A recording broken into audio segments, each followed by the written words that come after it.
I pledge allegiance to the flag of the United States of America and to the republic for which it stands, one nation, under God, indivisible, with liberty and justice for all.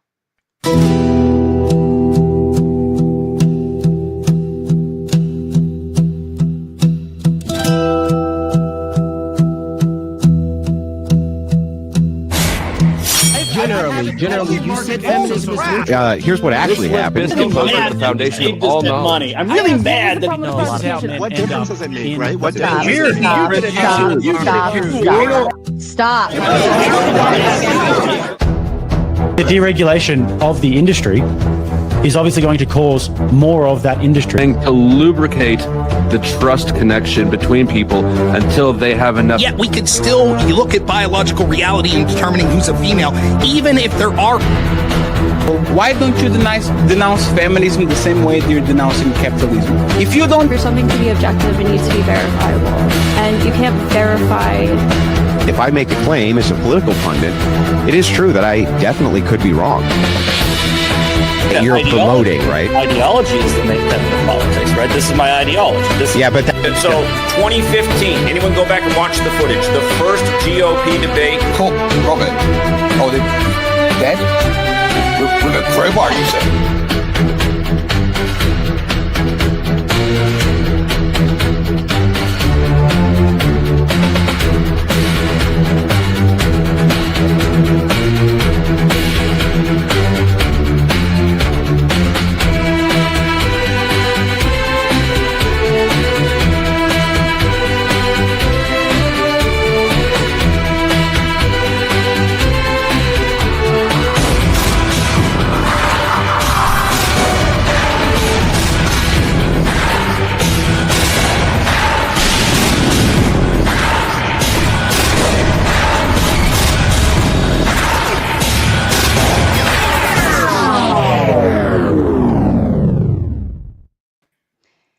Good evening, ladies and gentlemen. Welcome back. I am Sarah, the Raging Tomato, here bringing to you live another live debate.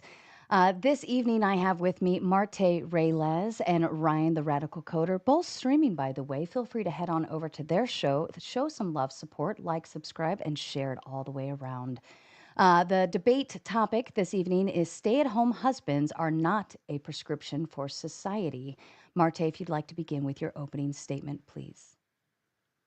Oh, I get the illustrious opening statement here. me. Okay, let me get it straight. So, Ryan, debating this guy. So, I'd like you to go to the mystical town of Patriarchyville with me right now. In the great switcheroo debacle in the sleepy town of Patriarchyville, a cosmic glitch, blame it on a rogue feminist asteroid, by the way, swapped all the spouses' roles overnight.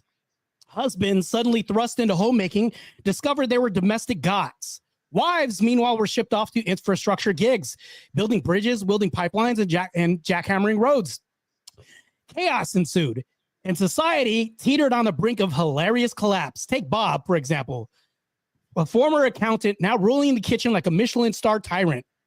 With his engineer brain precision, he timed the laundry cycles to milliseconds, folded fitted sheets into origami cranes, and baked sourdough that rose higher than the Eiffel Tower. Kids, he homeschooled them in advanced calculus while whipping up gourmet lunches.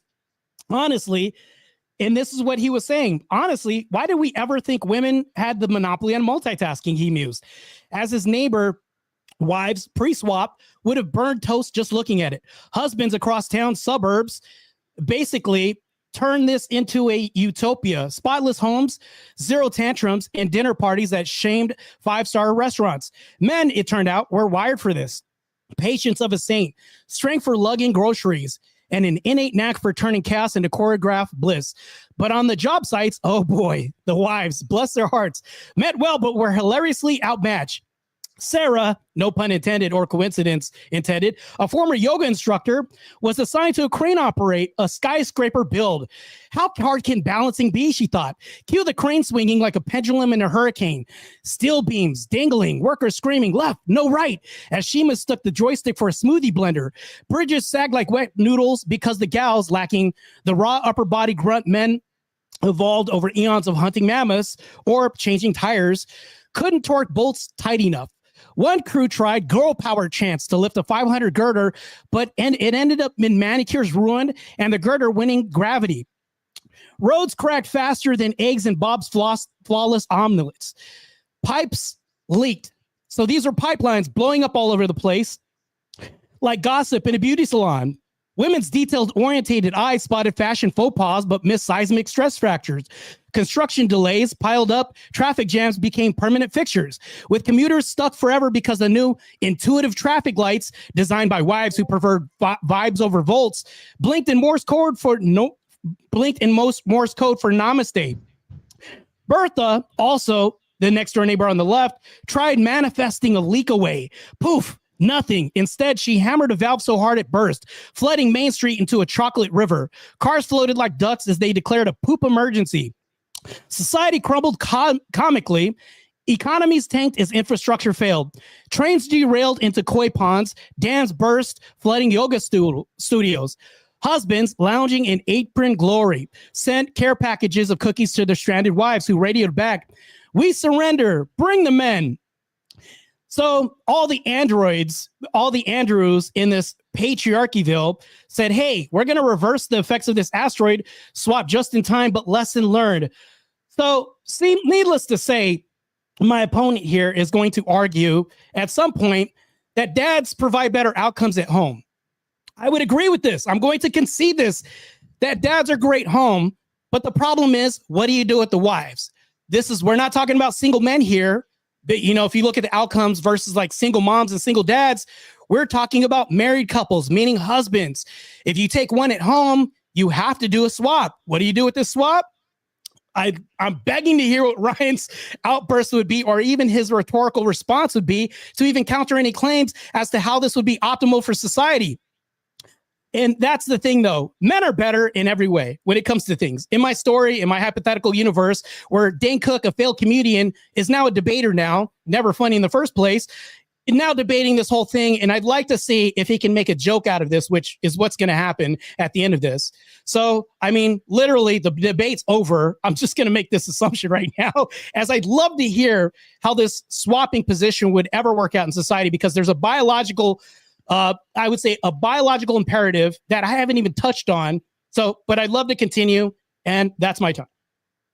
Thank you, Marte. That's quite the story. Ryan, to you, please. Yeah, wow, that was something. So tonight's prompt is stay-at-home husbands are not a prescription for society. That's what Marte tweeted at me a couple of weeks ago, claiming that I'd run from it. Unlike our mutual friend Rob Noor, who decided to quit 20 minutes into our debate last night, I have never been known to run from challenging conversations. So here I am. Let's talk about it. But first, let's be precise. The question is not whether stay-at-home husbands are the prescription for society, some universal rule that everyone must follow. The question is whether they're a prescription. This is what Marte asked. Whether father primary caregiving is one legitimate, evidence-backed way for families to thrive. And the answer is obviously yes. Now, we just listened to Marte open with a fictional tale of a horrifying dystopian reality where reshaping his preferential gender norms led to doom and destruction. I am going to base my position in the real world while he pontificates about fairy tales. According to Pew Research in 2023, about 7% of United States fathers are stay-at-home dads. And they now make up nearly 1 in 5 stay-at-home parents nationwide. That's millions of families, not some fringe anomaly, not some social experiment, not some fictional fairy tale, a functioning, proven reality. Now, Pew defines stay-at-home very narrowly. It means not working for pay. So that excludes fathers who are the main caregiver while working part-time, running a business, or working remotely. So even these already significant numbers undercount how common father primary caregiving really is. So let's talk about why these dads are at home. According to Pew Research again, 23% of stay-at-home dads say they're there to care for the family. I would prescribe exactly that for them. If your family thrives when you stay home, that's a good reason to do it. Therefore, it's a prescription I'd make via their discretion. 34% of them are home because of illness or disability. Again, I would prescribe the same. If health limits your work capacity, but not your ability to parent, stay home. I prescribe they provide that presence, provide that stability as they already are, again, in the real world. 13% of them are retired. I would prescribe that too. These fathers already served their careers. If they choose to spend their retirement raising their kids, that's their legacy. 13% of them said they couldn't find work. Even here, I'd prescribe prudence. When childcare costs an average of $13,000 per year, sometimes staying home is the economically rational, at least short-term choice. You don't fix that by shaming the dads. You fix it with affordable childcare and good jobs. The next 8% are in school. And again, I would prescribe that as well. Investing in education while providing daily care is responsible fatherhood in action.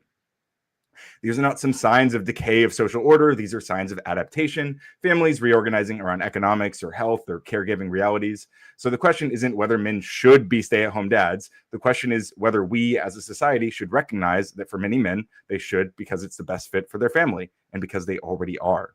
Marte is the one prescribing a one-size-fits-all formula. I'm prescribing discernment and best fit, and the evidence supports it. There are multiple studies and decades of longitudinal data that show father involvement improves children's social, emotional, and cognitive outcomes, as Marte conceded in his opening. We also know that fatherhood literally reshapes men's biology, increasing their bonding hormones and preparing them to be more nurturing. And from policy experiments in Quebec and Iceland, when fathers are empowered to care, marriages are strengthened and divorce rates fall.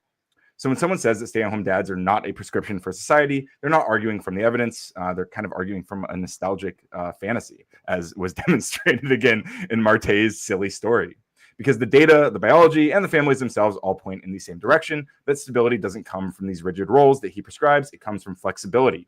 I, again, don't prescribe a one-size-fits-all blueprint. That's his thing.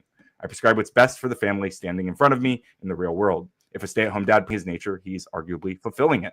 So stay-at-home dads are not some social error that needs to be corrected or that's going to lead to a society collapsing. They are a reminder that strength in a family isn't about who leaves the house. It's about who shows up. Thank you, Ryan. And as a kind reminder to the audience, we are going to get through the debate. Then we will move into closing statements, read and respond to your kind super chats. And then, of course, your favorite part, we will move into open panel dumpster fire. Gentlemen, I leave the floor open to you. So you mentioned the economic status, and I don't think that that's really a good argument at all. I mean, we also have societal evidence. So in egalitarian countries like Sweden, where stay-at-home dads are subsidized, uptake by men is still low. Only 14% of parental leave is taken by fathers per EOCDs, and that's in 2024, suggesting innate preference for females for male provider persists. So this is what's making it normative. So if fathers make more than mothers, when it comes to, like, we would say even the generality, we all know this, the income would definitely take a hit, and all of a sudden you would lose income as well too. So we also have a biological imperative I'll get into right now, but economically, this isn't really feasible right now that we can see. And the studies show this. Well, can I respond to that first of all? I mean, you just said that this innate preference is being demonstrated, but it seems like, at least for some subset of society, those people are embracing this a different dynamic than the one that you think is "quote unquote" optimal. So why, like, wouldn't we prescribe it for those people? It seems like it's fine. What's the problem? So why should they listen to Marte? Problem. Yeah. So if we talk about the economic structure of, if we're doing the swap, and I'm not saying a one size fits all, but you are definitely arguing for the minutia, right? You were talking about the minorities of society, like the small percentages. One in five husbands. 1 in 5 dads are stay-at-home. You're not. That's not the majority. You're talking about an extreme minority when we're talking about stay-at-home husbands, right? I can give you like instances where, like, let's say there's a boss babe, but I doubt that marriage is going to last that long. Statistically, they don't last that long. This builds resentment in the home as the mother's thinking that she wants something better, i.e., hypergamy. David Buss has entered the chat. So when we look at women, they want something better, bigger, and stronger than them. So women over time are definitely going to go into the marketplace where they see men out earn their men, and they see men who are probably more competent than them in the boardroom. So we see this. So not only this, but we have biological basis that we see. So there's stress from defining, I would say, stress ontological activities like cortisol responses that bear differently than men under feminized roles. I mean, let's look at telomere shortening. So these are like age marketers that we could see. And these are per PNA studies for 2020 from my analysis. While women in provider roles have a higher risk of heart attack risk, mind you, men have a higher rate of depression when they stay at home and don't fulfill this biological imperative. So are you going to do anything about reducing harm reduction as far as, like, I don't even know how to say this, taking yourself out rates at home by men and depression rates? Like, how do we fix that, Brian? Okay, so you said a lot there. I'm going to try to engage with some of it, right? Because obviously you're kind of like throwing paint at the wall, and we'll try to make something out I gave of you it. a biological. Okay, well, can you like make one specific like? Well, let me respond to some of the things I wrote down, and then if you want to make a more concise point, like I'd appreciate that. But one of the things you argued is that Ryan's not defending the majority. Well, yeah, congratulations, Marte. I never argued that I was. I said specifically, it's not the prescription for society, as your prompt suggested. It is a prescription for society, which means there are at least a significant portion of people who are living under this dynamic. And as I pointed out, according to the Pew Research, it's nearly 1 in 5 dads are stay at home. And that's just if we isolate to the dads who are actually not working. Okay, so again, if we move on to people who are working from home, people who are working part-time, people who are running their own businesses, people who are doing X, Y, and Z, these guys would not be included in this research, which means the bucket expands even more. So I don't know, what is your issue with these guys exactly?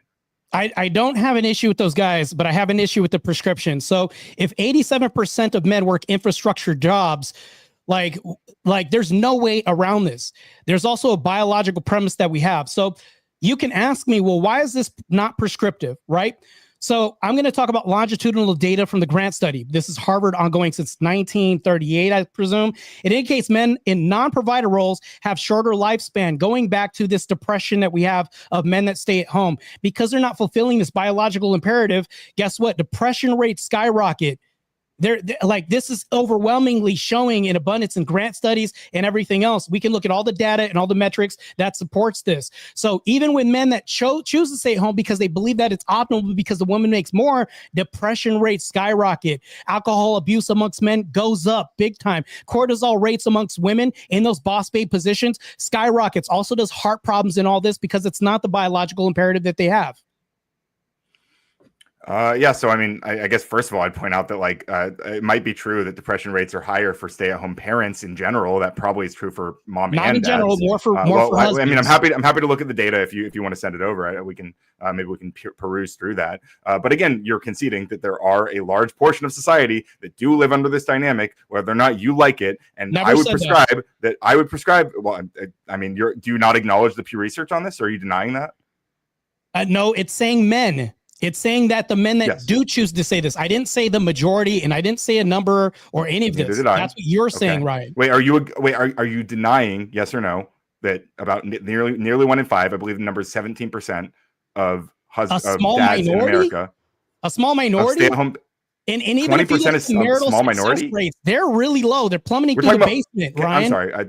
I thought we were not interrupting in the middle of sentences, but I don't believe that. Yeah, I don't believe that 20% is a tiny minority of stay-at-home parents. I believe that's a large, significant portion of stay-at-home parents, and it's 20%, nearly 20% of dads in America, or excuse me, nearly 20% of parents in America who are stay-at-home are the dads. So that's not a tiny minority at all. It's not the exception. It's nearly 20% of them.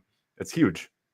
No, so I mean, here's the thing though. While contraceptive, we have a lot of issues right now in society that affect this. So we have economies, we have feminism.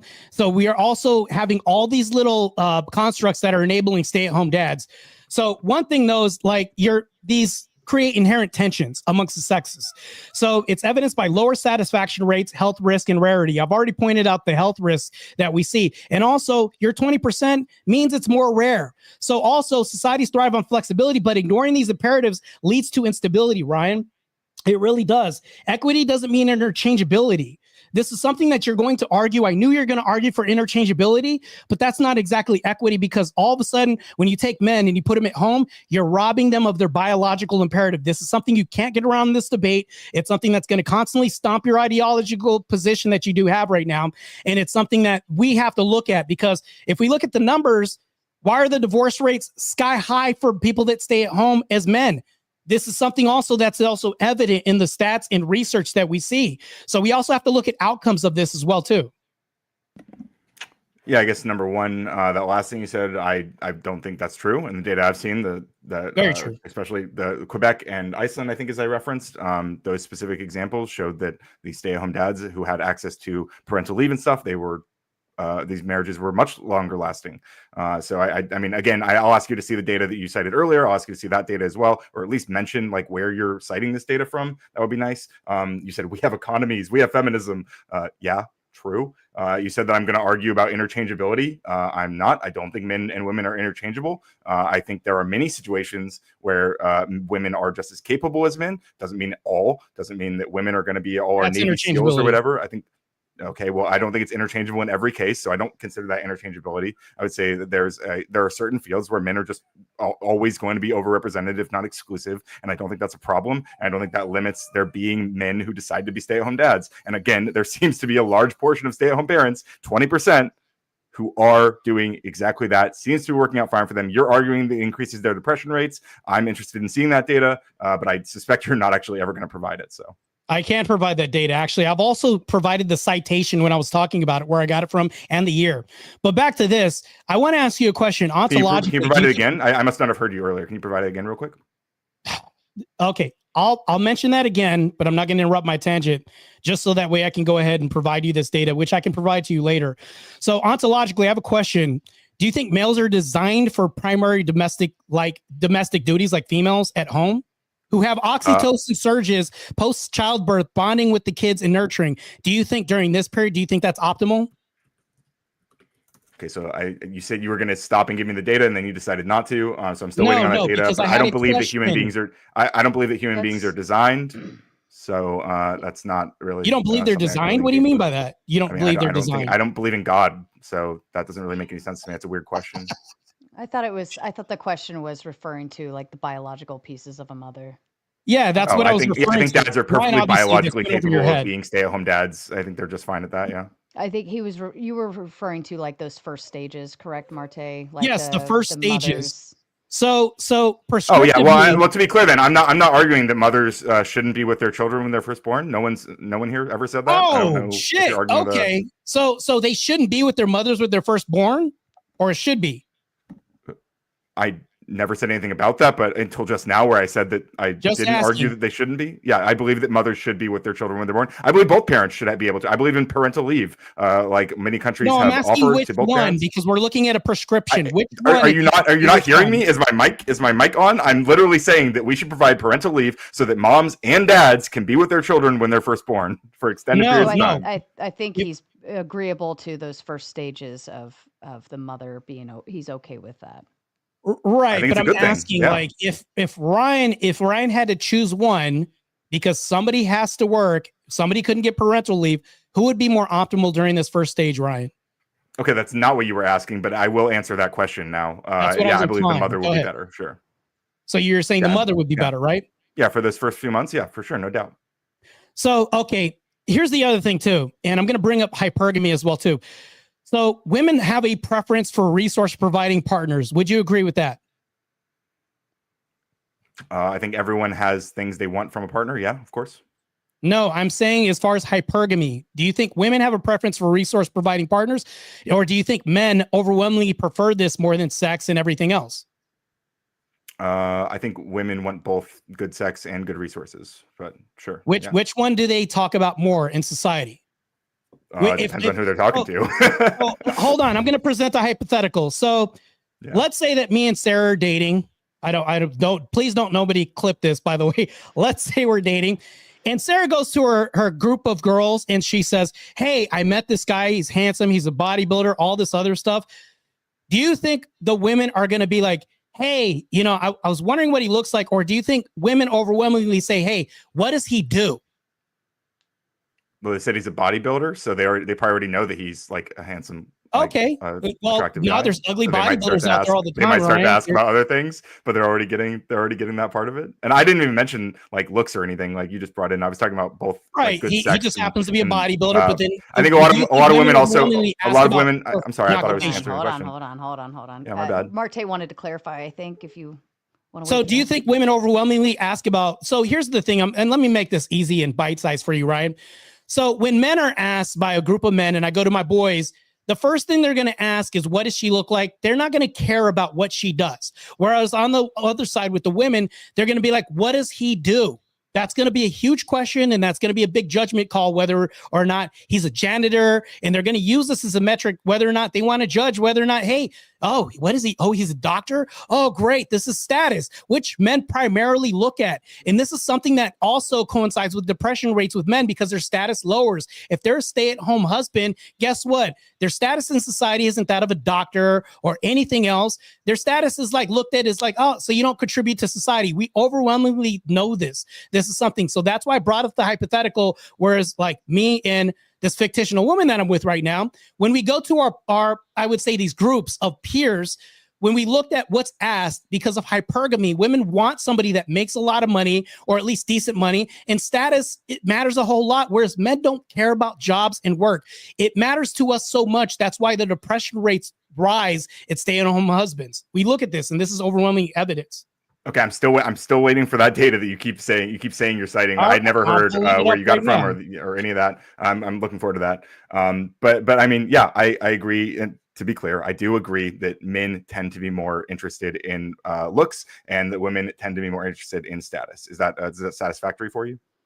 Yeah. That's a big thing. So that's the thing, though. In society, if we look at this, we haven't even touched on the biological imperative that much. So let's go ahead and pull this up. So Sarah, where do you want me to post put in the this? back? You don't have to. We don't have to like go and read it screen, together. That's fine. But yeah, if you want to do that, we can. Or I can take a look. Sorry, my words. Is it data stats? Yes. Okay. Data stats. Ryan, are you okay with just pulling it up in the private chat?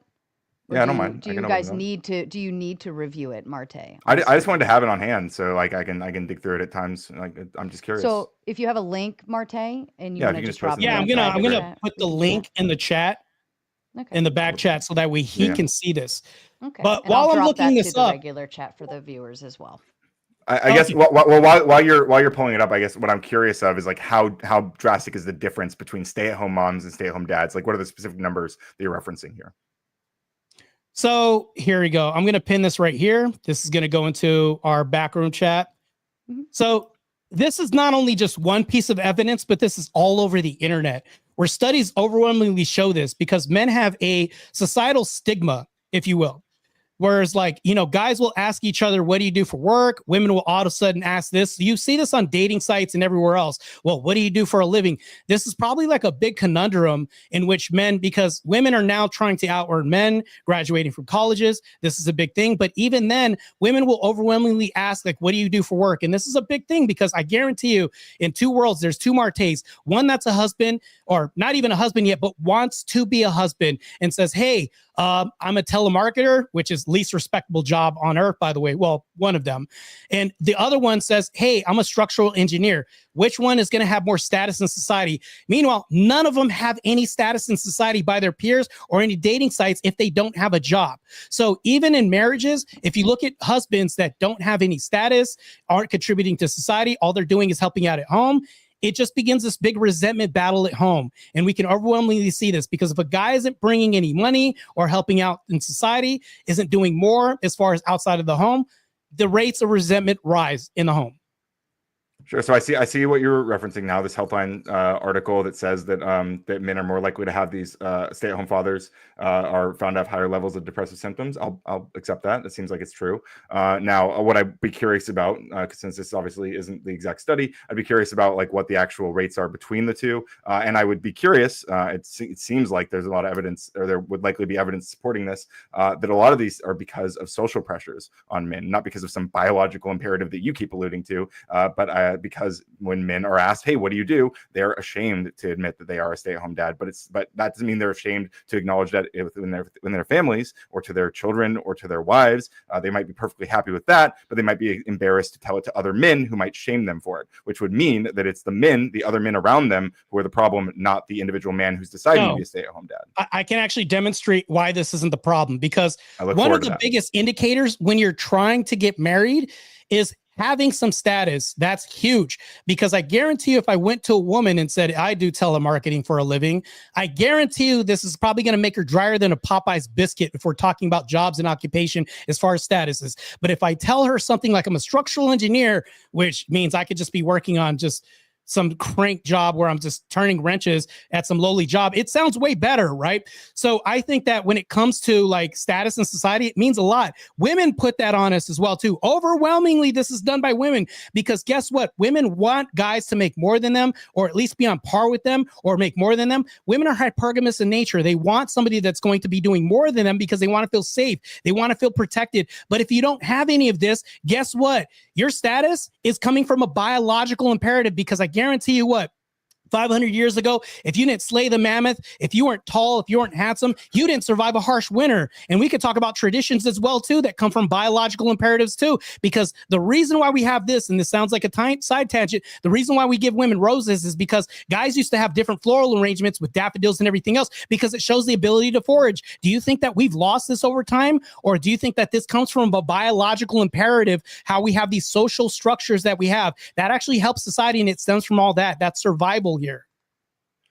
Yeah, so just to be clear, we're talking about families that are already established, right? We're not talking about like people who are dating, who are looking for partners. We're not talking about people who are in the dating market. We're talking about families that are together and they're deciding how they're going to adjust and handle themselves when raise their children. And 20% of the stay-at-home some families who have a stay-at-home parent, that is the father. And so they are deciding to do that for a wide variety of reasons. Maybe some of them are expressing these depressive symptoms, maybe they aren't. But they are deciding of their own accord that this is the best thing for them. And I would prescribe that they do what is best for them and their family. And you would prescribe otherwise. And I want you to defend that. So here's the thing. I can defend that, and also I will. So here's the problem that you're going to run into. We have a biological imperative, and I'm going to keep going back to this. So when moms stay at home and they're very nurturing and there's two parents in the household, would you agree that this is very successful as far as like the formative years? Do you think that's more successful for a mom to be at home than a dad? For the formative years, I mean, the data I've seen is definitely within the first few months, but I think after that, there's kind of that is kind of a large decline in just how important it is. As long as they have a parent around, I think and also just having a father around in general is also like extremely good for children's outcomes. So I'm not so sure I would bite that bullet in the way you're framing it. So that's the problem, though, is that when we see this, there's a problem that we have. So, and I'm going to go ahead and cite this data. That's matter of fact, I'm going to put this in the back chat so you can see this. Please. Yeah. So here you go. Boom, shakalaka. So you can go ahead and eat that up while we talk about this. Not only do dads that stay at home have a 23% more likelihood of having a divorce, but the problem with this is that this leads to that. So I know we're not talking about the dating market or the dating pool or any of this, but all of this stems from a biological imperative that leads into marriage. Do you think it stops once you get married? No, it doesn't stop. This continues and becomes the mainstay of the foundation, because I guarantee you the person that she wanted while you were dating is the same person that she wants while you're a husband, leading to resentment in the home. If you don't have any of this, if you don't contribute to society, and still, do you think women stop becoming hypergamous once you're a husband? No, they don't. This continues well into husbandry at the home. As women, we want them to be good matrons, good mothers. I think that's a great thing. The last thing we want is women to become resentful of us because we're not fulfilling our biological imperative, because they do want us to still be the man unchanged. We can have a change of everything else in a marriage except for our ethical principles and morality. But here's the thing that never changes is our biological imperative, which you see right here. Well, I don't see right here whatever biological imperative you're suggesting. What I do see is, according to this Daily Mail article about some study that I'm trying to find the actual link to the study. It says that there are, was it 2.5%, or what is it? A slightly like a 0.8% larger rate, like likelihood of divorce if he works part-time or does not work at all. So what I'd be curious to see, and hopefully I can find a link to this actual study, is what I'd be curious to see is if they're conflating or if they're adjusting for things like poverty, which stay-at-home parents in general are much more likely to be impoverished, and that's one of the reasons that they end up being a stay-at-home parent in general, because they can't afford the childcare, and it's a financial decision. So, like I mentioned earlier, on average, childcare in the United States costs about $13,000 per year. So, if that is, if that's making up a smaller, if that's making up a smaller portion of what they would be able to earn, then why would they work instead of taking care of them? They would actually be losing money, which would be a worse financial decision. I don't understand why we would make that. Ryan, do you think men make more than women right now, on average? Not. I mean, yeah, sure, on average, yeah, but we're not talking about like necessarily everything on average. We're talking about hold on. This goes to that, okay? Because as a result, those who don't work full time may be perceived as breaking a central component of the marital contract for husbands. This goes back to the societal agreement that we have as far as like leading to this biological imperative, because a woman wants a guy that makes more, that does more. She doesn't want him to do this because it's perceived as breaking a central component of this marital contract, because you don't want to become the guy that she ends up resenting because, oh shit, I have to work every day and do all this. What are you doing at home? This happens overwhelmingly, which leads to divorces. And I'm telling you right now, money worries increase overwhelmingly. So if men make more on average than women do in the household, wouldn't it be more fitting for the guy to be out of the home making more money? You know, if he's going to make more money, wouldn't you want the breadwinner to go out of the home? And the problem with this is, and I know I'm throwing two things at you right now. If women are working and the breadwinner gets pregnant, you're kind of screwed a little bit, right? And it puts you in a little quandary. So there's so much here that I can untangle right here, but just can you at least contend with these two things that I just told you right now? Yeah, so number one, I agree that when there's a stay-at-home parent, or if you have a wife that's a major breadwinner and she gets pregnant, obviously that is going to cause some issues, which is why I advocate for programs that would support that. I advocate for parental and maternal leave for both men and women in general. I don't say this is a problem. The thing I was pushing back earlier about the people in poverty is that I'm curious about the average. If we're talking about stay-at-home dads, I suspect that on average, almost definitionally, the wife is making more. So she is the breadwinner in those scenarios, right? So we're talking about a very specific, different dynamic already. So I don't know why we would look at the averages to try to predict divorce rates and stuff with regards to that. It doesn't make any sense. Well, the problem with this is you've already conceded that men make more than women. I don't think that you want the person that's not making, that could possibly make more money to stay at home. This, to me, doesn't even make sense on its face. So what you're talking about is like shifting family roles right now. And I don't think that that's a good thing. So let's make this very simple. If men make more money, you wouldn't want them to be the one making the money out of the home? It seems like when they make more money, they are more likely to be the one making money out of the home. I right. don't care about that. I think what I'm advocating for this whole time, please, I'm still answering. What I've been advocating for the entire time is for people to do what they see as the best fit for their family dynamic. And again, it seems like for at least 20% of families that have a stay-at-home parent, that seems to be the father who is the one who is the best fit for doing that, according to what these families are deciding. So I don't want to prescribe something different, because I don't feel like my idea of gender norms or whatever should be like pushed over, held over these people, because I think I know what their family should look like. That's your position, which is the silly one here, frankly. No, it's not silly. What I'm arguing is for biological imperatives, which is a reality that we have to contend with. Also, I just sent you another study. This is by a law firm right now that specializes in divorce. So, you can take a gander at that. So here's the thing, though. The initial thing that I sent you was a component of a Harvard study that was done. That was the first thing I sent you. So before 1974, the more housework a woman did, the more solid her marriage was. Would you not agree that this is common today, if it's happening? And now, because we're switching roles right now, the nuclear family is breaking down more. I'm telling you right now, conforming to the traditional expectation, that's a wife's place in the home, in my opinion. But back to this, a wife who did 3/4 of the housework in 1968 had 1.1% chance of her marriage ending, which is super low. Now, what do we have right now? It's increasing over time now that women are leaving the home. We can see this overwhelmingly. And right now, this is also in the study I also sent you, which is also a component of the Harvard study, which the Daily Mail also takes all these abstracts from as well, too. Yeah, so I guess first of all, I want to point out that, number one, you just mentioned divorce rates before 1969, which is like literally before no-fault divorce was introduced. So, there's, sure, we've seen more divorces since people.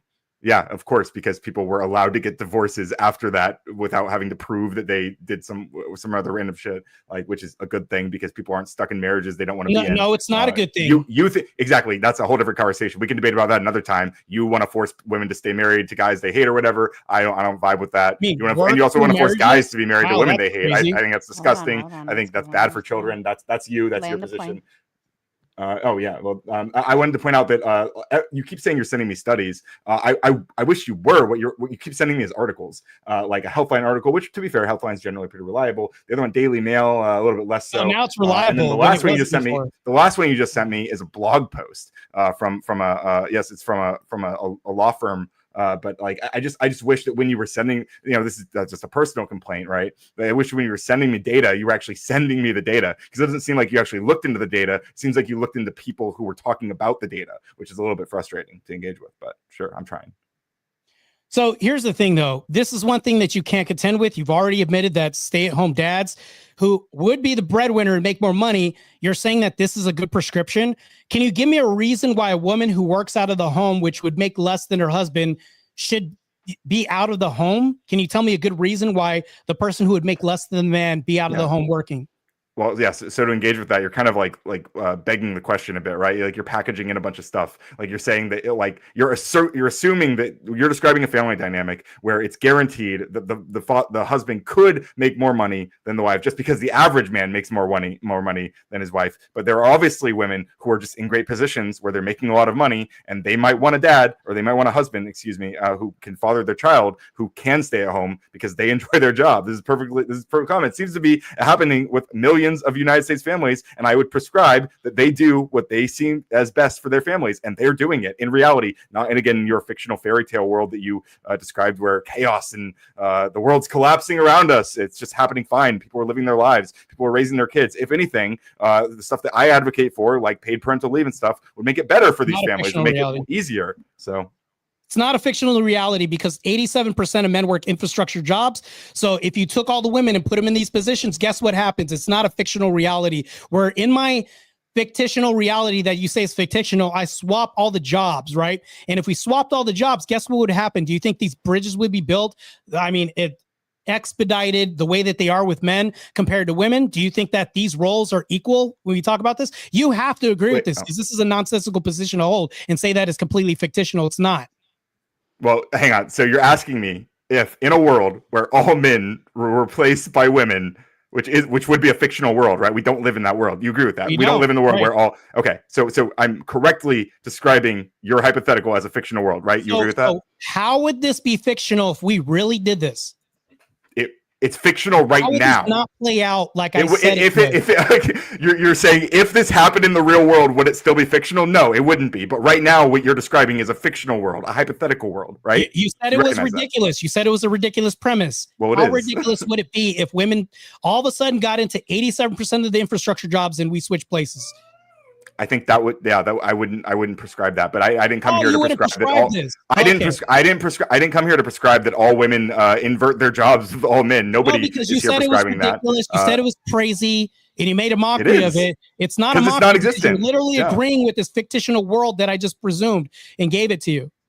Like, to me, that doesn't really make any sense. I'm agreeing. What do you mean I'm agreeing with it? I'm agreeing that it would be ridiculous, but I'm also agreeing or pointing out that I never advocated for it. It's not the prompt of the debate. It has nothing to do with the prompt of the debate. What we're talking about in reality is that there are, again, nearly 20% of families who have a stay-at-home parent. Let me finish, please. There's nearly 20% of families that have a stay-at-home parent. They are men. They are husbands. And that's in the real world, not in a hypothetical, not in a fucking fairy tale. That is right now in America. So I'm going to send you the Census Bureau that says stay-at-home husbands are rare. About 2% of U.S. married fathers per Census Bureau of 2023, often situational, where this is what it is. So job loss, partners, high income, because of those situations. I can assume that this could be correct because I'll pull this up right now where it's from the Census Bureau, where it adopted. Success is anecdotal and conditional. So this is what we're seeing as far as family setup in these egalitarian family setups that, I mean, you're alluding to, saying, okay, well, we should have a preference for this, but I don't think it's optional as a prescription, because that's the thing, though, is like flexibility of prescription as far as stay-at-home husbands, you could say is a valid choice for consenting adults, fostering equity and, these specific contexts that you're alluding to, but they're not a societal prescription because they ignore diversity, economics, culture, and they're imposing risk of inefficiency, which is why I brought up the 87% of infrastructure jobs that men work. It also increases unhappiness, which you saw in my depression study, and also division, which it also increases divorce, which you saw in my other study, which you also conceded to and agreed with, which also leads to division in society. So instead, society benefits guys from options like better support systems, like, you know what I'm saying? Like roles that evolve organically from these biological imperatives that we have, not something that's forced as constructs that you are alluding to. And you say, no, this can happen. No, because divorce rates, you already agreed to climb up higher. Depression rates for men for stay at home, you've already conceded to this. And you said that this is already happening. It's like, what's left there to even debate, Ryan? Because it's a bad prescription. Yeah, so I don't know what data you were just alluding to. You're talking about the census, but it didn't sound like you were saying that it's 2.3% of fathers or stay-at-home fathers. I think my understanding is it's about 7% of fathers in America are stay-at-home. So again, millions and millions of families. I just posted the Pew Research in the back. I'd be interested to see the census data you're alluding to or describing, but that doesn't, it doesn't sound like we're that far off, but it sounds like I think you're looking at a smaller, more specific sample of that 7%, which we can talk about. But again, this is millions of families who are doing exactly this. You're talking about it being organic evolution of the biology. This is organic. I'm talking about an organic thing where there is, in the real world, we have people who are making choices that are best for them and their families, and they're not basing them on like the rigid gender norms that you're specifically prescribing. They're doing it based on what's best for their families. That's what I'm prescribing, is that families do what is best for themselves and their families, and they are doing that. And what it results in is 20% of stay-at-home parents are men. And you are upset about that because in a fictional world, maybe hypothetically, if we replaced all the men with women, that would be bad. I agree, that would be bad. We wouldn't do that. We don't need to do that for 20% of stay-at-home parents to be men. We didn't need to invert any crazy shit. It just seems to be working fine. These people are raising kids. They might have higher depressive rates. I don't know how much higher that rate is, but it could be for a wide variety of reasons. And I would prescribe treating that depression via therapy and maybe SSRIs if appropriate. Plus, you want to put a Band-Aid on this instead of treating the original source of this. By the way, Sarah, can I share a screen with you real quick? Sure. All right. And why you do that? You're saying it's a Band-Aid. I mean, I'm talking about like treating things as they arise. Yeah, sure. But you're alleging you know the original. Real quick, you're alleging you know the original source. Ryan, if we know you're alleging you know the original source. Hold on. I think Ryan was offering a pushback on that one, and then Marte will come back to you. And you're going to get the screen up anyways too. So. Yeah, and I'll be quick. You're alleging that you know the original cause, and you're saying the original cause is that they're stay-at-home dads. We don't actually know that based on what all we know is because you acknowledge correlation does not equal causation, right, Marte? What does every causation have? A big ass correlate. Every causation has a big ass correlate. Anyways, back to this. Can I share my screen real quick? Absolutely. So you do think correlation equals causation?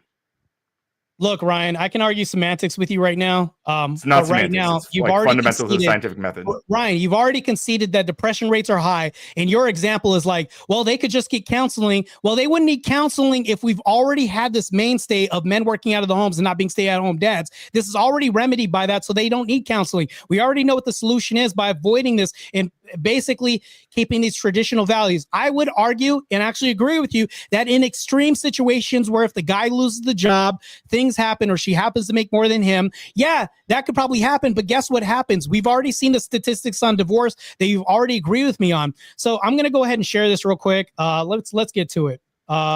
Yeah, so just to respond to that, you're asserting that you understand like the root cause of these things, and in this example, you're saying that you know for a fact somehow. I'm really interested to find out how you figure this out. You know that them being stay-at-home dads is the thing that's causing their depression. What we don't know, because again, correlation does not equal causation. Well, the reason we don't know this is because it's fully possible, right? And you would have to acknowledge this. I'm sure. Real quick, you would have to acknowledge that dads who decide to be stay-at-home dads might just also already be predisposed to depression for various other reasons. Yeah, but you're also making another assumption. Like, this is the thing, though. You're making a blatant assumption, actually. So really, that doesn't even reconcile your position or even counter anything I've ever said. So, all right, let's get to it. Except for the conclusivity of it. Is my screen being shared right now? I see it back there now, yes. Okay, what do we see? Okay. So the share of parents... What's that? This is the Pew Research data I posted, right? So, okay, 7% cool. of fathers. That's funny. Right. Yeah, well, hold on. Yep. The share of parents in the United States who are not employed for pay has been fairly stable over the past 5 years. So we're seeing that 18% of parents who didn't work for pay. So if we skip down here, the share who are stay-at-home parents differs between men and women. 20% of 20% of mothers and 7% of fathers. I don't see Agreed. your 20% here. Wait, didn't you just read that? 20% are fathers? Wait, it's 18. Hang on, sorry. 26% of mothers and 7% of fathers. Yeah. 26% of mothers and 7. Yeah, exactly. But yeah, okay. I see the issue you're having. I understand what you're saying. I'm going to correct Oh my it. Okay? God, bro, this is crazy. All right. Anyways, when you're done, back to this. Are you done? Okay. Can I explain what you're crying about right now? It is a stark minority, Ryan. It's not your. What the hell are you talking about earlier? Go ahead. Can you reconcile that for me? I absolutely can if you'll stop for a second. You're freaking out, but I can. Stop. So go ahead, talk. Yeah, I will. So what I've been saying over and over, maybe if you open up your ears, you would have actually heard me, is I said 20% of stay-at-home parents, not 20% of parents, not 20% of parents, right? That you understand the difference between 20% of stay-at-home parents and 20% of parents. You understand there's a difference between those two things, right? So stay-at-home parents, if we look at the data and resources and everything, it's such a minority.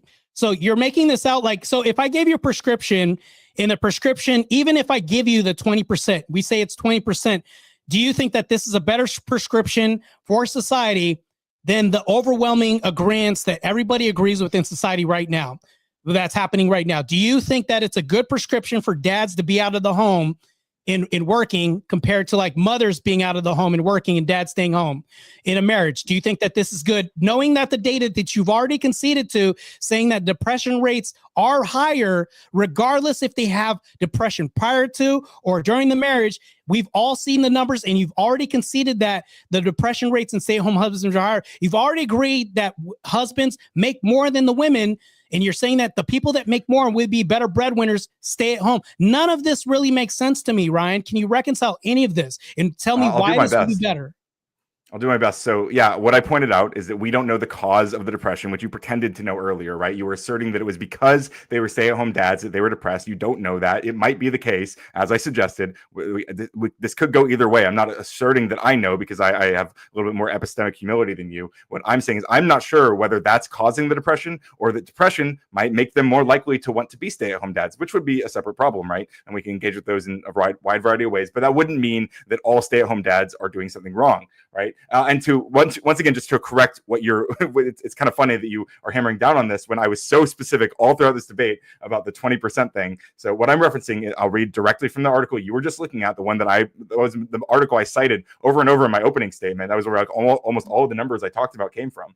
And it specifically says, due to these diverging trends, dads now represent 18% of stay-at-home parents, up from 11% in 1989. That's what I was talking about. So these millions of American families, they have a stay-at-home dad, okay? And those people seem to be doing that for one reason or another. They've decided that's the best fit for them. And it might be possible that some of them are more likely to have depression. It might be possible that that's because those people were predisposed to choosing to be stay-at-home dads, or maybe because being a stay-at-home dad increased their rates of depression. We don't even know because your article didn't cite the difference between stay-at-home moms and stay-at-home dads in terms of depression. So it would be interesting to see just how much that rate goes up. But again, it wouldn't really address the fact of the matter, which is that many families are still viewing this as the best fit for them. And additionally, when you talk about how, if men make more on average, then why wouldn't men be the primary breadwinners? Well, that's fine. On average, 80% of stay-at-home parents are women. So on average and beyond, that's what they're doing. And I would prescribe them as well to do what's best for their families, right? But for the women who are making more and the husbands who are willing to be stay-at-home and the women who are interested in having a stay-at-home husband, they are doing what I would prescribe for them, which is the best fit for their families. Does that follow for you, Marte, or are you still lost? No, never been lost here. I still don't think really you're making a good argument as far as like why men should stay at home compared to women, because if the depression rates, and here's the thing though, you keep alluding to like, we got to see the percentages though, but you've already agreed that men suffer more with depression. I already need to agree to this, and you've already agreed to this. If you want to argue semantics, like, but to what degree? To me, you've already conceded and said that, hey, I've already acknowledged that depression rates are higher. That's all I need to do to win that point. And then when we go to like men making more money, you've already conceded this already. So it's like all you're doing is saying, all right, but to what degree? To me, I don't care about the degree. I care about the happiness of home, which leads to like the happiness of marital stability and happiness, which you would obviously think in a logical entailment to think that this would lead to less divorces in the end. That's all I'm saying. So to me, you could say I'm lost all you want, but I'm not lost. All I've done is present a logical argument that you've never been able to reconcile as far as like these 2 points already. I feel like I've reconciled just fine all throughout this. I've illustrated that right now there are once again, I'll say this over and over and over again. There are millions of American families right now who've decided the best fit for them is having a stay-at-home dad. They seem to be doing fine. You haven't showed any data that suggests that these families are collapsing as you outlined in your initial like fantasy. Again, the best data point that you brought up, the strongest one seems to be this correlation between depression and stay-at-home dads. That doesn't even necessarily speak to the family outcomes, although sure, people with depression might have might be more likely. That's crazy. How would that not speak to family outcomes? So you don't think depression affects I'm literally about to say it probably would. You don't think any? Before you interrupted me, I was literally about to say that. Did you have a clarifying factor at the end of that, Ryan? I apologize. Yeah. I just want to make sure we're all on the same page. Yeah, I was literally about to say, like, as I was finishing that sentence, is that we might see other issues that arise from there being depression, which is, again, why I would advocate, by the way, for like universal healthcare, which would allow people to access these people who are in poverty, who are way more likely to be in this situation, who are more likely to be depressed in the first place, and who are more likely to become stay-at-home fathers. They would have better access to therapy and to treatment for their depression, which would handle this issue in the first place. So I just don't see why this is an argument against people who have these family structures, who view these family structures as best for them, why Marte should be able to walk in and go, no, you need to go to work and you need to stay home because I think that's how it's supposed to be, because biology, that's your argument. Yeah, biology is a massive component. So you've already argued that the formative years are extremely important. So I think, why shouldn't we continue on this trend? You've never told me the bad thing. So if I ask you, why would it be bad for men to be at work and women to stay at home? You can't even tell me a concise point of like why that would be bad. But you have everything to say for when a dad stays home and a woman's at work. You want to promote this, but I can tell you all the bad that can happen out of this as far as like depression rates, all this. But when you look at this knife doesn't exactly cut both ways. It doesn't at all. So I think one is more optimal than the other, and I could present this good case, and I've already presented the good case why this is more optimal. You can't present to me why we can't continue on this legacy into this tradition of women staying at home, nurturing because they have to breastfeed. There's also oxytocin releases because the bonding of parenting is extremely important. And for them to continue this, why should we have to sever this tie? No, I don't think that that's a good thing for them to sever this. I think it's more optimal. And even the women in the chat would agree with me that they want a guy that's efficient, makes more money than them, is the protector of the home. I mean, protection is like financial stability. It isn't just physical protection. If a man makes more, he's out of the home doing this and providing, instead of raising cortisol levels of women, increasing heart attack risk and all this, and aging fast. All this happens. We all know this. This is an evident fact. Yeah, so you're asking me, why would it be bad for women to stay at home? I don't think it's bad for women to stay at home if that's the best fit for their family. If they decide with their own autonomy that they decide that's what they want to do, that's the dynamic they want. Seems like 80% of parents seem to, 80% of families that have a stay-at-home parent, they are deciding to do that. And I encourage them to do that. That seems to be the best fit for their families. I would prescribe that for them. Additionally, for the other 20% that have decided to do something different, I would prescribe that for them to do the best fit for their family. Once again, you're not disputing that. You're just saying, no, I think this is how it has to be. And you're alluding to a bunch of other things that like are allegedly bad about this, and biological reality optimal, just doesn't matter. More optimal to who? Not for them, apparently. They don't seem to agree with you. I've shown how it's more optimal. Who are you talking about? They don't agree with me. So when we talk about people the people who are those families, the people who are living, who are deciding to have the dynamic that you don't personally approve of, they believe that their position is more optimal. You don't know. Marte wants to come in and tell them no. You're just making an empty assertion. You're making an assertion, Ryan, but saying they don't agree with me when we've shown that the depression rates are higher. So I highly think it's improbable that a guy with a higher depression rate is going to say, damn, I love staying home. I wouldn't want to be out there. Of course, we have some cuckoos out there that are probably going to say this because we have I would say that male feminism has proliferated society a lot, but I don't think that that's a good prescription because they themselves are more higher likelihood of getting a divorce. And if they do get out there and get a divorce, these aren't the men that women want. I guarantee you they aren't. Like, if you want a woman that's a boss babe, more power to you. But I don't think that's optimal if you want to have a marriage and you want to have these good gender roles that are better for society. Yeah, so Marte is again saying, I don't think. I talked to all these people. They agree with me. I don't care who you've talked to. I You're don't saying care who. no, No, they would all agree against you. They would all be against you, Marte. You literally just said that right now. Okay, so are you going to let me finish this time? Yeah, go ahead. So I'm not talking about people I've talked to. I'm not talking about what I am talking about is the data, right? I keep pointing to the 20% No, Ryan, you of said families. the people that you're arguing against would disagree with you. Hold Go on, ahead. hold on. Well, you can clarify afterwards, Marte, but I do want to at least let him say what he's needs. Yeah, I think I see where Marte misunderstood me. I'm not saying the people you're arguing with, the people you're talking to, your friends will actually secretly agree with me. I don't know who the fuck you're talking to. I don't frankly care. The only thing that I've been referencing is the Pew Research data that there are 20% or 18% specifically of families that have a stay-at-home parent. They seem to have decided that their best fit is for the father to do that. They would probably disagree with you asserting that they need to do a different dynamic. Okay. And I'm saying, why should they care about what fucking Marte thinks? So here's the thing, though. You're saying they would probably disagree with you. You're basically saying that I'm saying that when you're the one that's saying that. You're saying, well, they would probably disagree with you. Who cares about what they would probably do? That's something that's a prescription that I'm arguing against, and I don't think that that's good. Not only do I think this is not good, but I also think it's a horrendous thing to even offer as a prescription and say this is best for society.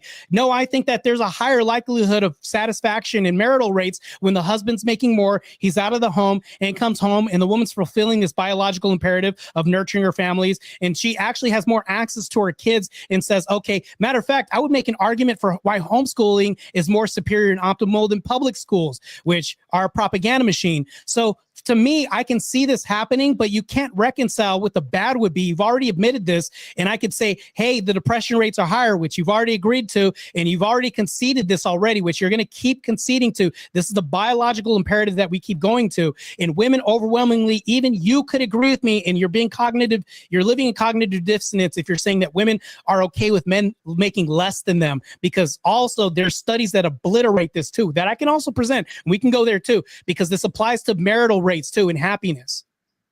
Yeah, so I'm not arguing that most women would prefer a man who makes less than them. In fact, it seems like most women prefer a man that makes more than them, but that doesn't mean that all women necessarily want that for the entirety of their marriages. Again, I keep telling you, 20% of these families that have a stay-at-home parent, they have the man doing that. So these families have decided, for whatever reason, this is the best fit for them. Why? Like, I feel like you're not processing this, and you're saying that no, this is bad because of depression rates or whatever. You're arguing that the depression rates might be slightly, I think, or the divorce rate I think was like 0.8% higher, which is like fucking nothing, and can be explained by a whole bunch of different other factors, and could be addressed by a bunch of other different factors. And the depression rates are probably a similar difference, which again could be addressed by a bunch of different things. So I'm saying that your prompt that you tweeted at me was that stay-at-home dads or stay-at-home husbands are not a prescription for society. I'm saying that for 20% of these families that have a stay-at-home parent, it seems to be the prescription that they want to work with. And I would prescribe that they do what is best for them. So therefore,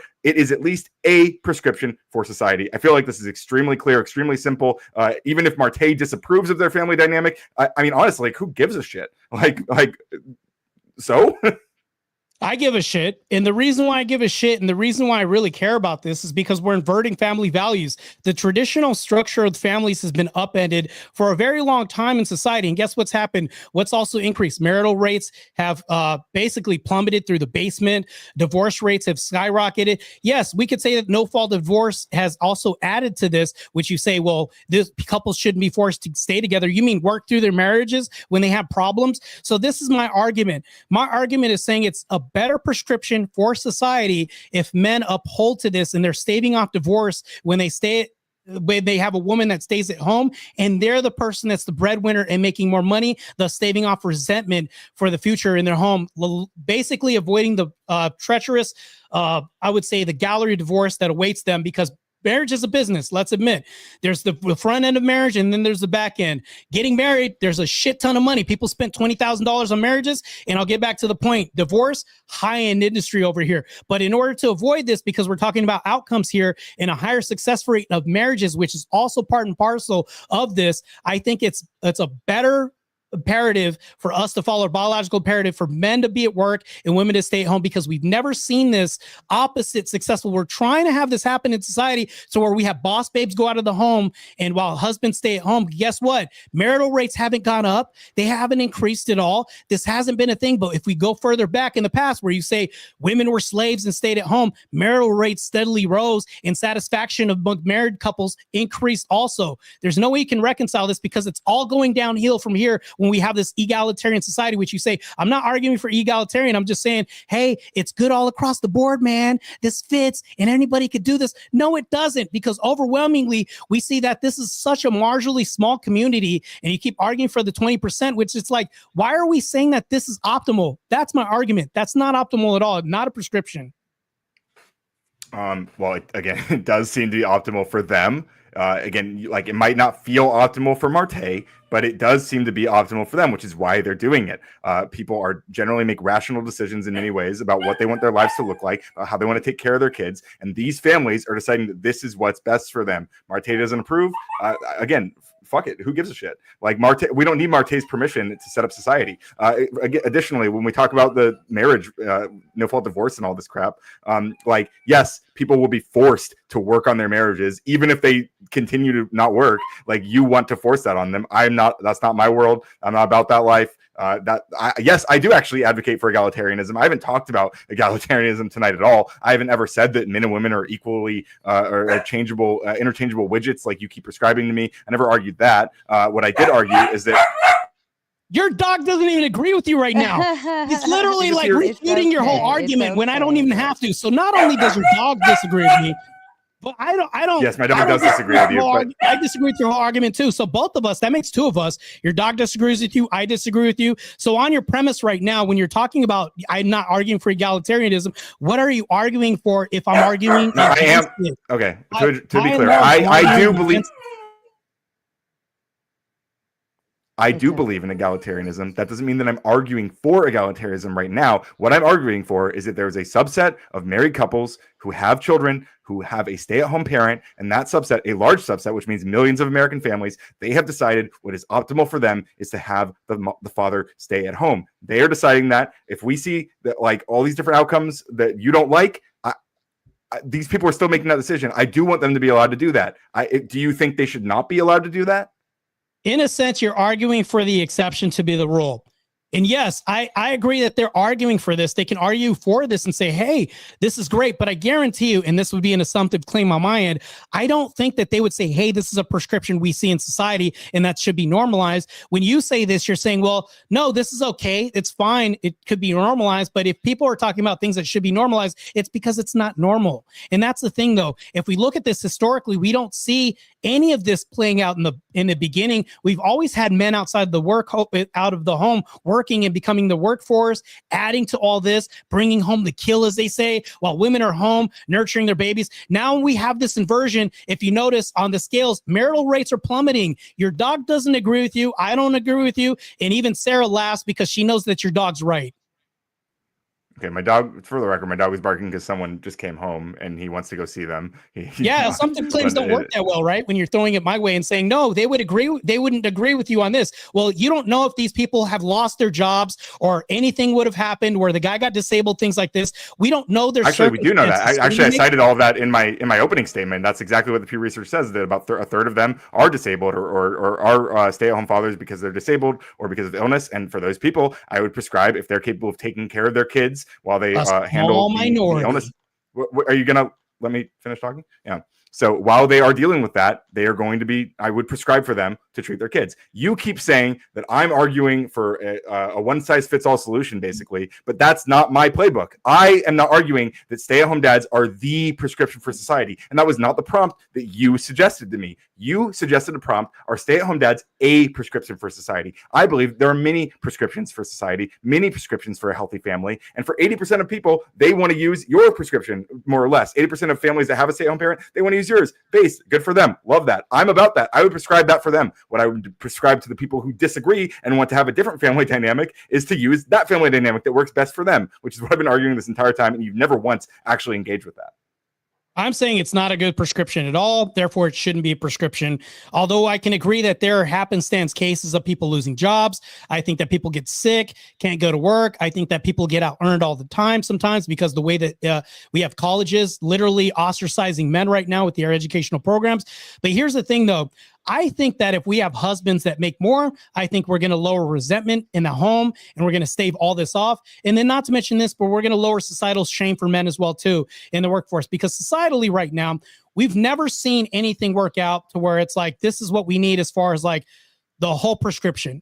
And yes, you can agree that, hey, there's a small subset minority that does do this and is a prescription, but we can map this onto everything else by saying gay people should be having butt babies and this could probably happen. Not successful, right? They can have this happen as a small subset, less than 2% of the population, which you can argue for. And you're saying, well, no, that's a prescription because they can attempt butt babies all day long and have all the infinite butt sex. But I'm like, this produces nothing. Much like if we look at marriages right now, people could say, well, husbands can stay at home, women are out of the workforce. How does this reduce rates of depression? How does this reduce rates of like resentment towards the husband at home or deal with any of this other stuff when we have this switcheroo happen?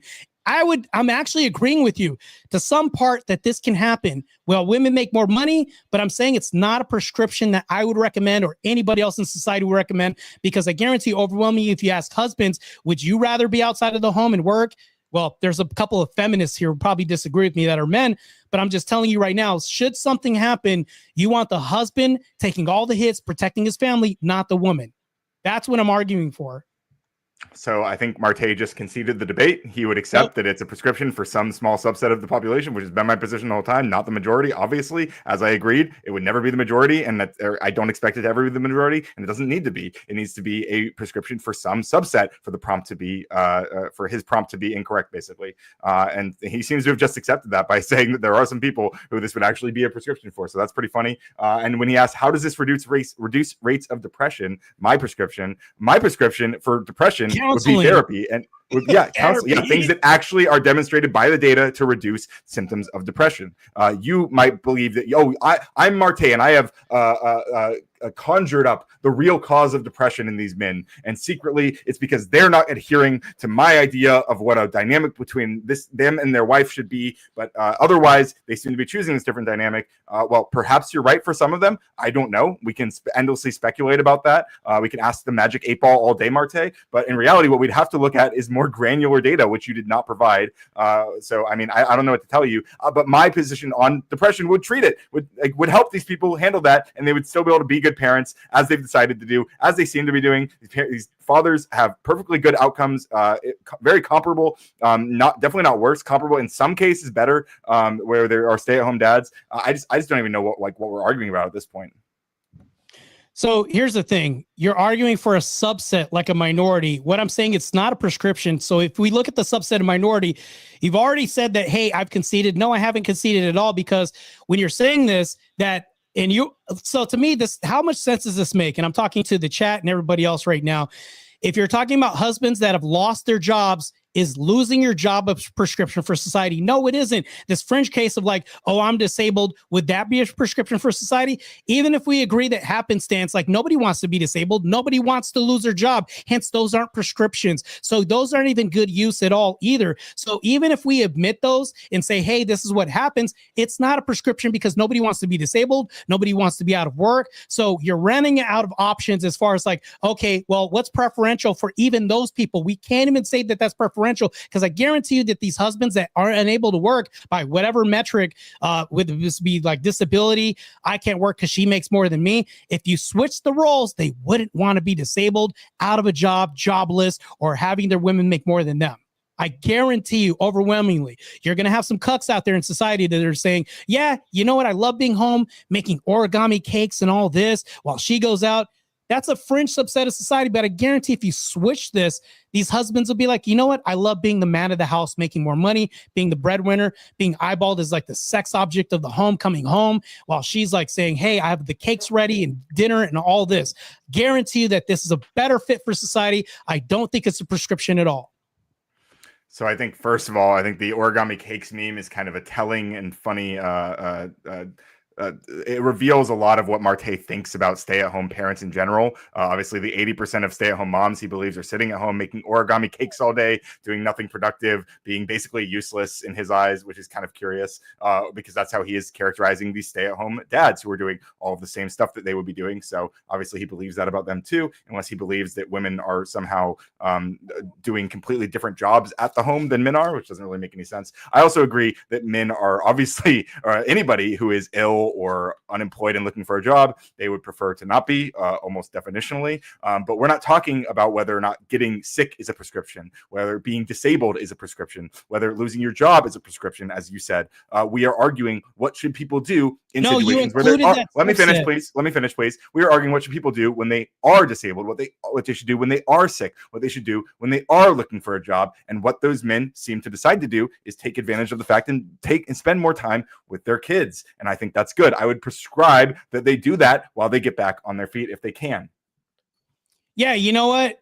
I'm going to say that these are situations that do happen, but is this a prescription for this situation to happen? Would they want to be disabled? It's all part and parcel. You could say, no, we don't care if they want to be disabled or any of this other stuff. These are not positions that they want to be in. While you're saying that this is a prescription, they have no choice. How can not having a choice be a prescription? You don't have a choice. A prescription is a chosen position that you can have. Meaning, like, if you had the choice, would you rather not be disabled or, be able to work? Would you rather not be unemployed or would you rather be able to work? That to me is a prescriptive measure. But if you're injured, these people, you can't have a prescription because you're bedridden. That's not a prescription by saying, well, I have no choice and I'm physically incapable of doing something. No, you'd have no choice. Prescriptions are decided. Like if a doctor gives somebody a prescription, they can either choose to opt out or not. If you're disabled and at home, you can't opt out of this. If you don't have a job, you can't opt out of getting another job until you get a job. That's the dumbest shit I've ever heard, Ryan, and this doesn't make any sense. Therefore, that's not a prescription either. That's why you have to omit all that shit.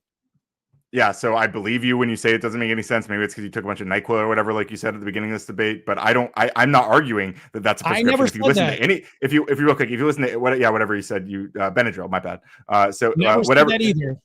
It's literally in the back chat. Says FYI. Oh, that's Sarah. I'm so sorry. Yeah, you're making up all kinds of shit, My Ryan. bad. I misread. I apologize. I just corrected it. I just corrected it. I'm correct. I'm not making up shit. But what you didn't hear clearly was me explaining that being sick is not a prescription, that being disabled is not a prescription, that looking for a job is not a prescription. Or, well, I guess if you are unemployed, looking for a job might be the prescription. But while you're doing these looking things, for a while job you're might sick, be a prescription. Yes. Please let me respond. While you're ill, while you're disabled, while you're looking for a job, I would prescribe that if you can take care of your kids and the wife can still be the breadwinner in those cases, then that would be a prescription for those people. You agree with that, right?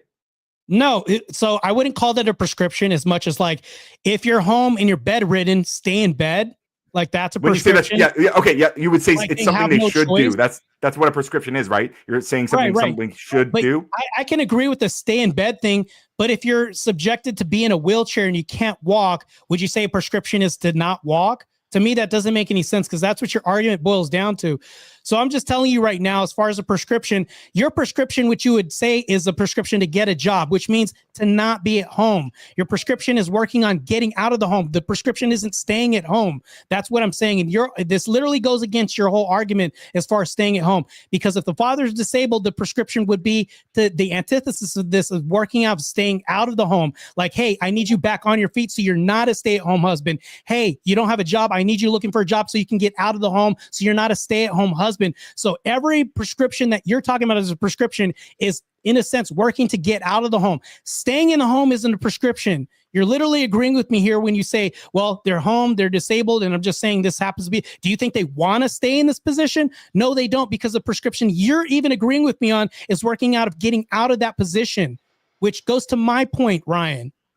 So that would be true for the 13% who are in the position where they're looking for work, right? Those 13% of people, are trying to get out of that position. And what I'm saying is the prescription I would give for while they're in that position would be to be stay-at-home dads, which would, again, make up 13% of the stay-at-home dads, right? Which is a good thing for them, right? They are being able to be stay-at-home dads during this time while both parents are probably working, but during this period of time, they are stay-at-home dads. And I would say that's a good thing. They're able to spend more time with their kids while they're looking for work. Similarly, if they're sick and they can still take care of their kids, kids. It would be a good thing if they can take care of the kids while they're doing that. For the other 60% or so, there's going to be a wide variety of different reasons that they decide to do this, but they are deciding that it is the best fit for their family to be the stay-at-home dad or to be a stay-at-home parent while the wife is the breadwinner. And I think that's a prescription for them because they've decided that's what's best for them. 60%? The other, the 60% that's not the 13, the 30% that's disabled. 34% is people who are disabled or ill, and so the other 60% would be what I'm referring to there. No, it's not 60%. That's crazy. It's not even close to that, Ryan. You've even seen the stats. You've actually conceded and said, "Oh, it's 20%," and then we saw something else said 7%, and then you're saying 60% right now. Which one is it, Ryan? Because right now it's not even that high. Let me explain because you're lost again. Okay. No, I'm not lost. Please. No, you really are. I promise. I promise you're lost. Wait. When I said 60% just now, what do you think I was referring to? So when you said 60%, you were talking about the dads who get injured and have to come back to work, right? No. I'm clear this up. 30. Clear this up. I'm okay. So the 60% was the inverse of the 34% of people who are of fathers who are stay-at-home dads. 34% of stay-at-home dads who are there because they're ill or disabled. And I was saying the other 60% are not those people. That's what I was talking about. Not saying 60% of dads are stay-at-home dads or whatever, which seems to be what you interpreted. So, okay, I'm glad you cleared this up. I don't think that this is a good prescription. We're going to keep going around in circles. Sarah, this is what it sounds like right now, because right now I don't agree with his prescriptive measure saying that this is what they want to do overwhelmingly, because nobody wants to be home disabled. Nobody wants to be home when their baby's in the formative years. He's even agreed with me, even early onset when babies are born. There is a period that even Ryan agreed with me, but for some reason he doesn't offer a change where they're saying, well, of course, but where's the threshold where men should take over and then women are out of the home and then we're swapping places? To me, I don't think that this is not only feasible, but I think it's more optimal for men to be out of the home as women are continuing on this legacy of saying, hey, you know what? Why should, if I'm so successful at nurturing, bottle feeding, and doing all this at home and staying with my kids, you have also conceded the point to saying there's nothing wrong with a woman staying at home. Now, I would go to this percentage of 34% that you're referring to and saying that these people, I guarantee you a lot of them don't want to be in these positions because a subset you're saying are disabled, don't have jobs, trying to get back in the workforce, which is my point, saying that they're working on not being stay-at-home dads. We can't say that there's a subset of people that have no choice, they're crippled, things like this happen, but that's not a position that they want to be in because they have knowledge that it's not optimal for society. Not in any stage. Yeah, so I think it's funny. A couple weeks ago, one of the things that I was one of the pieces of advice that I was given on these panels to try to listen a bit more, and I really think this advice applies to a lot of people in these spaces. Marte, for example, if he was listening, he would have understood that I keep saying this 34% number, specifically referring to the people who are disabled. So you wouldn't say some subset of them are disabled, Marte. The 34% are the disabled and ill stay-at-home fathers. Is specifically what I'm referring to from the data, and so there's again another 60% that are the stay-at-home that are being stay-at-home dads for a wide variety of other reasons, whether it's because they're going to school, whether it's because they couldn't find work. Yes, that's the 13%. 13% of them are retired, and the rest, I believe, are doing so just because they want to be the one who takes care of the home and family. That's 20. I think it's 23%. So that's what is that like? Nearly 40%, if not nearly 50%, are just doing this basically by choice because it's the best fit for their situation, right? And we can talk about the 34% who are there because they're disabled, but if they're disabled and they're still able to take care of their kids, then I would prescribe that they do that. And if they're not in that disabled category, the 34%, and they decide that the best thing for them to do while they're going to school, while they're or while their wife is just making like significantly more money than them, and they're in going to work, they might make less than what it would cost for them to get childcare, right? It would be a financially irresponsible decision for them to actually go to work. So yeah, I think it's perfectly reasonable for this to be a prescription for some subset of people in America, which it is. 20% of families who have a parent who is stay at home, 20% of them are men for a wide variety of reasons. And I would prescribe that they do what's best for their family, as I've said over and over. No, I don't think it's good. I mean, I'm going to send you a study right now that's talking about paid leave and divorce. So right now, I mean, that's something we can't reconcile. So you could say, well, and here's one thing I'll go back to in this whole debate. You've stated, well, we don't know exactly how many people are depressed and what percentage.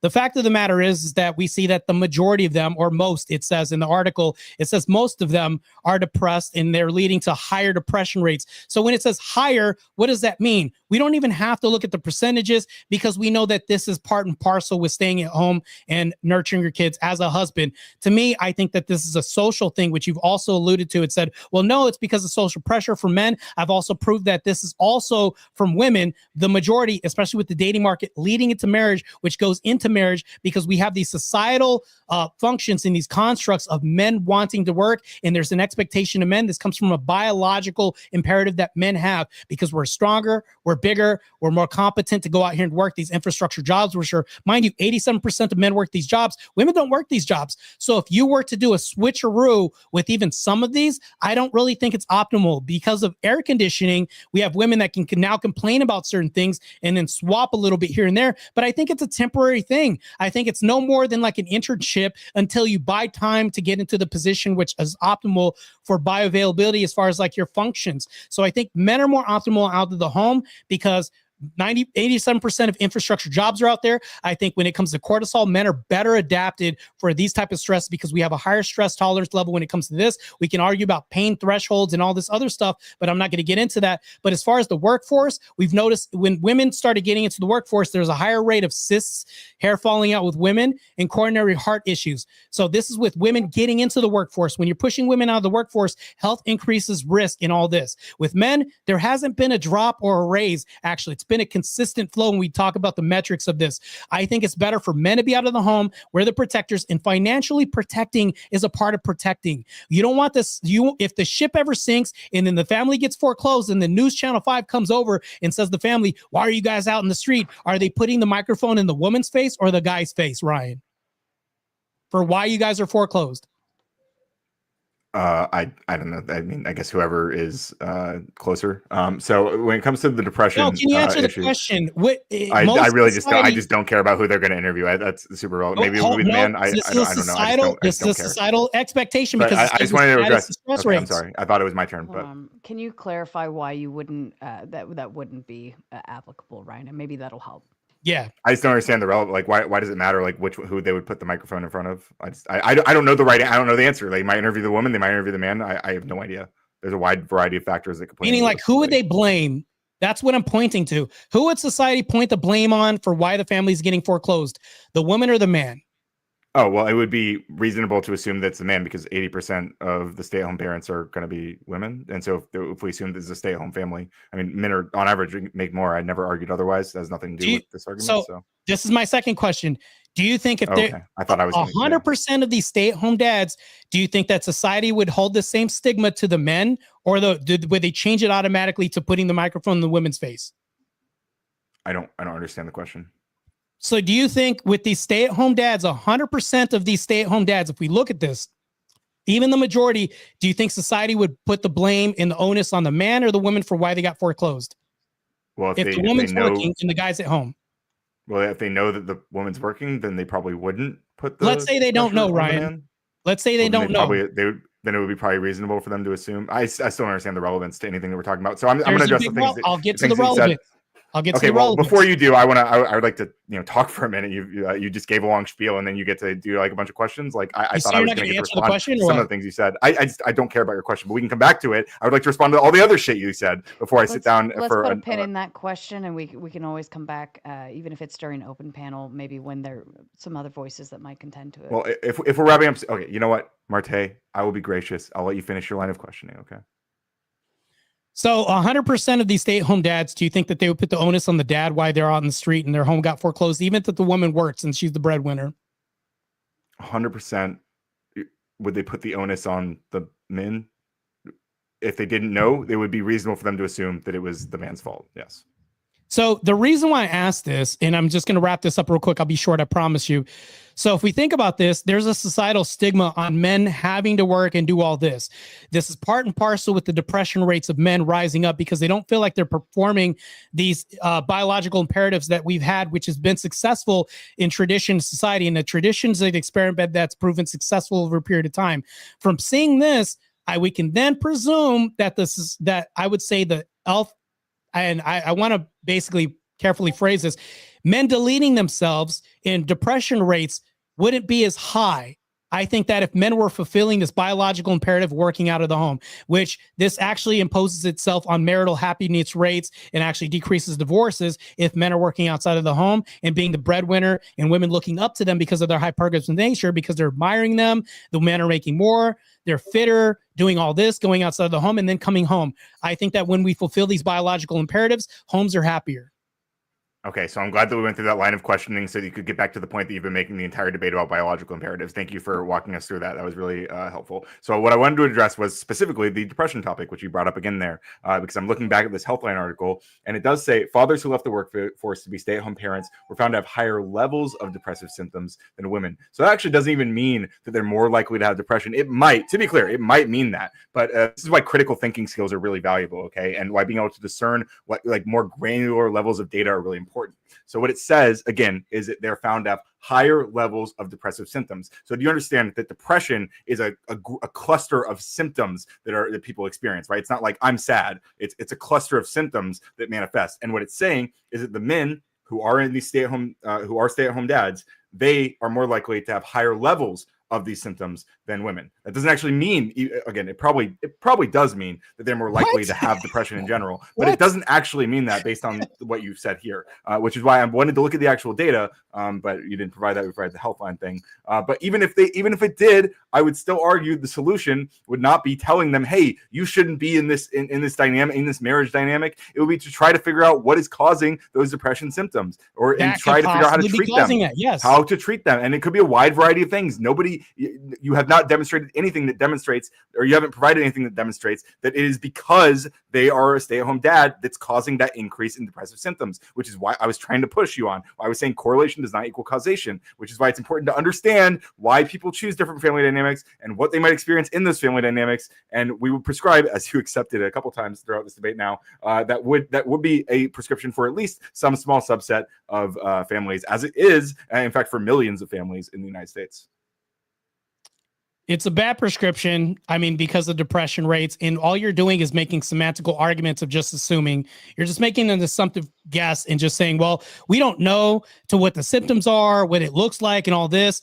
All I'm saying is that depression rates are higher, whether or not they're symptomatic, whether or not when we say, okay, to what degree, all this other stuff, it's just saying higher. That's all my argument saying, is that it's higher. Whether or not it's higher symptoms, higher rate of depression, there's a higher likelihood. That's all I'm saying, just to make things very simple for you, Ryan. And then furthermore, we've already conceded, and you've even conceded with me, that men make more. I don't hear an argument against why men who make more should be in the home while the woman's outside of the home overwhelmingly. Now, what you've done was you've talked about the minority in trying to make this a prescription by saying, because it happens, it should happen. Could and should are two different things. We can even argue this. But I think all I'm doing is making an ought claim. This ought happen. I think that this is a good prescription for society, and I think it's better. And I think a lot of women would agree with me on this, in saying they want a man that makes more for them and providing them an easier life, and they want to feel safe and protected. All of this is just mostly universal. You'd be a crazy batshit lady to say, no, I want to be the man of the house and work and do all this other shit. Yeah, we see what happens in lesbian same-sex relationships with the DV rates and everything else. No, you don't want to be the same as your partner, or you don't want to have to compete in the household. You want people to work together in these gender roles that are more efficient for society and more optimal.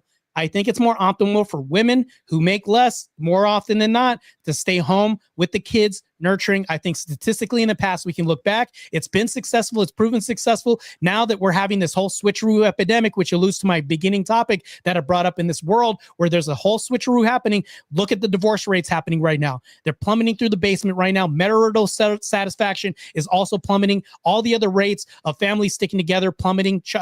Children going to recidivism out of the home. The outcomes are bad. It's just not a good thing for society.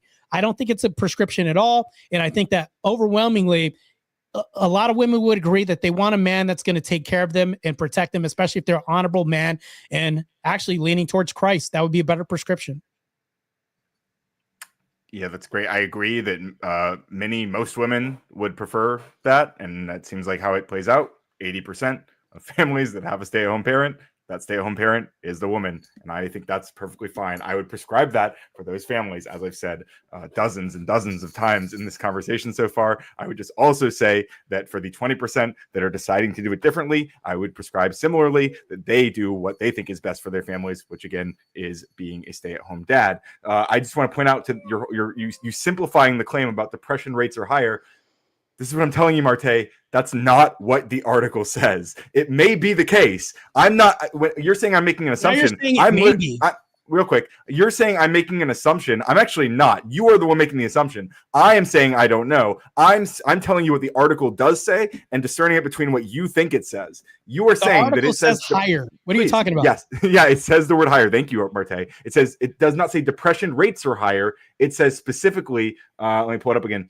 It says that they had found to have higher levels of depressive symptoms. If you understood anything about depression and how it's a cluster of symptoms, then you would understand why I'm making this discernment, right? Because it doesn't mean that they're more. It doesn't mean because I've really you've interrupted me a lot tonight, Marte. Right? Like it's kind of frustrating. It's hard to like keep my train of thought when you interrupt me in the middle of it. Like you've done it a lot. It's kind of frustrating, but I'm doing my best here. So what the article actually says is that they are found to have higher levels of depressive symptoms. That is importantly not the same thing as being more likely to have depression or as having higher rates of depression. That's the thing I'm pointing out. Again, it could be the case. I'm just trying to give you a little bit of advice on critical thinking there. But when you said that men make more, I agree. Some subset of men, however, do not make more. And for that subset of men, it seems like a growing subset of them, in fact, are deciding to do a different dynamic than what you think is best for them. And I think that they should do what they think is best for them, not what Marte thinks is best for them. Thank you. So there's also evidence that I see that an example of the women's independence effect, the idea that wives are unhappy with their marriages are more likely to leave if they can support themselves and their children, thus that women's employment increases the odds of divorce by not making marriage happy. By allowing women easier exits from unhappy marriages, we can see this. But here's the thing. There's a clear implication of this theory that women's employment encourages women's, not men's, departures. And I'm going to send you this. This is a pub article right now. Hold on real quick. I'm going to put this in the back chat so that way you can see this. So there it is. Sent. You can go ahead and review that as well too. And I can review this with you as well too. So all of this is the PubMed article. Yes. That you can look into right now. Before we dive into that, when we say employment encourages leaving families, this is again, we're coming back to the correlation causation thing, right? Like it could be the case that women who want to leave, in the article too. Please, and maybe it does. It's important to note that women who might want to leave a relationship are going to be more able to do that if they have a job. Do you agree? I mean, yeah, I can even concede that. Yeah, obviously, right? Yes. Okay, cool. So that doesn't mean that the job, having a job, is causing the problems that are leading to the divorce, right? It's causing the solution to the problems that are leading to the divorce. No, it's not. So this doesn't make any sense to me. So ever since the proliferation of us pushing women out of the home, divorce rates have increased. Do you think that's because women are granted more freedom? Do you think that that's a reason why? Yeah, probably. But I don't actually agree that we're pushing women out of the home. I think women are choosing to go to work. I don't think it's because we're pushing them to do it. I think we have a system now where we don't bar them from going into certain industries. We are definitely pushing women to go to work. We're pushing women out of the home. And I can tell you this. I don't agree with your characterization of this. I think that you want to push them into the home. True. I want people to choose what they want to do. I want freedom. I'm an American. You may not like that about America. That's one of the things I do like about America is that people can choose how to live their life best for them. And women seem to be choosing by and large that they want careers. They want jobs. They want to go to school. And I say, fuck yeah, dude. We need more great minds in all these different fields. I want to see women in all these fields. I want to see men in all these fields. I want to see non-binary people in all these fields. I think that's based and pog and cool. So here's the problem, though. I think that feminism has been brought on by rich industrialists. If you know anything about feminism history, Like, we're talking about social stigmas. We're literally taking stigma off of sex work and everything else. There's been a great inversion by society right now. We are literally pushing women out of the home. Songs like Independent Women by Beyonce, all this, it's proliferated music, everything else, with the propagandization of women who are the easiest to propagandize in the country, actually, mind you, because without this, if you took them off the map, the whole I would say, as far as voting, would turn red across the country nationally. So when we're pushing women to go to work, we're now telling them, hey, get your independence, girl. Be a boss, babe. Listen to everything Ryan's saying with his dog that disagrees with him at home, because I think that this is more optimal, because I could be a bad bitch. Well, guess what? Hypergamy is undefeated when we talk about women, because even in Christian households, women are still hypergamous. They still want a man that makes more than them, does better than them, and can pick up the slack wherever they see fit. Women, overwhelmingly, we've seen this, and I'm going to go back to this. Cyst rates are increasing. Hair falling out is increasing amongst women. Stress rates, cortisol rates in women are increasing too. So women's health is being jeopardized because of the workforce as well too. So I think that it's more optimal for women to be at home, because men have been doing this since the dawn of time. As far as working, it's more optimal. And I think that women being I wouldn't say the more nurturing species, because I think that both of them can be nurturing. And you would even agree with me that men can be just as nurturing as women, right? But I think that men who can shoulder the burden of working better jobs, like as far as like infrastructure jobs, trade jobs, which are way more vital in America and keep America afloat, because let's face it, if women swapped out these positions with men, society would crumble. Since you say it's laughable, these bridges swing in my hypothetical thing that I brought up at the beginning, and you think that's all funny. No, this is real, because we're talking about a burden performance that women can't physically fill the shoes of men. This can't happen. So when we're talking about this, women are literally built to stay home and nurture kids. They're built for this. While it can happen in society, and it happens sometimes because of this feminist culture, when women are being propagandized to go out of the home, how is that working for you? How are marital rates working right now? Not too good, right? They're in the tanker right now. Also, marital satisfaction rates are plummeting as well too, with the proliferation of, yeah, because they should, bro. This is all good. That's all that's gonna happen. Feminism harder, bro. That's not a solution for society, and I don't think we're on trajectory to make this happen. And actually, the rates are going to continue to plummet at this rate, because we don't see a reference point in the past where this has ever been successful, and we're moving toward a future that's decimating marriage as a construct right now, and even as an institution. Yeah, so I guess the first thing I'll address is you point out that women are more likely to vote for Democrats. I agree. Women are, on average, more educated, more competent, more likely to understand that the consequences of their votes and how they're going to impact them. Women are seeing what's happening in our country, and they're terrified. They recognize how their Republican congressman wants to make laws about whether or not they can give birth, or like whether they are going to be forced to give birth, rather. And you say that society would crumble if women and men swapped infrastructure jobs. Sure, I agree. I never argue that they should swap infrastructure jobs. You keep bringing this point up, which is, it's very silly, because no one here is talking about that except for you. No one's prescribing that. In reality, we have families right now, millions of families in America, who are not instantly swapping infrastructure jobs. They just happen to have a mother who is making enough money to take care of the family while the man stays at home and watches the family. And that seems perfectly fine for them. You say women are built to stay home, but now they're propagandized. I mean, this is like you seem to have this fundamental understanding of what women are really supposed to do. But it just seems like women who are actually, if you can believe it, fully competent human beings who can make their own decisions, or they disagree with you, right? They look around and they go, oh, actually, no, fuck that guy. I'm gonna do my own thing. And I say more power to them. I love seeing these women in different fields, whether it's healthcare or education and what have you. I'm happy to see this. You might not be. I think that's more telling about you than anybody else in this panel. But I mean, that's your prerogative. Yeah.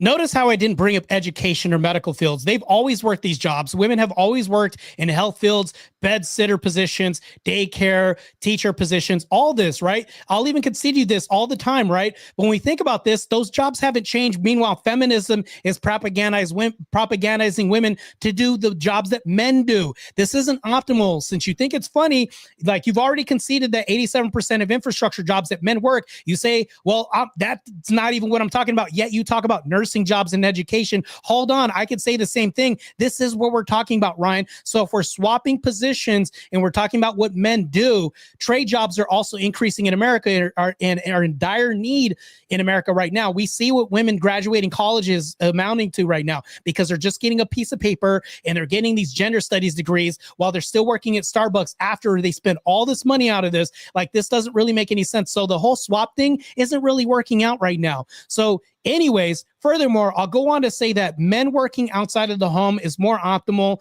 because we braved the elements since the dawn of time. We've been doing this, and this is something that we do. I don't think women are built for these jobs. That's what I'm talking about. When you say that women aren't capable of doing this, not one time have I brought up nursing or education. You did this, but you're saying you're only bringing up infrastructure job. Well, this is the reason why, because we're talking about moving society and making this function, which leads to the societal stigma that men have. If they're not working this job or doing anything out of the home, there's a stigma associated with this, meaning like they're looked down upon, and this isn't something good. What status do men have if they're not promoting anything towards society or benefiting? Society's not benefiting from these men. I think this is good. Well, although you can say that men are better at home than women, I'll agree with you on this, but it doesn't mean that I'm making an ought statement that this ought be what men do. That's my whole claim, and that's my argument, saying that men ought be out of the home working. That's my whole argument. I'm not arguing that there isn't a prescription that doesn't happen. I'm arguing that this ought happen, and that's the whole debate. That's the prompt and everything else. It's not a prescription. I'm making an ought claim, even though you could say, well, it is happening. There's like this small percentage, which you say, no, it's not small. It's small, bro. Let's be honest here. It's not small. I'm saying this ought happen. It ought happen, and everybody with common sense on the right, since you say the Democrats are smarter, I highly doubt that, because they're thinking that one sex can be another. So anyways, I'll let you talk because you seem impatient right now. Well, I mean, I'm making notes so I can respond, because again, you do this like Gish Gallop thing, and I'm writing down things so I can respond to all the different points. So some of the last things you said was that I argued that Democrats are smarter. I didn't say that. I said they're more educated, which is true. That doesn't mean you're smarter. I don't have this idea that most people are stupid or whatever, that a lot of people seem to, this kind of elitist mindset that a lot of people have. I don't believe this. I don't think the average person is dumb. I think they might be uneducated or ignorant about a lot of things. That doesn't mean they're stupid. That's not true. I don't believe that you can prescribe. You might think that an average person is stupid. I disagree with you. That's fine. We don't have to argue. No, that Democrats are smarter. Can you prove that?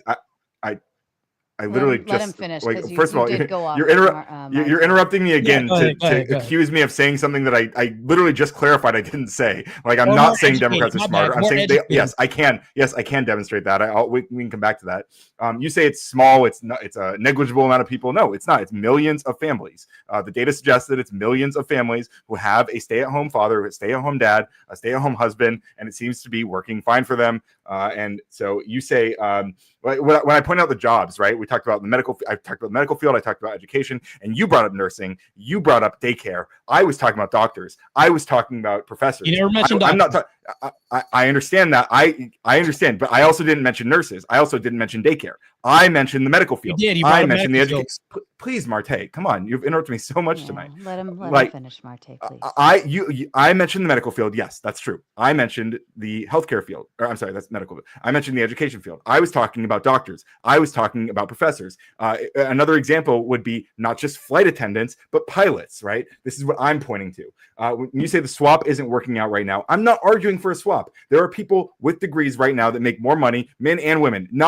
Most women aren't getting fucking gender studies degrees. This is a Republican brainwashing talking point. Again, Republicans feed you these insane narratives about what's going on in the world. But in reality, people who get degrees, which women are increasingly disproportionately likely to do, these people are making more money on average than the people who don't get degrees. And that's true for men. That's true for women. And that's going to mean that there are going to be more situations where the woman is making more than the husband that she chooses. And those men might decide that it may be best for them, at least for some period of time, to be a stay-at-home dad, which means that I would prescribe that they do what they've decided is best for their family, thus confirming the prompt. Finally, men are looked down upon by Marte, right? By many people in society, but especially Marte right here, who keeps saying that he looks down on men because he doesn't think stay-at-home dads benefit society. He just told you. He just said he doesn't believe that they're providing anything to society. Stay-at-home dads, people who are taking care of their families, raising the next generation of our American citizens. He thinks they're not providing for society. I think that's ludicrous. I think they're doing an amazing job, and I want to encourage them to keep doing that job if it's the best fit for them. And when they decide it's not, then they don't need to do that anymore, because I would prescribe that they continue to do what's the best fit for them, even if it's no longer being a stay-at-home dad, right? So the reason why I brought up the news example and saying, well, who would society blame? So you've already conceded that society would put the onus on the men and they would make men more responsible. Is that saying Marte is saying that? No, you've literally admitted, you said society would put the onus on men. They blame the man for this. And then when I whittled this down and saying, even in situations where the wife's out working and she's the breadwinner and men are stay-at-home husbands, and you said, well, we don't know about this. And even if they don't know, they'd still put the onus on the guy, which means that it's not Marte saying this. You've already conceded this. So this debunks your whole premise of saying only Marte thinks this. This is stupid. You've literally debunked your own point in front of you. Like, so not only have you contradicted yourself, not once, but twice in this debate. And I pointed out to you. So throughout this whole debate, we've talked about who's more optimal. You said that it's more optimal for men to be out of the home because it's something that happens, and you're arguing for a minority. While you say it's millions, it's still the minority regardless. And if you talk about the majority, yeah, it's more millions if we think about this. So that's a better prescription for society. And this is something that we should lean to, because I guarantee that the millions of men that are home right now don't want to be handicapped. And I'm going to go back to this point again on you. So they don't want to be unemployed and they do want to work. So when you say that, also your other point that you brought up, that women aren't graduating with gender studies degrees. No, this is actually happening. Women are graduating with degrees that are nonsensical and don't make any sense. While you could say, well, they're the most educated. Yeah. Black women, they say, are the most educated, but that doesn't make any sense. They're the most graduating, not the most educated. So if we think about this, that doesn't really make any sense. And you've yet to prove how they're more educated than Republicans. That's nonsensical, doesn't make any sense. And you're making a political standpoint that you'll get defeated on anyways. I guess for the last point, again, I'll pull this up in a second, but it is well known that that people who vote Democrat are more likely to be college graduates. Do you actually disagree with this? Just real quick, yes or no? So yes, they're pushing the liberal agenda. Okay, so you agree. So you agree. Thank you. That's all. No, that doesn't mean they're more educated. They're more graduated. Okay, sure. Sure. Well, yeah, that's what I said. Yeah, Ryan, hold on. They're more. It was a yes or no question. I wanted to move on. Ryan, just because they're more educated. Just because they're graduating more doesn't mean they're more educated. Can that be true? Potentially, but usually when people say educated, they're talking about people who went to school. So, right. If they're graduating more, it doesn't mean they're more educated as far as like smarter, as far as leaning towards like who has a better education. This doesn't reconcile any of that, because people are pushing people through like factories, through colleges. There are people, granted, that graduate with gender studies degrees and excel with, I would say, psychology degrees, which is a pseudoscience. I'm addressing a lot of stuff in my response. Okay, so I agree with you. There are people who are getting gender studies degrees. I'm agreeing with you. There are people who are getting psychology degrees. I don't think this is bad. I don't think these are nonsensical degrees. I think that's silly. I think it's clear that if you think that, it's because you don't understand what any of these degrees are doing, what any of these degrees are studying. I don't think gender studies is ridiculous or useless. I think it's rather important. And in fact, if you understood anything about gender studies, you probably would have done a lot better in this debate. But I agree that I would say that most women are not graduating with gender studies degrees. That's a claim I said. I could be wrong if the data proves me otherwise. I would be surprised to hear that, though. But what I also said is that men and women who are going to college, who are getting educated, as we say colloquially, who are going to school and getting degrees, they make more money on average, men and women.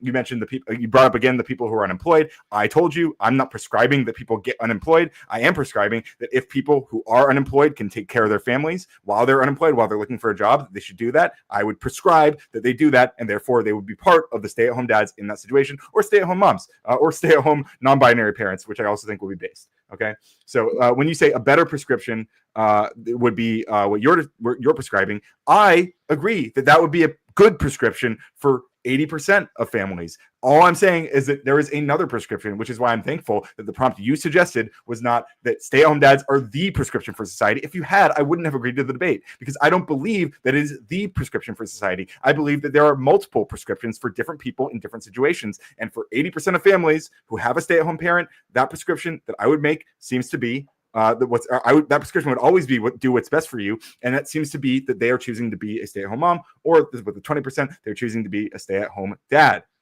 When you say the question of what's more optimal is what we're talking about tonight, no, that's what you have been talking about. I'm willing to engage on that level. I've not brought up the word optimal at all. You keep talking about this optimal, whatever. But if we talk about what's optimal, we're talking about optimizing to particular metrics, right? And so we have to talk about very specific statistics if we're going to be optimizing. That's kind of how optimizing works. So I think that's a whole different conversation. But like I'm not in the business of optimizing exactly how I think families should look. I'm in the business of having happy, healthy, successful families who are living their lives, who are raising the next generation of our American citizens well. And I think that millions of families are doing that just fine with stay-at-home dads.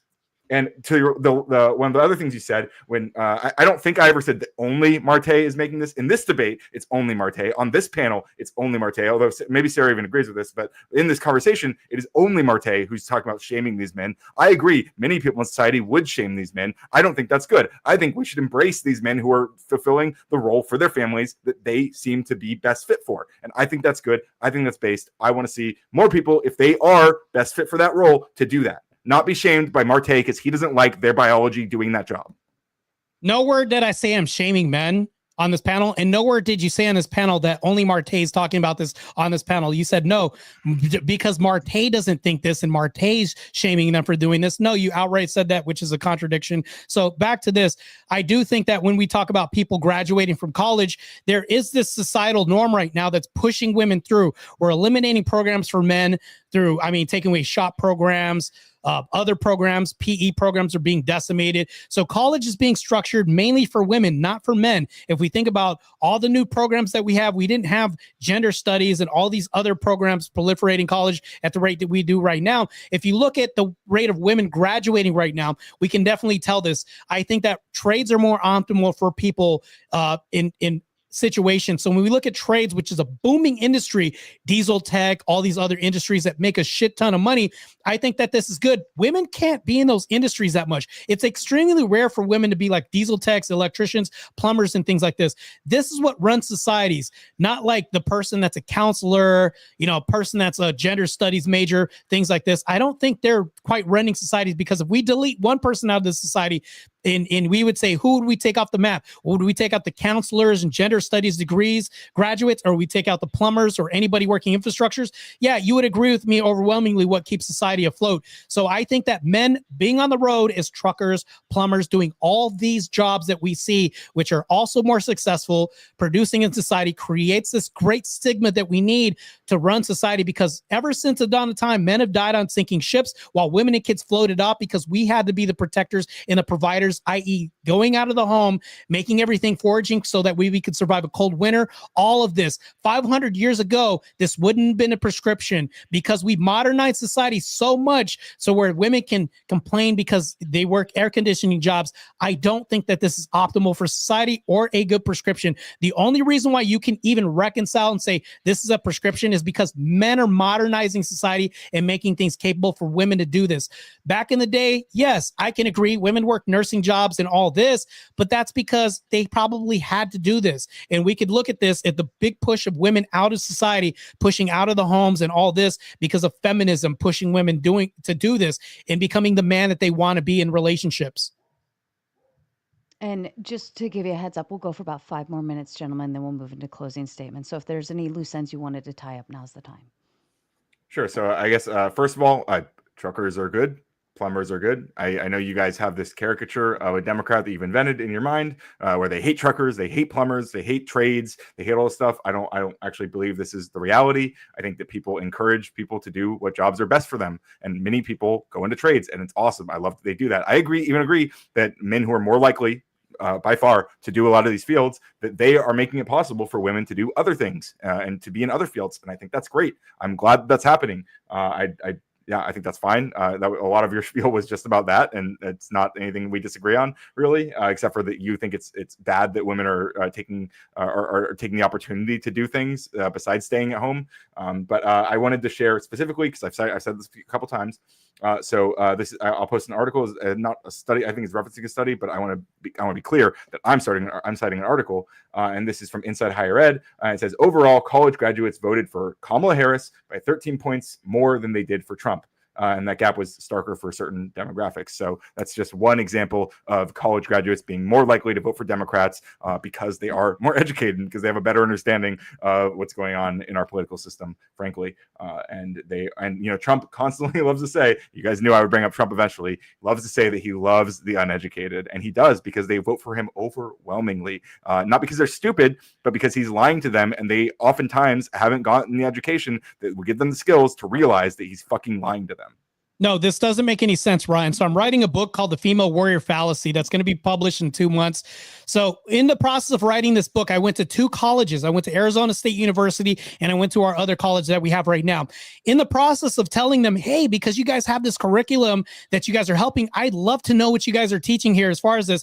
When I asked them that I want the history that literally debunks what they're teaching there, they say, we don't want it. We don't teach that here. This is not what we teach, even though it conflicts with their program right now, which is liberal programming. They're liberal programming machines in factories that produce liberal graduates. I can also prove this to you as well, too, with a bunch of studies, even though we don't have a lot of time for this debate. But I'm telling you right now, I've literally tried to find research to write this book showing that there's no warrior society that we've ever had of women, and we're propagandizing women to say that you're badass boss bitch fighters and warriors, which has never existed. Joan of Arc was also a mascot at best, which we can go into. But that's the thing, though. When I talk about these universities who I've literally approached and said, hey, I want to get more information. Well, we don't teach that here.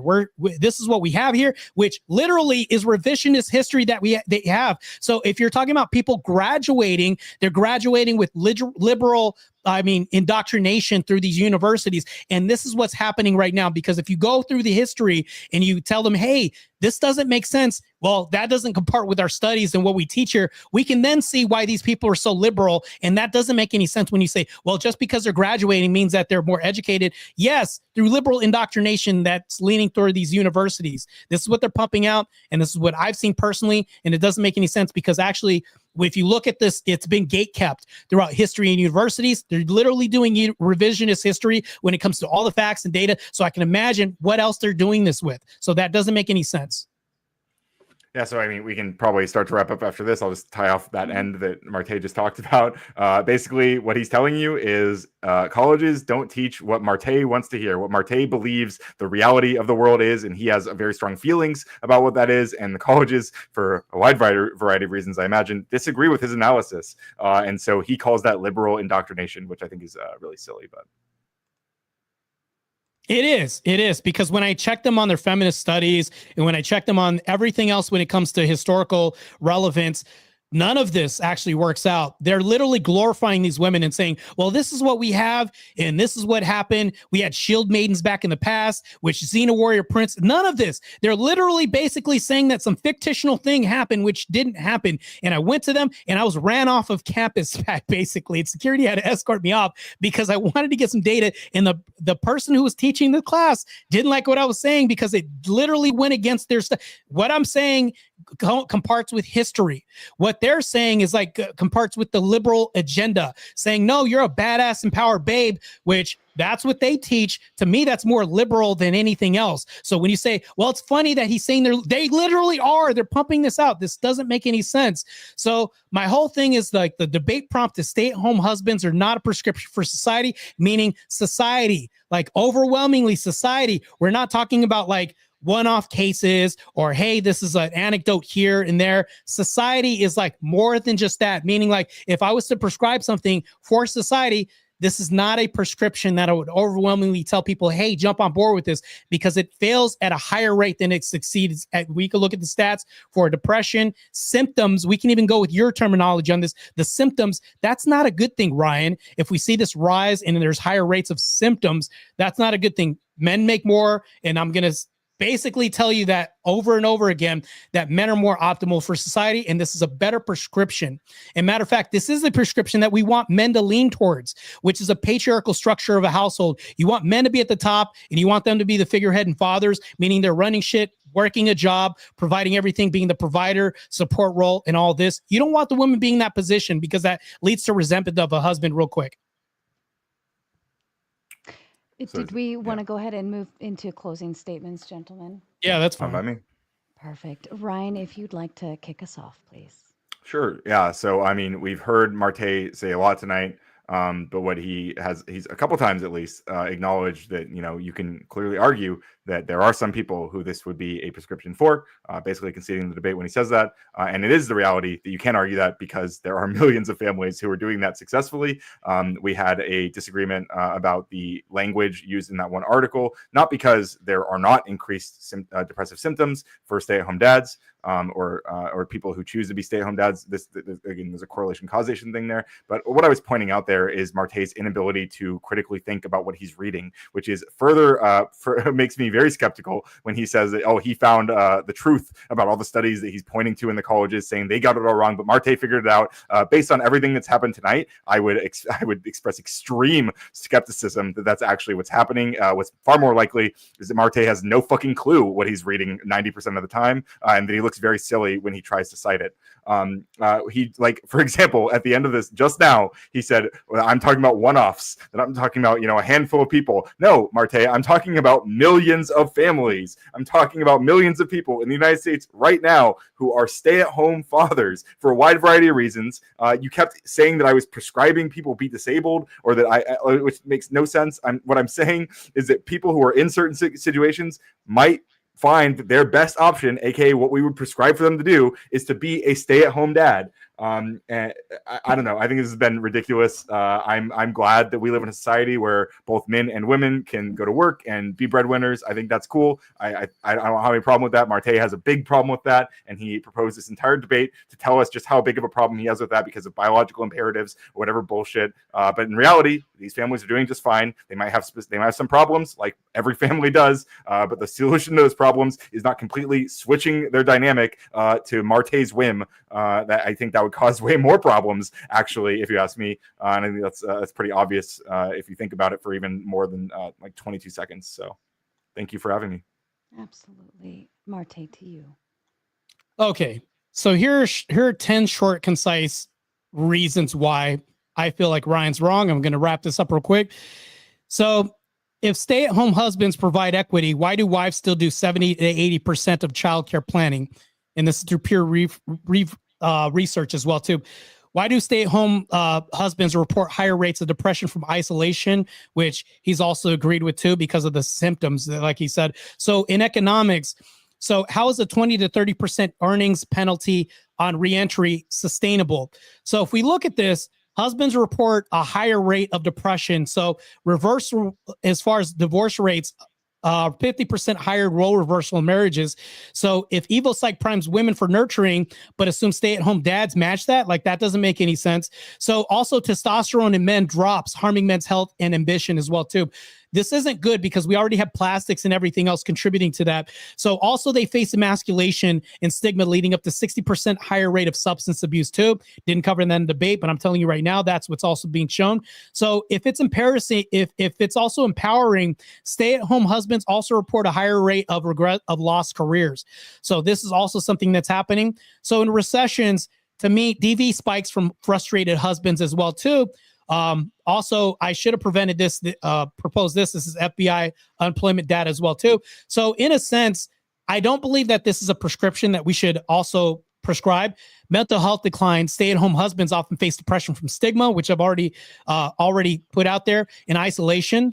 So studies also show that a higher rate of working dads, breadwinner wives report increased anxiety from the role overload. This happens overwhelmingly with women, and we hear about the complaints all the time with women and wives doing all the work. So role overload, because this hasn't been something that's indicative of our past or historically prevalent. Now that we do this, it's like a new thing. This isn't an experiment that we've seen the end of because it's brand new. We don't know the outcomes, but we're seeing this. Higher breakups, higher divorce, marital resentments on the incline, arguments escalate due to undervalued labor, leading to higher percentages of divorce risk in role reverse couples, which Ryan would say is a prescription that can happen. I don't think it's a good thing. I've also brought up the financial strain. Income drops 20 to 40% because he said that women earn less, which this is also something. If swapping higher husbands are out there and then reverting back to home roles, this causes debt and wage penalties upon workforce reentry. This is something that overwhelmingly happens. So I'll tie this up real quick. Social stigma is something I'll get back to. Husbands encounter judgment as unmanly. I've demonstrated this through my whole example of who would the news blame or society blame for being out of the home. This is also a stigma. This ties back to everything else. And then also, lastly, the child's impact. Kids may face bullying over non-traditional parents, and this also links to higher anxiety, which also adds to men's stresses as well too. The role reversals don't work. If traditional families were basically more successful back then, which we had higher marital rates, higher rates of happiness, why would we want to fix something that's not broke? Right now, we're literally doing this change where we're saying, okay, well, just because it can be done, we're saying that it shouldn't be done because marital unhappiness rates are increasing. Divorce rates are also climbing. This isn't a good prescription for society because we're seeing this play out right now in real time. It's not working because if you had one family, I'm going to end this right now. If you had one family that's traditional where we had the man working out of the home and the woman staying in, if we took 50 and then we took 50 where the woman was a boss babe working out of the home, guess which one would have a higher divorce rate? It's the woman working outside of the home. We've seen this. He's already conceded the depression rates, conceded that men make more of the home. That's more optimal. That's a prescription for society. In the inverse, divorce rates increase. That's not something we want as a prescription, and I'll end it there. Perfect. Thank you, gentlemen. This has been probably the most respectful debate here on this show, and I thank you so kindly for making it kind of an easy night in that aspect. But more importantly, you were able to have the discussion. I'm going to go ahead and drop the link for Open Panel Dumpster Fire. If anyone wishes to come on to further the conversation, you're more than welcome to start dropping backstage now. Jicky getting their YouTube membership now. Welcome to the Mater Nation, my friend. Orca Speaks with the big 5 just to send some tomato love. Thank you so kindly. Vincent says, what if the parents identify as distant uncles in a lesbian relationship? Does anybody have some thoughts to that? Good for them, I guess. Yeah, I mean, lesbian. So I don't understand this because when you talk about the DV rates in lesbian relationships, sky high, the breakup rates sky high. I mean, anybody can identify as anything they want, but the results are still going to be the same regardless. They're not a good prescription for society either. And you can go ahead and kind of outsource that role to some degree in lesbian relationships. I don't really think it's going to move the needle that much on the rates that are high DV and divorce rates and all that. So. Okay. Thumping Weevil says, ask Ryan what side of the sidewalk should the man walk on when he's walking with a woman? Obviously the one closer to the cars so that he can stop the car. Okay. Minimum Due says, thank goodness Ryan wasted our time demanding a study he had zero contention with and didn't change his position anyways. Peak debating, bro. I think it's ironic that he's saying peak debate bro there because the real peak debate bro would be asking for a study so that you can then nitpick it and pretend that it says something different than what it actually says. I just wanted clarification. I wanted to be able to dig into the data. And I think it was a really fascinating point that we got to engage with a bunch because what it proved, as I said in my closing, is that Marte has no fucking clue what he's reading 90% of the time. So fair enough. Josh says, is Marte going to provide studies or just news articles that conform to his view that don't provide their source? So I can say I can have a logical entailment of my argument and say, hey, this is something that we can agree to, which Ryan's agreed to when I brought up the premise of the reporter who society would blame. We don't need a study for this. When I say that men make more, I didn't need a study for this. Ryan also conceded to this. So we can also agree that he can also agree to concessions on this. He's also agreed to, hey, this study that I've seen that was impactful, he also pointed it out and agreed that this study also is very concise when it says the entailment of depression details or I would say like symptoms, right? When he agreed to this, that's also a study. So it's like, what are you referring to when he actually agreed to that as well too? And also the logical entailments that I also provided. Okay. Minimum Due says, I don't understand why isn't Ryan spurging and interrupting constantly? I thought this was a raging tomato debate. Where's my tard outs? What changed? I think I'm riding on a high after Rob Noor realized last night, about 20 minutes into our debate, that I actually understood what the Insurrection Act was about, how it's been used in the past 50 years, and what conditions it was being used. And he could not defend by any means what he came to argue with me about. His best example of the police not doing their jobs was allegedly some video of them not arresting some 15-year-old girl or whatever. It was very silly. He looked very dumb, which is why he muted the stream and talked to his panel for the rest of the night. It was very embarrassing. I thought you guys did great. You guys were really good at not interrupting too much, and even if you did, you backed off and all of that. So that's great. Marte, you did really good with also allowing clarifications between each other. I like that. Vincent says, just to elaborate, mothers at home for the first 3 years reduces post perinatal infant deaths by about 25%. Exclusive access to breast milk reduces infant hospitalizations by 70%. Ryan, look at 2025 CDC. I mean, if that's true, cool. I would support women getting paid to be able to stay home during those periods. If that leads to better results, that might be fine. I support maternal and paternal leave anyway, so I'm not against like women being supported as they decide to stay at home. I think that's cool and fine. Well, hold on though. But if the man is working, like maternal leave and paternity leave, like we look at this paternity leave. So if we think about this, like the woman wouldn't have to be so dependent on that. If the man is stepping up, he's a provider. She also feels safe and protected and is given that space by allowance because the man is granting her access from doing this. And she doesn't have to worry about, hey, I have to rush to get back to work. Wouldn't this be more optimal? And wouldn't this be a prescription that we would say, hey, this is great because the man's fulfilling this biological imperative by staying at home, making her or giving her the space to fulfill this biological imperative that Vincent's alluding to, saying, hey, being at home with the breast milk, the spawning period and all this, he's allowing this. So what could you say against that? Like, what would be bad about that, Ryan? I mean, for the first 3 years, it sounds like it would be great. And then if things kind of like, what's the word, like kind of teeter off and level out over time, then I think I would be less concerned with it. So if things level off, why change? If it's working, why change? If it ain't broke, don't fix it, right? So when I say level off, I mean that the difference between the mother and the father being the one at home is negligible. All right. I mean, I can move on with that. Yeah, that was a good head shake. Okay.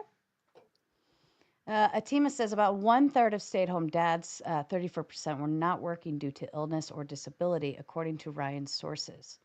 First time I've ever seen Atema actually understand something I said. True, based. Vincent says Ryan's actually right. Regardless of it's optimal or not, stay-at-home dads are a prescription, just not a good one. Ryan wins. That's actually really funny, but true. I mean, well, I would say it's a good one, but yeah, even on that technical phrasing, I guess I would still win. I think I won on the real one, right? I don't think it's a prescription at all. If you were to say, hey, this is something I would prescribe, I think nearly every guy on the planet that's reasonable and rational on I would say, predictive model as far as if you want a marriage to last, if you want to stave off divorce, if you were talking about a prescription that leads in better outcomes, this isn't a prescription. I don't agree with that. Sarcastic Warlock says, my wife makes $100,000 more than I'm capable. She works from home and I spend time with my kids. The prompt is wrong altogether. Marte, as the only one with an OnlyFans, you should know better than to argue in favor norms. I don't have an OF. I don't have that. I'm against OF actually too. And I mean, that doesn't really make any sense. You should do way more research. Me and Andrew Wilson literally had a debate about this and all this was exposed. So, I mean, not only are you not doing homework, but you're actually, giving her $20 for just saying nothing. But I can move forward with this. I'll add, yeah, you shouldn't spread misinformation about my debate opponent. There's plenty to criticize of things he actually said. But I think you're making a good point about how like the idea of stay-at-home dads, even the Pew Research that I mentioned and I used for a lot of the data points I talked about in this debate, it is kind of a blunt and not very clear view of the full scope of what a stay-at-home parent looks like, because it specifically focuses on fathers and mothers who are not working.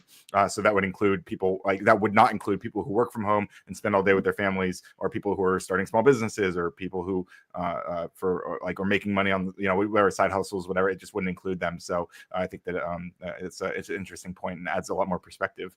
Well, one thing that I will say before we move along is, if you notice the slick language here, my wife makes $100K more than I'm capable. Right, great. I can even acknowledge that.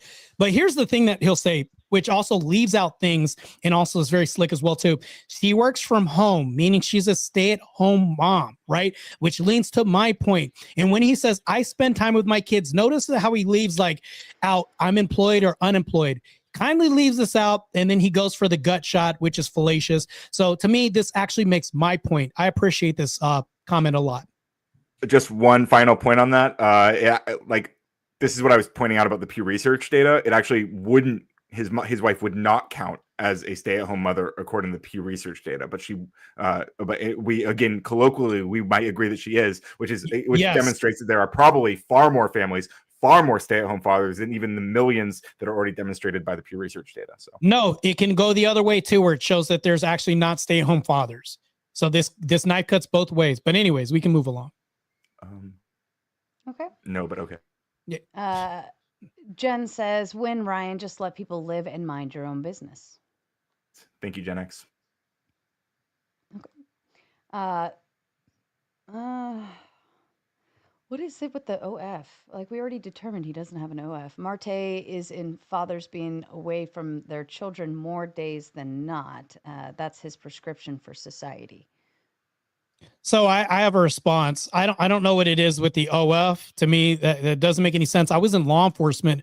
I was a federal agent. To me, I'm just like, yeah, I couldn't do this and be a federal agent or be in law enforcement for 13 years, which means, like, how far behind me was that? Like, that doesn't make any sense. So back to this, I don't think that's also good too, because if you had a kings and people that work like farmhands, people that worked, I would say, traditional jobs back in the day, their families actually thrived on this. So we would even look at kings back in the day, when they came back home from conquering another kingdom, things like this happened. The sons were even more grateful because the father had less time, because the time is valuable. Because if the child had exposure to the dad, we would look at this and say, damn, I get to see time with dad. It's rare, which means the value goes up, and it's actually more rare. The value and rare are part and parcel with this. So that doesn't take away from this. You'd have to denounce all of history when you say, no, fathers are away from their kids, which was the mainstay of society. How come marital rates were higher? How come traditional families were more intact?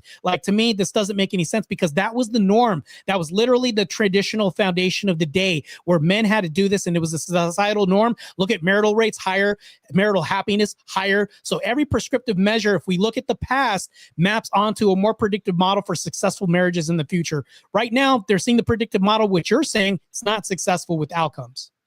I just want to add one thing that reminded me. Another thing that's been a common thing all throughout history is kings, monarchies. And I want to advise everyone to go to nokings.org and find your local No Kings 2.0 protest, which will be tomorrow, where we are protesting all of the insane authoritarian oversteps that the Trump administration has been doing for the past 9 months, including the abuses that ICE is doing right now.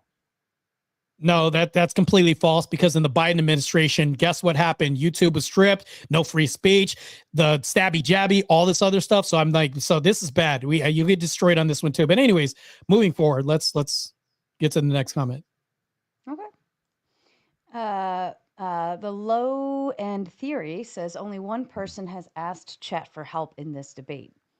True. Also good to see you, Low End Theory. Low End Theory is an old friend. In fact, he and I used to debate Andrew Wilson together back in like 5 years ago. So I saw Low End Theory on Twitter, and then they said, well, Marte's a Andrew Wilson copycat. He said, or clone, he said, just to be factual. And then in this thing, I said, well, you're welcome to show up on the panel if you want to help Ryan this debate, because he's going to need all the help he can get. Furthermore, I went to go to Low End Theory's X page, and it says, I'm against everything with the right. Okay, bias shown, meaning you're probably going to be bad faith anyways. So yeah, let's move forward. Based W Low End. Okay. Vincent says, Marte, have you ever been prescribed the wrong medication or medication that's not as good as more expensive one? Less optimal is still a prescription. The only Percocet I mess with is breasts.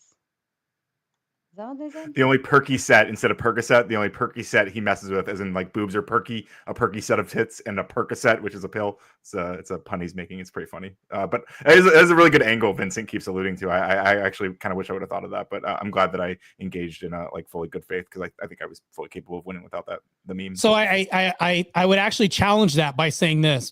So if you have a prescription, which is the right medication, and then you get a wrong medication, to me, that's not a prescription, meaning like it's not a prescription that we would see for society. So if I was to say you have two choices, right? All you're saying is it's not a choice. Yeah, I can agree it's a choice. We could say, yeah, that's a choice, but is it a prescription, right?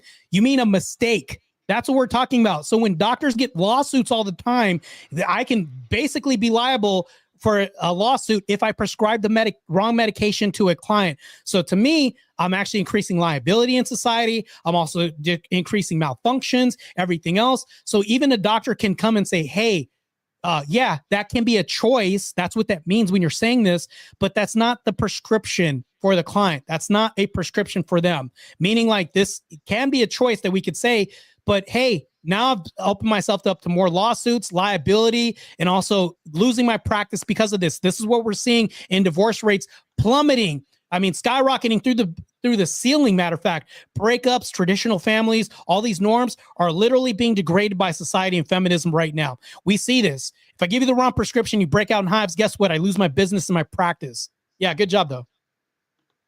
Okay. Sarcastic Warlock says only one person in this. Oh, goodness. Okay, sorry. Millennial Mike. Yeah, sorry. I apologize. Millennial Mike says Ryan wins on a technicality. Should have defined terms more clearly. I agree with Marte in spirit. Fathers need to provide generally, but obviously not in all cases. Win debate, Sarah, like the video. Yeah, and just a reminder, I mean, Marte chose the prompt. He tweeted at me, said I would run away. Obviously, I didn't. And obviously, he took a major L here. So maybe a big mistake. But I would happily debate you again, Marte, if you want to. No, I don't think it's a major L, because if you think about this, what he means is winning in spirit. To me, I think that's a good gesture of goodwill, meaning like this is a prescription that we want to see in society. Now, technically, if you were to say that a prescription's a choice, yeah, you can say that, but I think we should have went through like our definitions for prescription. I was arguing that this is not what we want for society, which means like this is not optimal. Now, I should have probably made the prompt more optimal. You would have taken a bigger L in that debate, but no, I still would stick to my guns and say it's not a prescription for society. So what people are basically taking this down to is like saying it's not a choice. Yeah, we can agree that it's a choice, but we're talking about a prescription, right? If you give the wrong prescription, like the other guy's super chat, and you give the wrong prescription to somebody and they break out in hives, they have allergic reaction or predisposition for some medical, I would say, contraindication according to the label, guess what's happening? A bad outcome. This is not a prescription, and that's what I mean by prescriptive measures in society. I don't mean like option. That's not what I'm talking about as far as this. It's saying that we don't want this as a prescription. It's not a prescription by that metric of saying I'm producing more liabilities, more broken marriages, less dissolving of traditional values and functions for families. That's what I'm saying in this debate. Okay. Sarcastic Warlock says literally everything about Marte could be replaced with an AI in a robotic drone's body within 6 years. I think that's not fair. Okay, an AI would actually be able to have reading comprehension. No, I think that's false also. So if we talk about a drone's body, I'm also an IFBB professional bodybuilder. Less than 1% of the population is me. And if you talk about people turning pro, I turned pro in 2 world-class sports. So that number actually drops down even lower since I beat world record holders. So if you think about that, so as far as like my comprehension and reading level, no, I think I'm good with that. So Ryan's definitely coming in with a fallacious hit on that. Doesn't make any sense. Okay. Radical colon cleanser would rather be the stay-at-home mommy so he can breastfeed and slave over a hot stove while fighting for justice and communism. True and based. So please come over to my channel and give me money so I can be a stay-at-home father to Umbreon. That's funny. Trib says, pity Dono for having to sit through Marte's torture. Stay sane. Thank you, Trib. Marathon Cav sending in the big 50 just to say, Sister Sarah. Thank you, Marte. Thank you. And two more. I think, oh, wait, no, there's a couple more in there. Since Marte loves talking about what is biologically optimal, what does he think about child brides? Don't deflect. I'm an Orthodox Christian faith believer. I think that I would definitely oppose that. I don't think that that's a good decision to make because societally, even if we have something that's biologically optimal, we have laws for a reason. So we have to also think about morality and we have to think about ethics as well too. So even though something can be biologically optimal because we can, doesn't mean we should, because look at the outcomes. If we look at the outcomes, this isn't good for society. So you're literally saying that this would be optimal for people to do? No, we have societal functions against this because what's normative actually ends up in good outcomes because we actually have less people talking about like child brides and child marriages. We've had a success rate of saying that, hey, this person's of age, they're more knowledgeable. So biologically, let's comport like the whole biological spectrum of this. Would you agree that, I can't really ask you this question, but I would assume that if we marry somebody that's like 21 and older, 18 and cognizant, they're going to be more knowledgeable about the agreement biologically compared to somebody that's a child like 9 years old, not knowing what to get into. They're more easily coerced. So that's the biological component. We're talking about years, age, and all this other stuff. It's wiser. So it actually makes my argument. I will say I agree with a lot of what Marte said there about the reasons it's a bad idea. But additionally, I'll add it's a common misconception that like child brides or like young underage women, for example, would be like biologically optimal or whatever. That's actually not true. It's actually more dangerous for them to give birth to children by and large. So even if there weren't all the other reasons that people shouldn't do that, it's also not a lot of ortho bros even would argue that's like biologically optimal, and they are wrong about that. So low end theory, I'd hate to go ahead and look through your computer in the files right now after reading that. But anyways, let's continue. Werbs over on the Rumble side says college graduates do not mean educated. They are more indoctrinated. That is it. I mean, colloquially, when people say educated, they're talking about like people who go to college. You might not think that that's the case, maybe possibly because you didn't go to college.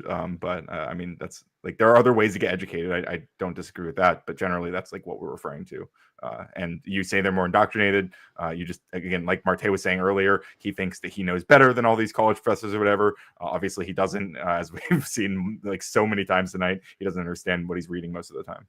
No, it's true. I've literally went to these colleges and said, hey, this is what I have showing here through, I would say I'd have to pay through paywalls and all this other stuff. It's literally hidden from colleges, and they've suppressed a lot of this data, especially when it goes down to like feminism history and all this. They literally are teaching revisionist history when it comes to feminism, social studies, everything like this. Matter of fact, race critical theory, all this is now into the foray in colleges, and that's also being manipulated as well too. How is this not indoctrination when you're teaching a history that doesn't coincide with the facts that have happened? I've literally addressed this in the debate. You can't disprove this because actually I have a book with all the sites and sources at the end of it. That can be another debate too, which you'll actually get destroyed on wholeheartedly. But yeah, they're indoctrination factories, and they're pumping out a lot of people with this groupthink of not only revisionist history, but feminist thinking. And that's literally what they're doing, is indoctrinating the next class of individuals in the workforce. I would actually love to talk to you about critical race theory sometime. If we can maybe set something like that up. Doesn't have to be a big formal debate, but I think that'd be fun to clash. Yeah, that'd be really cool. Sounds like you guys can actually get along. Low end theory over on Ryan's side there for you. Let's fucking go, Ryan, with the big 5-0. Thank you so much, low end theory. Appreciate you, bro. Good to see you, man. For real. The guy who I suspect FBI would have a lot of problems looking through folders in his history. So anyways. Fair enough. Trib1 says, Marte, everyone in this room is now dumber for having listened to you. Your incoherent yapping. I award you no points, and may God have mercy on your soul. Yeah, that's fine. You could say that people are dumber for having to listen to an argument that's pro antinatalism, pro-nuclear families and citing history of saying that we've had stronger families in the past. I don't think that's really dumbing people down when I'm stating obvious facts. When I bring up facts of saying that how the outcomes are going to play, we can literally see that. I don't need to bring up stats or studies showing that we've had stronger families in the past when we didn't have no-fault divorce, when we have men working out of the homes. We can look at the marital rates and we can see a decline happening now that women have had this quote-unquote freedom happening. I don't see how people can be dumbed down from seeing obvious facts that we can see in society, to which Ryan has actually agreed with it part and parcel to some parts of my debate. So to me, it doesn't really make any sense. So that would mean that he's partially dumb too. So I don't understand what you were saying when you say I'm dumbing people down by stating obvious facts and reporting down to a biological factor that universally everybody can agree with. Okay. Trib says the optimization claim and the world impending doom claim from people like Marte are unserious and don't exist in reality. They're grifters, grift. You know, I'll defend Marte a little. I think he really believes all the insane, unread shit that he's saying. So, you know, to me, it's not serious, or like, as far as like the silliness of this, like we can't say that the silliness is serious.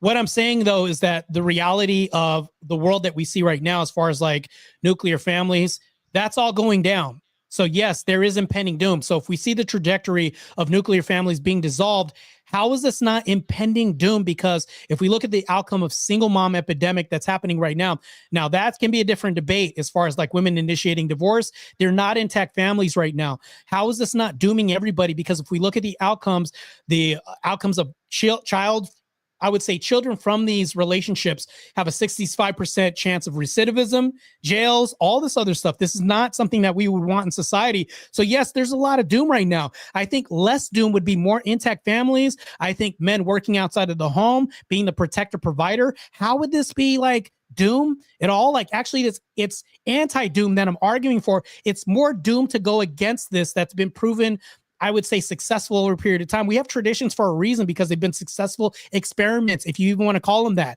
They've been successful over a period of time. We can look at the past for good examples of this. They're eroding with the case of like illegal immigrants coming in, eroding religious faith, belief mechanisms, all this other stuff. That's a whole different discussion. But feminism is also doing this too, eroding values of American belief systems, families, and all this. To me, yes, the doom is happening in real time through propagandization, through, wet ass pussy, Cardi B, and all this. How is this helping? That's also doom as well too. So, yeah, I would say WAP is a great song, absolute banger. And additionally, the real doom that we all have to be prepared for is Robert Downey Jr. taking on the role of Victor Von Doom in the upcoming Avengers Doomsday. Get your tickets on sale soon.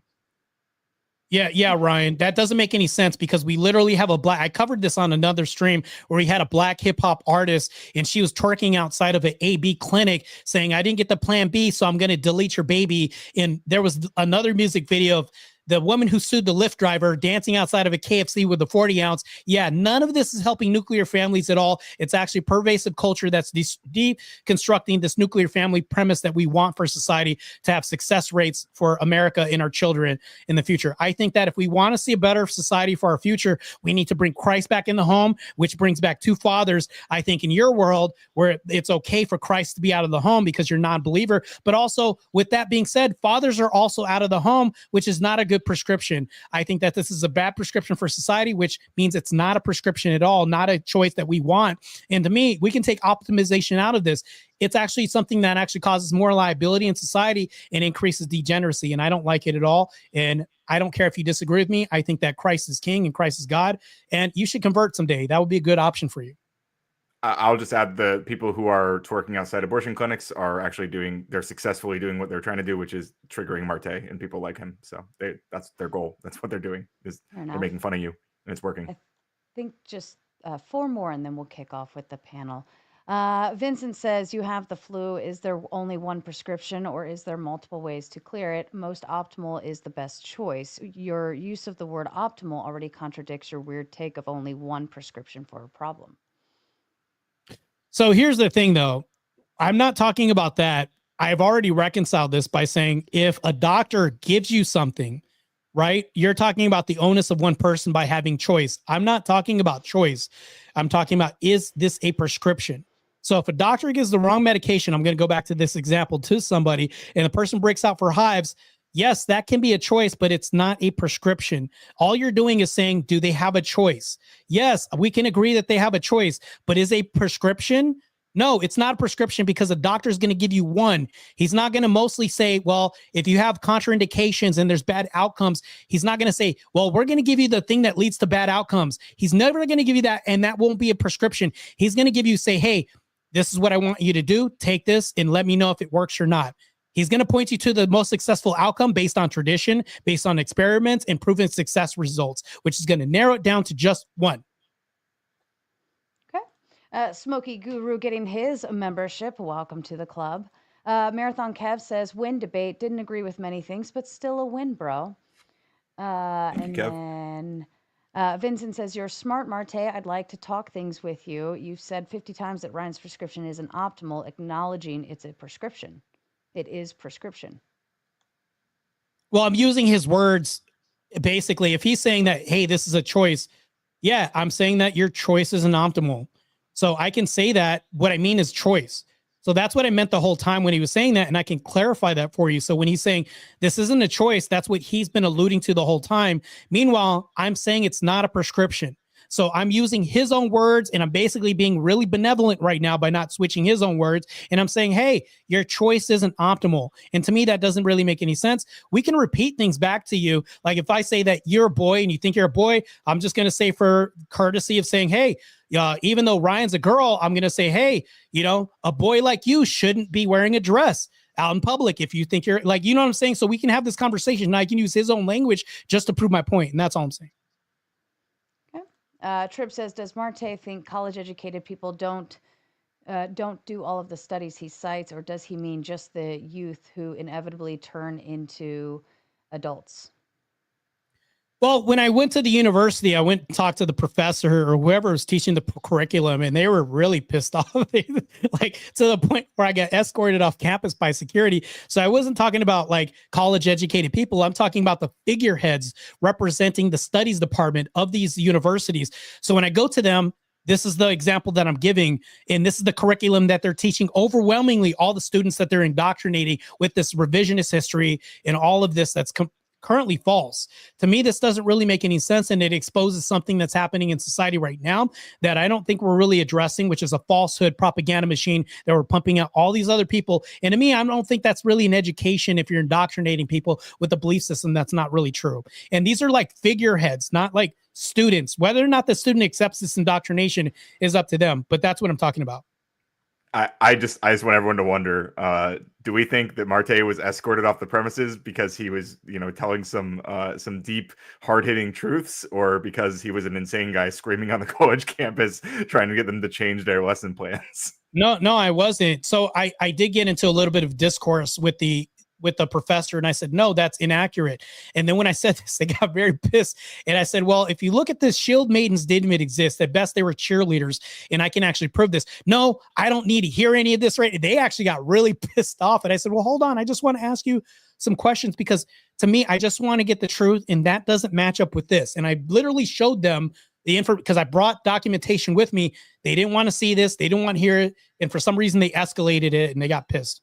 For some reason, liberals get really pissed off and emotional when you show them the truth. You were just showing them the facts. Trend. Yeah, that's crazy. Okay, 2 more, and then we're all set. Vincent says, feminism did worse for society than good. Marte's 100% no-fault divorce, less mothers, no accountability, degeneracy, sexual promiscuity, nuclear families, all this because women don't want obligations. I think no-fault divorce is good. I think it's weird to want to force people to stay in bad marriages. I would say less mother. Maybe less people who don't want to be mothers, which I guess is fine. No accountability. Accountability to who? Degeneracy. I probably don't care about what he thinks degeneracy is. Sexual promiscuity for one, and nuclear families can still exist. No one's stopping you from having a nuclear family. Even like 80% of the stay-at-home family or families that have a stay-at-home parent seem to be closer to that dynamic. So seems like it's doing just fine. So hold on. Do you think that people can change their financial status if they get a job or not lose their job or all this other stuff? We agreed that this is like a temporary position that men don't want to be in when it comes to like working, right?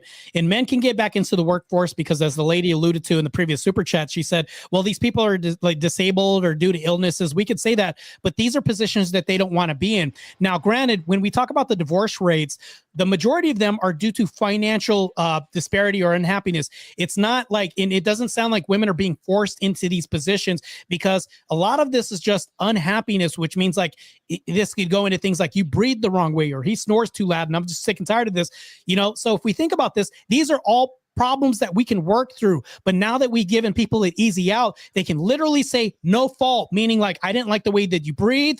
I don't like the way that you put your shoes on in the morning. To me, this doesn't really make any sense.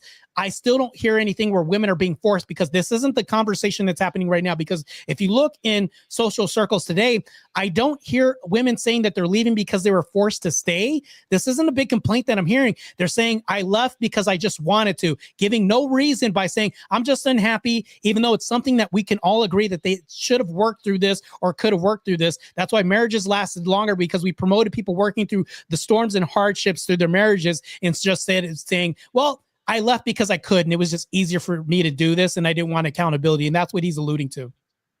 Yeah, they left against Marte's will, sadly. Okay, last one. Nice mischaracterization, but fair enough. Omni Future says, no stats support societal changes as per prescription, but tons of stats are clear warning signs against it. Love Marte, hashtag be serious. So to me, I think that we do have societal change right now, and we can see that in the metrics of divorce rates. How's that going for you? It's not going good right now, ever since the proliferation of women working out of the home and being pushed out of the workforce. To me, we can blatantly see this. So when you say that we don't see societal changes or stats, I'm like, that's a complete fallacious thing. You could even agree, and even Ryan could agree, that divorce rates are sky high. Men are opting out of marriage. Gee, I wonder why. Even women are opting out of marriage at high rates now, following suit. There's a reason why. We can see the trajectory going right now, and marital rates aren't increasing right now. So when we say this, it's like, yeah, I don't understand where you're getting this from or rational reasons. So clear stats, when we see this, the stats overwhelmingly show where we're going with traditional families are being broken up. And that's the trajectory we're going through. And prior to that, we had a super chat saying, well, there's doom culture that you're talking about that isn't happening. That's doom culture. That's what we're having. Okay. All right. Well, let's go ahead and get ready to meet your panel. Where's my remove button? There we go. Oh, my apologies. All right. Let's have some fun. And here we go.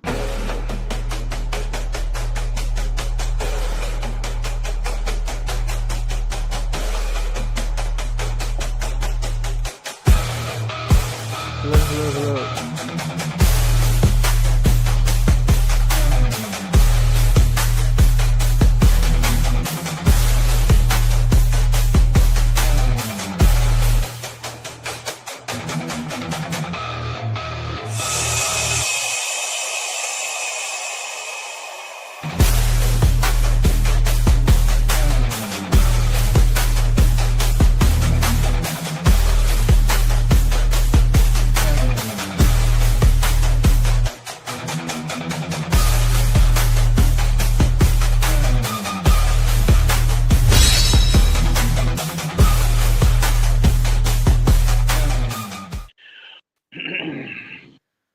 All right. Hello, everyone. We've got Marte and Ryan are our main debaters for the evening, so they are in the safety net.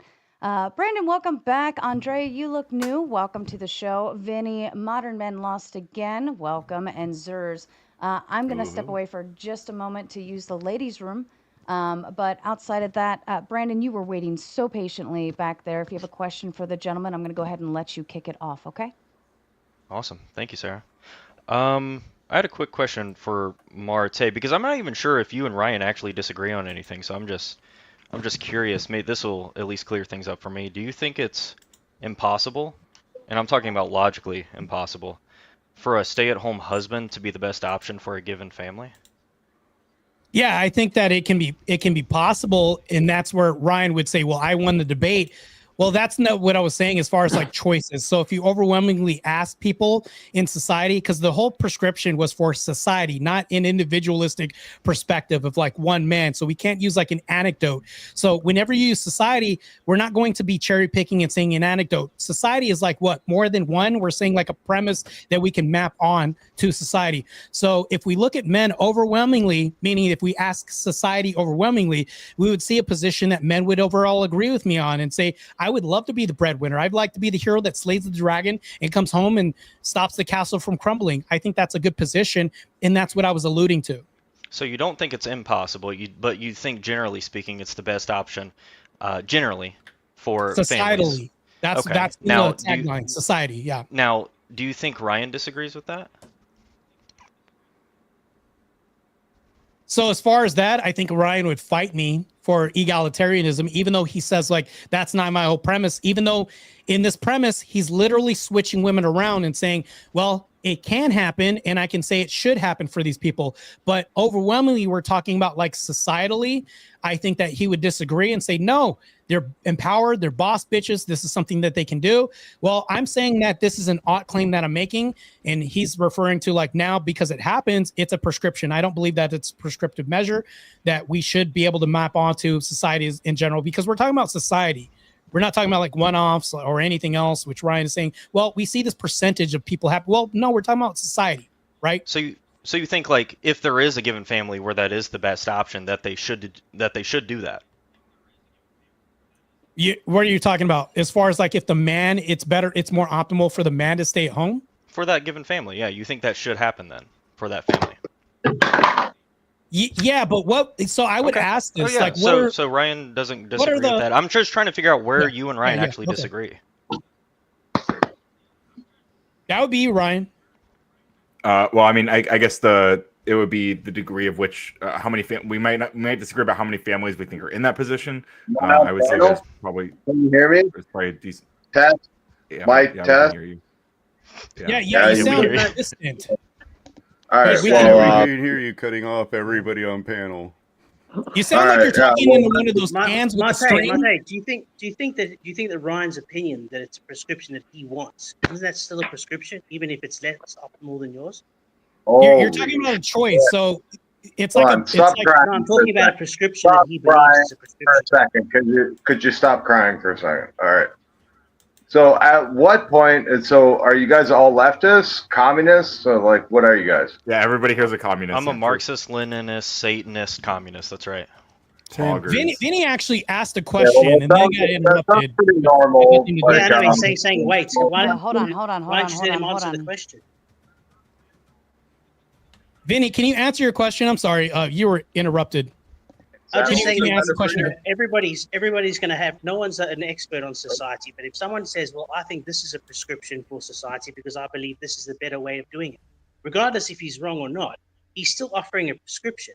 I mean, you're saying it's choice, but I mean, he's saying, I think a good prescription for society is that more men need to stay at home and more women. I mean, I disagree with that, but it's still a prescription. Yours is more optimal. What do you... Well, like to be clear, Vinny, I actually agree with you on this. And that's the position I was actually arguing, was saying, yeah, we can agree that it's more optimal. I think that to be honest, I'll take the onus on this for making the prompt, which should have been clarified a little bit more. So, bro, can you just let him answer? I'm trying to figure this shit out. Can you figure it out while you're muted for a second? So to be clear, I think that you're correct on this. So the problem with this is even though I think you're correct, it boils down to like the semantics. I don't think that we really reconciled like the definition of what we mean by prescription. When I say prescription, I'm saying like if a doctor was to offer something that not only like stop liabilities, stop lawsuits or anything like that, we would say that the one that increased lawsuits and liabilities wouldn't be a prescription. It would be more or less a choice, because to me, I don't think that that's something that they would teach or say that for society, we would give out like Marcozet, which is a pill that increases like lymphoma and all these other things that happen. I don't think that they would say that that's a prescription. It would be a choice. And I know this is a really semantical argument that I'm making right now, but that's why I'm saying that it's not a prescription. Did you get COVID? So just real quick, just to give because I think this is addressing the actual question. being asked, I believe. Like I don't prescribe that people who are not in a position to do this should do this, right? I'm saying I do believe there's a growing number of families who are in this position where they should do it because it's the best fit for them. I think there's a growing number of those people, and I don't think that's a bad thing. But I'm not arguing that people should embrace this against their will or whatever, or like be like, hey, like we don't want this dynamic in our family, but like Ryan thinks we should. That's Marte's game, right? Marte believes that people who have some working system for their family, he thinks they should change it up because of what he believes biologically, essentially, like certain people should do. Yeah, I think that we should fulfill a biological imperative. If men are more built for industrial positions, things like this, which 87% of men work these positions, we can then say, well, okay, we can say that there's like a universal metric, which men and women can then be nurses, teachers, and things like this. But what I'm saying, though, is if we're talking about prescriptive measure, we can look back at history and say that, okay, well, men were more outside of the home working and away from their kids. Well, what were families looking like as far as marriages? More intact, higher marital rates, divorce rates were actually decreased at that time. But if we look at now in the society where you're saying, well, just because it does happen, that can be a prescription. Well, look at marital rates right now. Look at intact family homes. The nuclear family is being dissolved as we speak right now. And to me, that's why I don't think it's a prescription. It's something that can happen. Just before you carry on with that, do you believe that there is more than one prescription for a problem at any point, or is there always only one? So it's going to boil down to one. So if we look at success rates, you're going to end up at one. Because if you look at a reduction, and of course, I'm going to talk about like being a reductionist here, but if you think about men, we have to come up with solutions. We're not going to say, hey, we're going to take two choices at one. You can only take one choice in the end because you're not going to be in two places at once. So it always boils down to one choice. And that one choice you're going to say is a solution-oriented optimal approach. You're Christian. Well, there can't just be one with what you told me. It can be. You said it's possible for a stay-at-home husband to be the best option for a given family. It's possible that you can take the wrong medication. Right there, because generally speaking, that's possible, but that goes down to choice. So that's more than one right there. You think generally speaking, the husband shouldn't be a stay-at-home dad, no, what but in some cases they should be. The best option is the prescription. Okay. The best option is everything else is not. Well, then he's just equivocating on. He's equivocating on. It's really simple, right? A prescription is what do we think is best for the majority of people. However, we know the majority of people don't always fit in that scenario. What Ryan's fighting for is he says, well, not everybody fits in that. Everybody agrees 100%. But overall, this is something concerning that nobody seems to be like talking about, which is exactly what Ryan said. 20% of men are at home taking care of their children. I actually will argue that 20% of men actually don't want to be doing that. There are a percentage that do, and granted, let them do it. Let them thrive. Let them have fun taking care of their kids.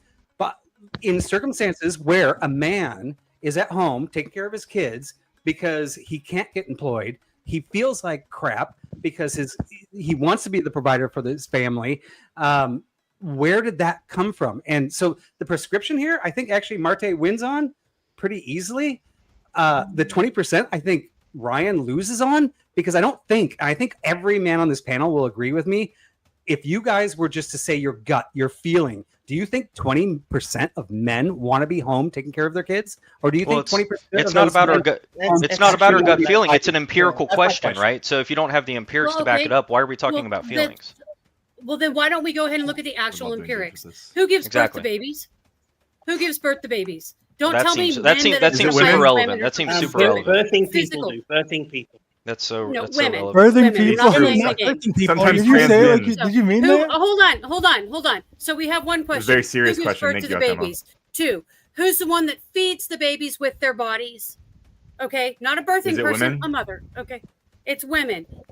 So cool. If you're going to make this link, you have to understand the biology that's here. If you're going to make a prescription, you can't say people have to Did you guys not follow understand that that women give birth to babies? Especially with the minority. Ryan, let me finish my argument. Yeah, let me finish my argument first. Let me finish. It's fallacious. It's an appeal. It's an appeal to nature. Go ahead. No, it's not. It's not an appeal to nature. Descriptive facts. Therefore, they should do this. That's by definition a naturalistic fact. I'm saying this is what. Okay, in terms of a prescription for society, we're talking what's prescriptive for society. You're going to use things like natural law, observable reality, things that actually happen, not people's feelings, not perceptions. You're going to go based off of that. It's not like you don't see a whole bunch of male lions deciding that they're suddenly going to go become the ones that raise the babies and do the hunting. No, you're not going to see that. So if you look at it, you have to use the generalities. You don't just go, and that's when you create a prescription. Not the exception like Ryan's been. Hold on. Okay, that was all really stupid. Can I engage what Vibe was saying? Okay, well, Is there sorry, men Vibe, that go it's out? over, Is I there guess. men that go out with women and women earn more than their husbands? That's not what I'm talking about. I'm talking No, about no, I'm prescription. We know it's not because you're not talking about the topic. No, I'm asking you. That you. is the Are there topic, quite women? literally, Ryan. Are there women that have husbands that earn less than them? Yes. So would you not think that their prescription would be different to a normal family that would have a husband and wife Is with a that the husband who earns majority? more? But It doesn't when you're matter. talking if about Nobody's a arguing prescription- it's the majority, They need a dude. different prescription. That's the point. Okay, if it's a prescription, if it's a societal prescriptive, you have to look at it as in what's best for society. Society fuck would I be do. in general and as a whole. That's how The prompt society says society in it. functions. Yeah, it does. It does Yeah. have society in it. Okay, please. I mean, I if did that's chime the in a little case- bit there, but I'd like to engage. I've been sitting back for most of this. Really. How many of you have kids? Who cares? Hello? The prompt. The prompt. It's shut up. important. The prompt. Oh, How Oh many my have God. kids? Hold Get on, that guy hold out of on, here. hold on, Dude, Ryan. How many of your Hold on, please. I have Ryan, I 4. think you were saying something. I'm your stepfather, and shut up. Okay. He was the saying prompt something was- while I was saying something. Hey, your mother and I need you to stop Unfortunately. talking, please. The prompt Well, was. listen, I'm stay at trying to home. revive the show because Son. what you don't know is Sarah's fuck. Okay, Son. she fucked with the panel verse. Don't you understand? Go- It's go over. talk to your mother. It's fucking over for all you beta male cucks. It's over. Okay, it's over. Don't you get it? Pardon What me. a crap this show. man is Okay, spitting. so Pardon me, but It's only just begun. this is a pardon me for just a This second. guy feeds his This wiener is- dog buttholes. Hold Okay, on. I got it Stop for a clipped. second. Stop. Yeah. So Listen. Stop. Listen. This is a debate. We're having an open panel debate. You're welcome to join in the conversation, but if you want to go off target on some kind of drama or something, that's not welcome during this stream. You're welcome to. Well, come you back won't let me another debate. time. What? Well, I was just. You could have chimed in when I finished. I just the asked a line. simple question. Who has a Your child? mom Who has a takes you wife out. that goes to work? You asked it. in I the can middle of demonstrate the my point. meeting. Okay. That's fine. I believe you. I'm sure you can demonstrate lots of things. I bet you can do lots of cool tricks. I just wanted to speak to the point that was being made before you jumped on and started talking over everybody. So the You were prompt was- talking while I was talking. Oh, All right, dude. bitch Yeah, no ass. shit, and I'm trying to. Right, I'm trying to keep doing that right now. So the prompt Go was. ahead. Why are you so stay-at-home angry? husbands- You're acting like a Hold on, female. please Drives me stop, crazy. sir. I don't know what your name is. You're getting You just driven got, like, crazy. Pardon me. I don't know what your name is. I'm guessing it's either the number 2 or maybe it's 2 L's or something. It's hard to tell. He goes by But- Rant. A lot more L's He's than that. horrible. Rant. Okay. He's horrible. Mr. Definitely Rant, 2 I'm L's. going to ask you very kindly to at least let Ryan answer the question instead of just calling him a bitch outright and not letting him actually answer. Okay? Ryan, go ahead, please. For the record, I am a bitch. I'm a bad bitch, and I will answer your question. I don't have any kids. Okay, there you go. So that's that. But anyway, I'm going to move on to what I was saying, which is that stay-at-home husbands are not a prescription for society. That's the topic tonight, not a prescription for society. So I believe that there are many prescriptions for society. There are many prescriptions for different groups of people in different circumstances. Marte believes there is one ideal prescription that society should follow and adhere to. I disagree. That's been the topic all night. So Okay, just to can I clarify. chime in for a second, Ryan? And I'm not trying to cut you Sure, off. because here. I was primarily responding to you, Vibe. So yeah. Yeah, so I agree. I think for anything, we can't put everybody to the same standard, right? That's just everything. Like if there's a prompt that says this is a prescription, the prescription means this is best for the majority. That's the prescription. Now, I've never seen a debate where somebody's like, hey, any debate ever where they said everybody fits in the square hole. There are no round holes. There are no triangles holes, right? We all agree that there are multiple prescriptions for multiple purposes. However, when we make Marte doesn't agree with that, by the way. No, I agree with that. That's what I was for the saying. majority. No, he does. No, he does. Oh, he does agree? Okay, so... Oh, go ahead. I'm sorry. I'm sorry. Vibe, were you done? No, I finished. I closed there. Okay. To go clarify, ahead. I think the issue with it, Marte and I would have with this, and what we were having, I think, during the debate, is that a lot of the people that I'm pointing to, who I think who I'm saying I would prescribe this for, because it seems to be what they want to do, and it works for them, and it seems to be like what their ideal family setup is. Doesn't mean all of them. And Vibe, you brought up the men who are looking for work. That was 13% of the stay-at-home dads, according to the Pew Research. So I would agree those people don't want to be in that situation. Disabled people, they don't want to be in that situation, which is about half, to be fair, of the stay-at-home dads. But there's still millions of families who have stay-at-home dads who are choosing to do so. And so that's kind of what we're talking about. And just to land the plane. But that's Marte like a is saying, minority of a minority of a minority. Please, I'm almost done flying. I'm not crashing in. It's not 9/11 or anything. Like I'm just saying that it seems like many people, they find that this is the best fit for them. Marte thinks that even if they feel that way, even if they're just choosing to do it out of their own free will, they should not do that. He's prescribing something different than what I am.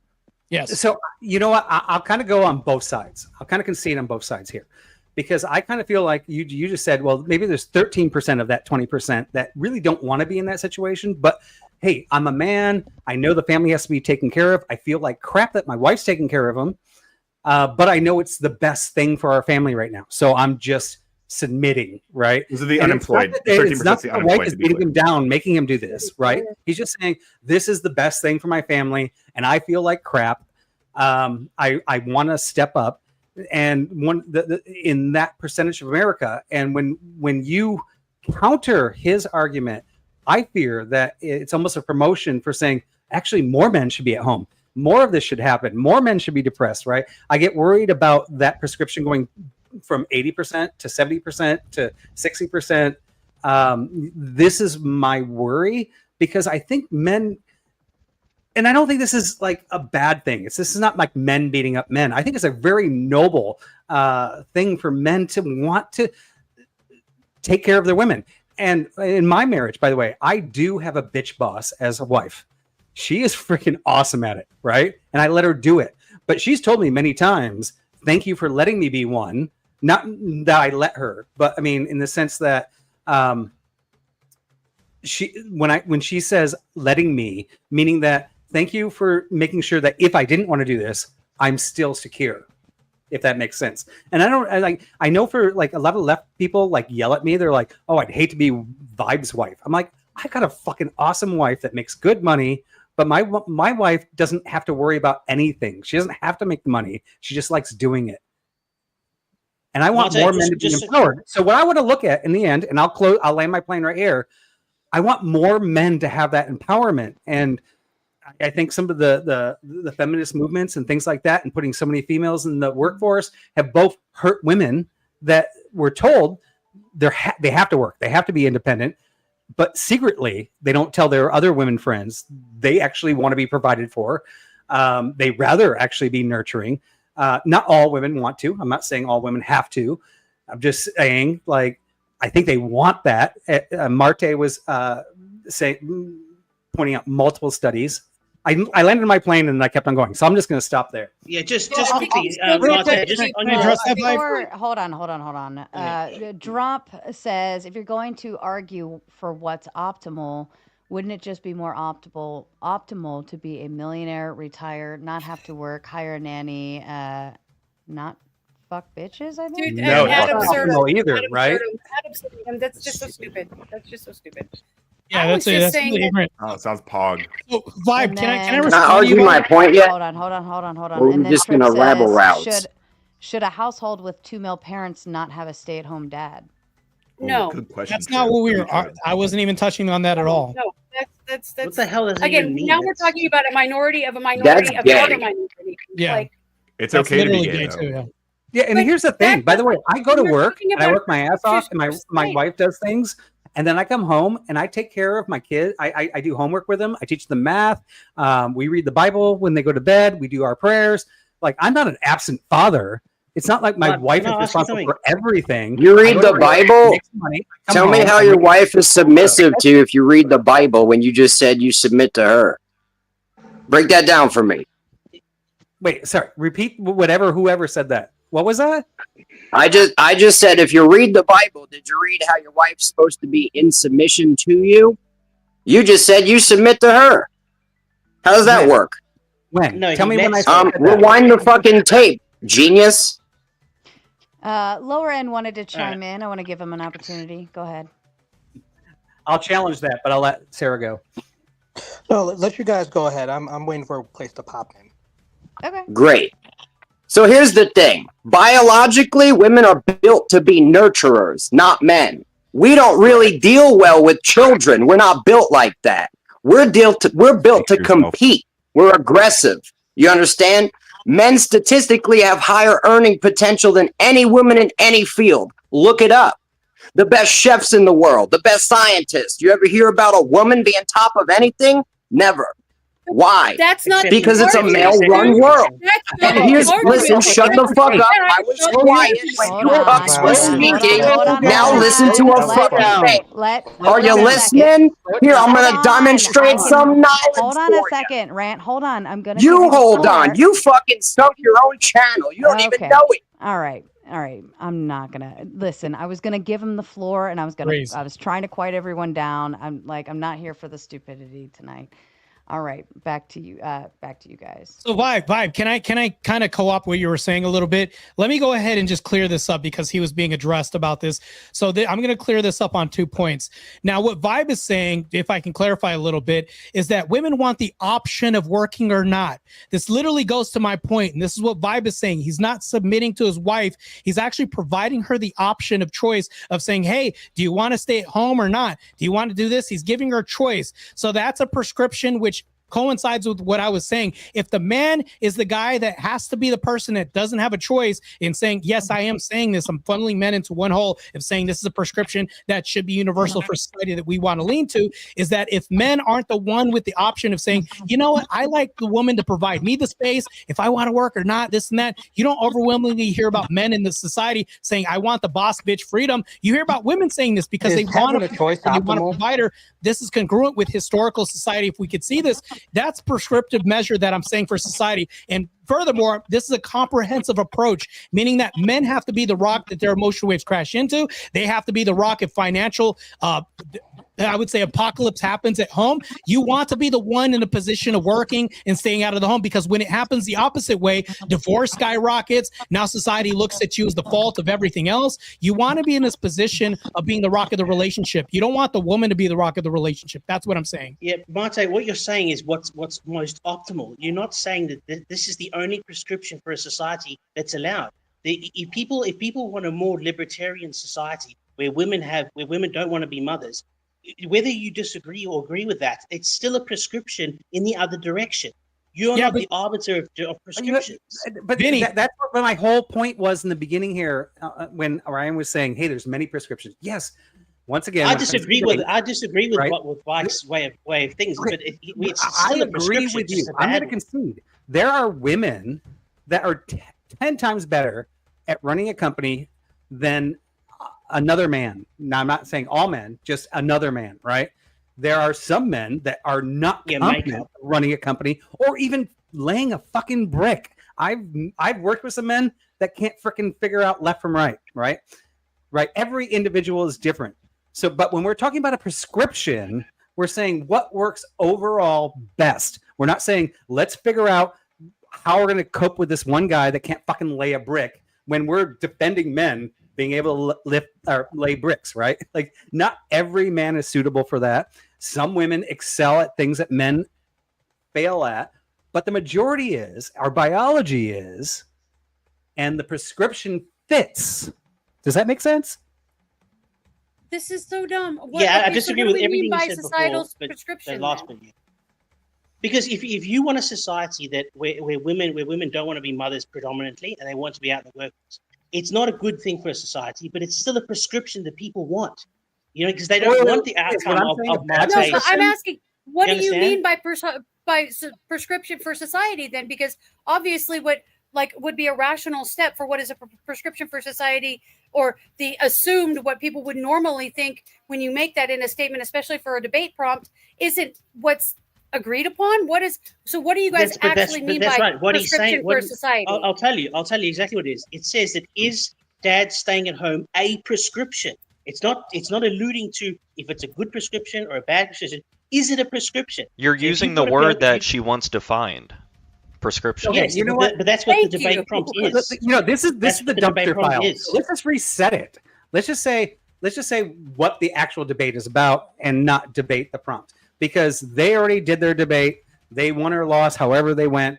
But let's actually get into the topic instead of just going, well, it wins because of the debate prompt, or it doesn't win because of the debate prompt. Let's talk about 20% of men and how many of them are actually freaking happy being that 20% that are not providers. Well, if Let's that's just the get case, a clear. because Marte was right. Can I chime in for I mean, a if second? you guys want to play just a That would debate be prompt clear if we game, had some data on. then it's a chess game, right? If you guys actually want to move society forward, then let's actually talk about the issue.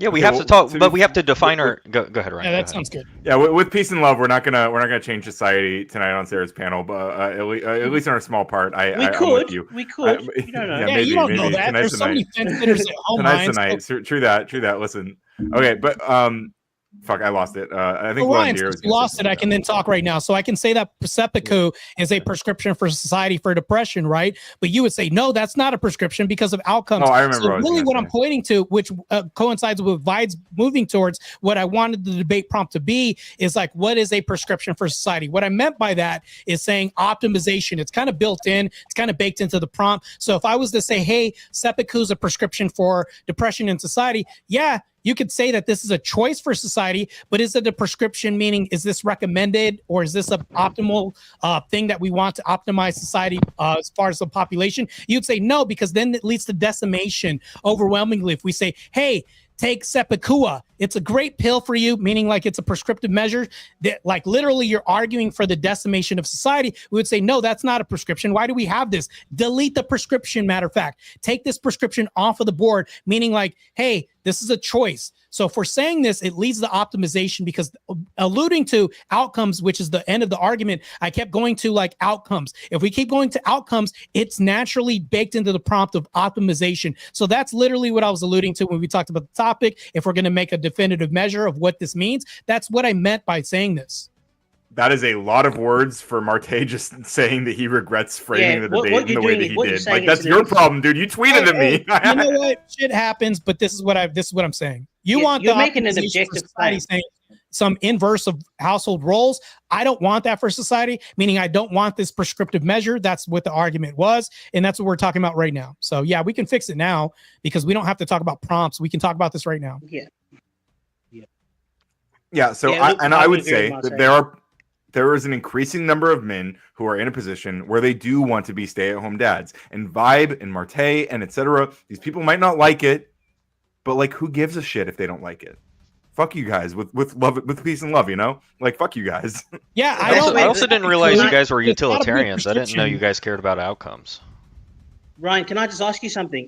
Do you think in a society that people should be incentivized to make choices that end up that in the long run end up bad for society, or should we try and stop people from making those choices? It's a bit of a hard question, because it's like you're stopping the freedom of that person to make the wrong decision. But if that wrong decision is made too many times, it could lead to big problems in society later on. Well, I mean, we already have. I might hang on. Let me answer the question, right? For that, if I can answer. He was asking. So ask Ryan. Oh, sorry.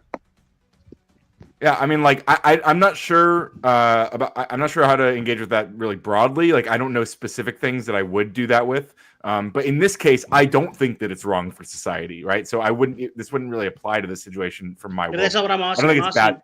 I'm asking, are you going to allow people to make choices that are bad for society in the long run? Oh yeah. But because Yeah, of yeah, libertarian, so basically it's like extinction or freedom. Well, Basically, for example, I think it's really bad for society for people to vote for Republicans, but I wouldn't want to make it illegal for people to vote for Republicans, right? give them the freedom of the choice to do the bad thing. Yes, absolutely. They should be allowed to vote for Donald Trump, even though he's going to try to literally deconstruct our constitution in real time, and we're all watching it happen. A lot of people are pretending it's not. Well, let's do happening, something that's a bit more charitable. I think you're being a bit provocative. Yeah, I think if you say, I am being provocative, but only because there's provocative things happening right now. I am. No, I'm not being provocative. I'm just saying. I'm just asking. I am because because of the things I'm describing are provocative actions, but I understand what you're saying. Well, let's say in the West, there's a lot of illegal immigration because our immigration policies suck. But should we allow a bad thing to keep happening, like illegal immigration, and just keep fighting, because between the Democrats and the Republicans, they're not fixing shit. So if we allow that to keep happening, eventually we're going to have a bad outcome. Should we stop people from doing bad decisions in order for the society to prosper, or should we allow the people to do that bad decision? In terms of illegal immigration, I mean, I'm for giving those people like amnesty largely. So, I mean, yeah, that's where Marte would disagree. He would say that I wouldn't allow people to do the wrong decision because it's going to lead to the collapse of society. That's the sort of thing. Because you guys are, the reason why you guys are having the disconnect is because you guys are talking about two different societies. He's got a Christian, moral, nationalist sort of society. That's what he's going towards. Whereas yours is a much more libertarian society. So that's where the disconnect is. More liberal, I guess. I mean, like Christian. I mean, in reality, like only like 10% of Americans want to institute like Christian nationalism. Far more believe in like the Constitution as it stands, and like liberalism by and large. Oh yeah, it's definitely died down. Yeah, definitely died. That's why I agree with you in this concept, because we're not in a Christian national society. It's about 60% Christian. Well, let's not go that far, but it's about 60% Christian, but 40% other. But because we live in that sort of diverse melting pot, your example of different prescriptions, because we've got a diverse. I'm out there, Jerry. Hello? What was that? Huh? Fine, someone was calling me. I'm losing it. But yeah, I mean, I think to try to address what you're asking, I think you're saying that like we should try to limit like certain things that could be bad for society broadly. I mean, I guess like, it really just depends on so many factors. Like yeah, there are a lot of things that people will do that will be bad for society and that we should limit. Like maybe like steering people towards green energy, for example. It would be good if we had regulation. Child marriage. Yeah, of course. Well, we should just make that illegal flat out. Like we shouldn't like steer people away from it. We should flat out like make it not allowed. So that's a completely different thing. What's the prescription for why it's bad for society? Because children are victimized in child marriages. They can't consent to being in a marriage. Okay, so what makes that prescription more valid than the other prescription offered by Marte? I think not Marte on their agrees with that merits, but what prescription. makes are you talking about? No, not on the merits of the arguments, but what makes the prescription for outlawing child marriage more prescriptive? Oh my God, we're getting to what? We're getting to a you can't argue what's good because you don't believe in the Christian God. Oh my God, no, I don't want to do it. I'm asking you why. Hold on. That would only work. That would only work if the subject that is a prescription. Yeah, but it's a prescription for different things. You're making a false dichotomy here. I'm asking what the heck you guys mean by prescription, because a prescription means a fixing. It means that we think someone should do it. It means we think people should do it. That's what it means. Yeah, that's all I take it to be. It means that it is a general guideline for all of us. As Ryan pointed out, there are sub cases. And by the way, this child thing, it does work in some debates, not this one. I think we just got to shut that one down. But I do have a question for Ryan. Right? So, Ryan, you were saying that 80% of men do follow this prescription, and you're okay with that, right? Sorry. To be clear, the numbers are 80% of families that have a stay-at-home parent. It is the woman who is a stay-at-home parent. I imagine most families of women stay at home and the man is provider. Is that what you're saying? For families that have stay-at-home, for families that have a stay-at-home parent specifically. Okay, and do you think that's a good or a bad thing? I don't think I don't really care either way. I think if people like, it's not about whether you care or not. I actually do care if you care. I want to know if you think that's good or bad. If you actually maybe think he thinks it's relevant, neutral. if the mother's at home, I think it's neutral. really I think is what I'm saying. The answer is I think it's neutral. I don't think it's good or bad. I think it's good if people are opting into that. I think it would be bad if people felt pressured into that. Okay. I really don't want to fight you on fight me vibe whole idea of percentages. Let's just look at something really simple. Do you think that men have better outcomes when their mothers are at home nurturing them?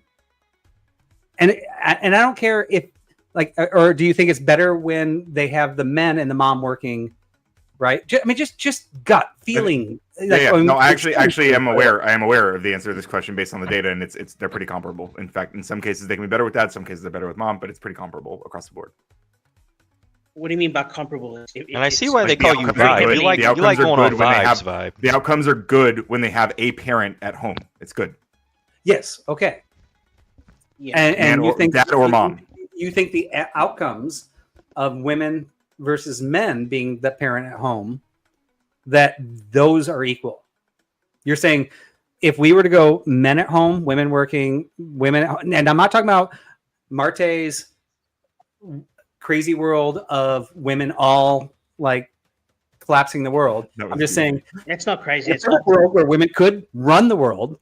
If the men were home, you're saying you believe that the outcome of those children is going to be just as productive with the man at home nurturing them than the woman at home. You think men are just as capable at that same nurture level that women are?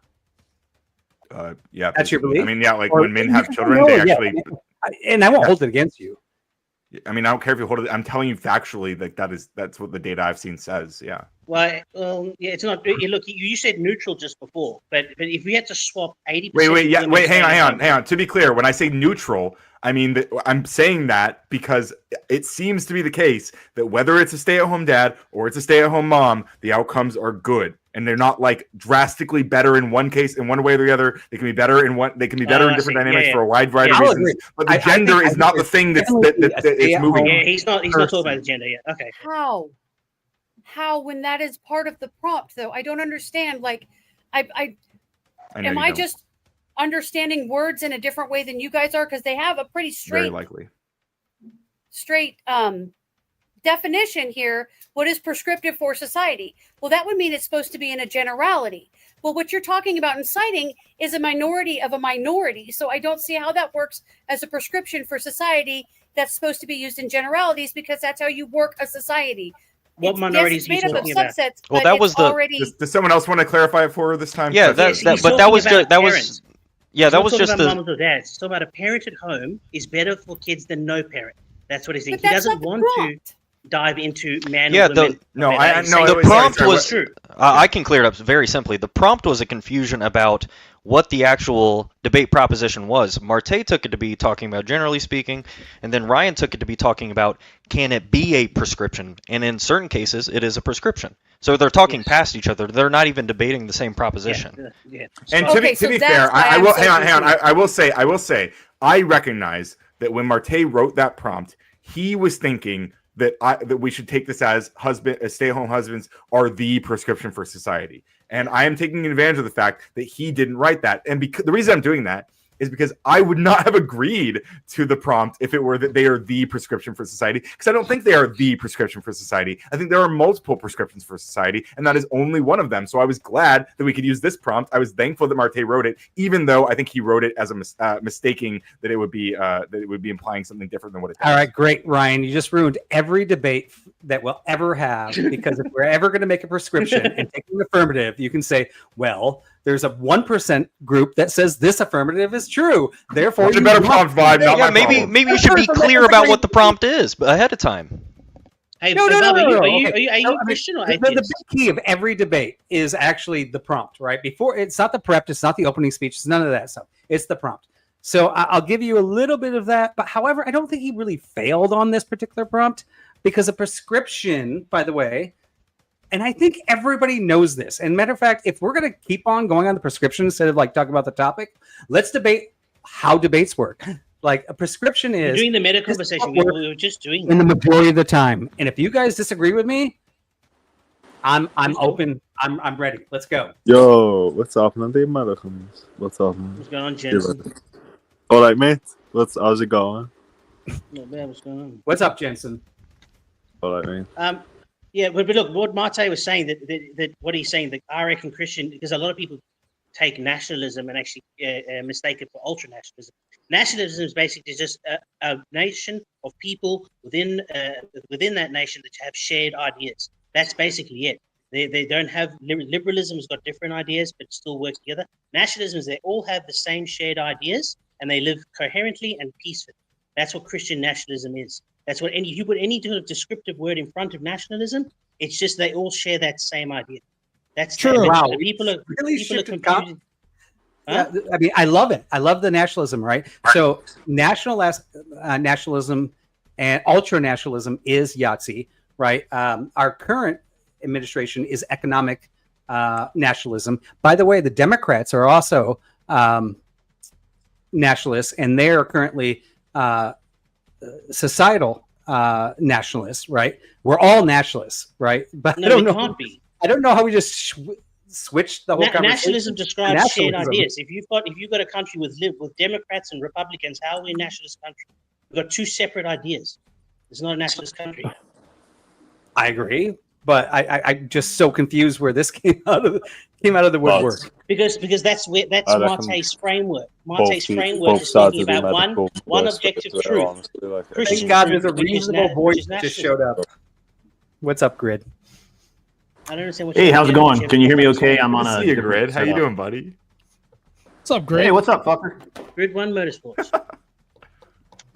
Doing well. Cool. Yeah, so Greetings basically- from TwitchCon. I have been very busy today. Good to see you, yeah, man. Hope you're having fun. Good to see Thank you. you, Testy, for the super How is sticker. that out It's a- there? Like, is it's a it peach. like conference oriented, or how is it? It's whatever you want it to be. I've spent most of the day I did a lot of tech stuff today. I met with Elgato and Black Magic Cameras and a bunch of other people. So I've been doing tech stuff today. I did meet this dude named they call him XQC. I met him. I gave him some fatherly advice today. Good for you. Yeah, XQC's an interesting guy. Yeah, Yeah. he speaks very fast. Yeah. So I got a I will picture. say You want- this, because now we're in this post-debate session right now. What I meant to say, and Radical was actually alluding to this, he's totally correct about this. This may be a faux pas on my part. So when I did write the prompt, I was talking about a prescription for society. So yeah, I will hold the L on that. But I think that if I was to side on my end by what I intended on this debate to be, the prompt being is a prescription, meaning like this is what we want for society. And that's what I was saying when I said a prescription for society. That's what I was alluding to. And that's what I was saying, just to clear this up. But if we're going to boil this down to semantics, Vibe is totally right by saying, oh, because one person, has this, it's a prescription. I'm like, that's a really shitty debate for anybody to have.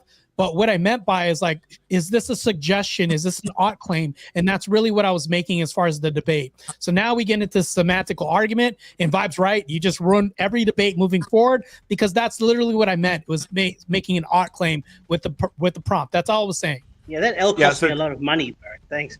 It took me like Well- 4 super chats to get you to admit that. Thanks. Yeah, I mean, to be again, like, I wouldn't have agreed to the debate if he had said what he, I think, means, which is that it is the prescription, because I don't think it is the prescription. I wouldn't want to universally apply that. I think you would universally apply that women should be the stay at home parent. Yeah, I don't. That's a debate and we can I have. wouldn't have taken that prompt We're either. gonna I have wouldn't take debate, Brian. either direction, right? You're saying I would have lost it. I wouldn't have engaged. We would agree that's. Or no, I'm sorry, no. Well, I wouldn't agree that is the prescription. I would say it's what? not. Oh, I would okay, agree. so that would have been a No, debate seriously, yeah. with The the prompt L is because the prompt is. I got confused by the negative for a second, but if the prompt was "stay-at-home husbands are not the prescription for society," I would agree, because there are multiple prescriptions. That's what I keep saying. That's what the debate prompt was, and I think I misworded that. But next time I'm going to talk to Sarah and say, hey, this is what I mean by the prompt. Let's go ahead and just verify this and vet this a little bit more. That's what I mean when I talk about this. Yeah. What I did was I shot her the prompt and said, all right, let's do it. That's it. And there wasn't really. But a I big guess the issue you would run into is that I wouldn't have engaged in that debate because I wouldn't disagree. I would say no, that's not the prescription for society. But it wouldn't be so quick to jump on this. But it debate. wouldn't be. I was like, I you have think to the be an issue is. absolute idiot to accept this. But that's what I believe that I was accepting as far as the debate, and that's what I believe that you accepted as far as the debate. But obviously, we were kind of talking past each other with what I meant by the prompt, and then that's why you accepted the debate, because you saw it on its face. That's not what I meant, but it's in the past. Whatever. I did. But if it were to be what was the most optimal prescription, Mote would be right. He's saying that I don't know about that either. I would say it's the most common one. His prescription would have more marriages and 2-parent households, much better for kids. They would have a much more moral upbringing. There'd be less promiscuity. if you had only Oh, I sex don't know if after any of that's marriage. true. Well, Yeah, do you have it is empirics? true. I mean, you listed off 100%. like Yeah, 5 any things. You're empirical going to data need support empirics that? on all of that. I mean, that's Yeah, like 5 different 100%. claims. Kids in single-parent households are 9 times more likely to commit We're not crime. talking about They're single much more parent. Nobody's likely- talking about single parent households. Well, dude. that's because of divorce, correct? And in saying in his society there would be much less divorce. There would be Less. no fault Yes. divorce. There'd be much more people. That would I don't know if be that's married, true either. I don't know if happy there would marriage. be. It's true. It's true. Well, I mean, but that's not I an think argument. there would I don't probably know. be more I don't if know he. if that is. That's not an Well, argument. if he argued, well, if he did make the prompt about like no fault divorce or whatever, then there would be there would be more marriages that don't end. There would be less divorce, but there would be you more can't- unhappy marriages. You're saying I disagree with. No, I you disagree can't with prove his that. opinion. What I'm Wait a saying minute. is that in his world there would be more marriages staying together. That's not an argument. I'm just saying that's his belief. His belief Yeah. is if people stayed married for longer and didn't get married, because most divorces are initiated by women 70% of the time. Out of that 70% of the time, 40% of it is irreconcilable differences. That means I don't like this. I'm leaving. That's basically Right. what that is. So if and? we took a more Christian stance, people would stay together more, which is better outcome for kids, which will have a better actually not outcome true. for their school. It is It true. is There's true. statistics People there. who are in unhappy It is marriages true. actually have worse results for their children. No, when you practice Christian Yeah, but- rigorism, when people Yes, talk it- about these traditional values, Yeah, they're actually your more traditional inclined to values make enemies unhappy rather marriages, than- sorry. That's not true. That's not true. So basically, so You know what would practicing- solve this debate between you guys is if you brought some empirics so we can look at it. True, No, but we they don't don't. Just We yelling. don't have No, it. I'm right. No, you're right. No. No. I'm bringing up the predictions now. So the most happiest women today are married women with children. They're about the metrics of the study of happiness. The happiest women today are married women with children. That's indisputable. The most unhappiest women are divorced liberal women in their 40s. That's an absolute fact. You can look at that in any stat. Now, And does with that- kids, hold on, let me finish, and then you can dispute whatever you want. With kids, married parents that have stayed married, that follow Christian ethics, they have the best outcome for kids. When single parent house, especially with divorced mothers, especially with single parent mothers, the worst outcomes come out in the kids. So in his society, the best outcomes would come to be. The more liberal the society, the more degeneracy actually ends up coming, and we saw that in the last 100 years. So I mean, Sorry if for I can fucking jump you in up. here, because I actually like what Vinny's saying here. The most happiest women are the women that are with kids, supporting their kids. I will married. change what he said a little bit in the sense that there are also women with kids that has a father that can't provide, and she's worried now about her kids, and she's suffering from depression. She's suffering from worriedness. And what I really worry about is what Ryan's prescribing is that men just don't have to provide. Like, we can be stay-at-home dads. We don't have to be the providers. And now all of a sudden women are worrying that they're meant, like, this is my biggest worry. What's being prescribed today is that men don't have to be men. Men don't have to provide. Men don't have to be caretakers. If our women are happy taking care of children, are they not going to be less happy if they're taking care of the children and worried I don't know about what a society man not being Wait, able let to me feed engage their with children? vibe. Let me engage with vibe Yeah. because I would say the prescription that you're making, or specifically when you say that they're not men, I think that's actually the problem. I would say that that's something that's making the world worse. Is when you tell men, You're making the world worse by Dude, saying let me men don't respond. have You to be just men. I listened to you, right? I sat and listened to you. Okay, I'm So listening. when I'm you listening. tell men that because they're stay-at-home dads that they're not real men, I think you are increasing the depression symptoms that Marte was talking about. You are the one contributing to that issue. You are making society worse for them. You are making their lives worse and telling them they're not acceptable by your metric of men. You are shaming them for being a good dad. Fuck you. Yeah, you know what? Okay, I will respond to Not this sure because how we get from I point A actually to have. point B on I mean, I was on your channel the other day saying that Yeah, I the know right either. is actually this is the same problem on like shaming trans men, and they make them into women. Where I mean, I think a man can wear a dress. I know a lot of people are going to hate me for this, but still be a man. I think a man can have long hair and still be a man. But your side is telling them if they're like that, they have to be shamed. They have to be this. They have to be that. And all of a sudden, we're like, you want to like make excuses for men to not be men. Why are you? hold on. Why are you constantly telling men So not to be men? trans people also that's- believe that men can wear dresses. They just aren't all. This Not is all all- men that wear dresses. Yeah, are hold men. on. Plenty of them are just women. And Vibe, you. Hold on. And it's not. Go ahead. Go ahead, Brandon. Yeah, I was just going to say Vibe. I don't think he's telling them that because you just take a man to be an adult human male, right? Ryan's not telling them to not be adult human males, unless you mean something different by men when you say they're not letting them be men. Well, in this circumstance, men means the gender role, means that the gender role that a man should take. So, Brandon, you This asked for argument is empirics. entirely- Look at the private chat. I sent you a lot of empirics, so there you go. But I think this entire argument is kind of silly and subjective because I could do the same thing and say, oh, well, stay-at-home moms are more depressed because working moms and working women treat them like absolute ass when they go out in public and they work services or whatever I they think need. we can make it a lot I think it's simpler kind of than like that. a weird what? I'm I think sorry. we can make it a lot simpler than this because when we talk about this bullshit about how making fun of men who wear dresses or any of that, you're talking about 0.01% of the population, and fuck those guys. Who cares? You think that has any real effect on how children grow up? 0.01%? This is the insanity of the left, right? Ignore the majority, ignore the rule of nature or anything else, and just go with the lowest possible factor in society and say, this is what we need to pay attention to. Fuck those guys. I don't care. I don't even know why anybody mentions it. It's worthless, but it's literally 0.01% of society, and they get a lot of press for no fucking reason. You want to talk about failed families? Sure, we can talk about that. Those do happen. Again, that is not the norm. The norm in this country is still man, woman, child. True. Yeah, and so the that's reason. the reason- Let me respond real quick. Grid. So The reason engage people in talk. that, please stop going down. I'm trying this to. bullshit path. Trying to. The reason that people No, you're talk so not. much about fucking, the reason so many people talk about trans people is because you motherfuckers are obsessed with them. You keep trying to pass laws about them and telling them what they're allowed to wear. No, You Ryan, guys are the ones you obsessed with brought it them, you up fucking so that you psychos. could make a statement I didn't about even it bring them up. Fucking and Vibe yourself, did, dude. Ryan. You're not even paying attention, Grid, you moron. Ryan. You tried to undermine Vibe's argument, and I said, "Who gives a fuck? It doesn't matter. They're irrelevant." Vibe his brought up argument people in stands, dresses, and not me. Your argument sucks. Get used to it. Most of your argument. Back to the prompt. Grid, back to the prompt. before you banned me from your channel, didn't I like basically win your You're not fucking banned debate? from my night? channel. Why do you think you're banned? Oh, you acted like it. I'm sorry. I thought I was. I Back kicked to you the because you were a prompt. Wait, dick. guys, come on, wait. Back to the prompt. Let me it's ask. still up. Let me hit the dono chat, please, if you don't mind. I mean, I and I'll hand can it ban back- you. Do you want to then be I'll- banned? I don't know. Then I'll hand it back don't to care you, either way. Vinny.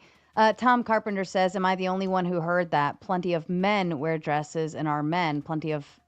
But plenty of them are women. Simplified, the mental construct is men are women. Reveals the real construct in the mind." Yeah, so That's so we're playing. The issue is that we're talking to people using completely different definitions, like Brandon was saying. So when I say men and women, generally, not always, a lot of times I am talking about biological sex because it's convenient to. Like most men are cisgender men, so it's reasonable to use the word man to refer to biological males. But when we start to talk about people in dresses and stuff, obviously we're alluding to trans people, and so we're talking about gender and gender identity, which doesn't always align with biological sex. So I mean, you can say it reveals the constructs, but again, when we're arguing with explicitly transphobic people who don't understand these things, it's easy to kind of start using their language. So Ryan, I actually think that super chat was probably to me because most people would expect you to say something like that and not me.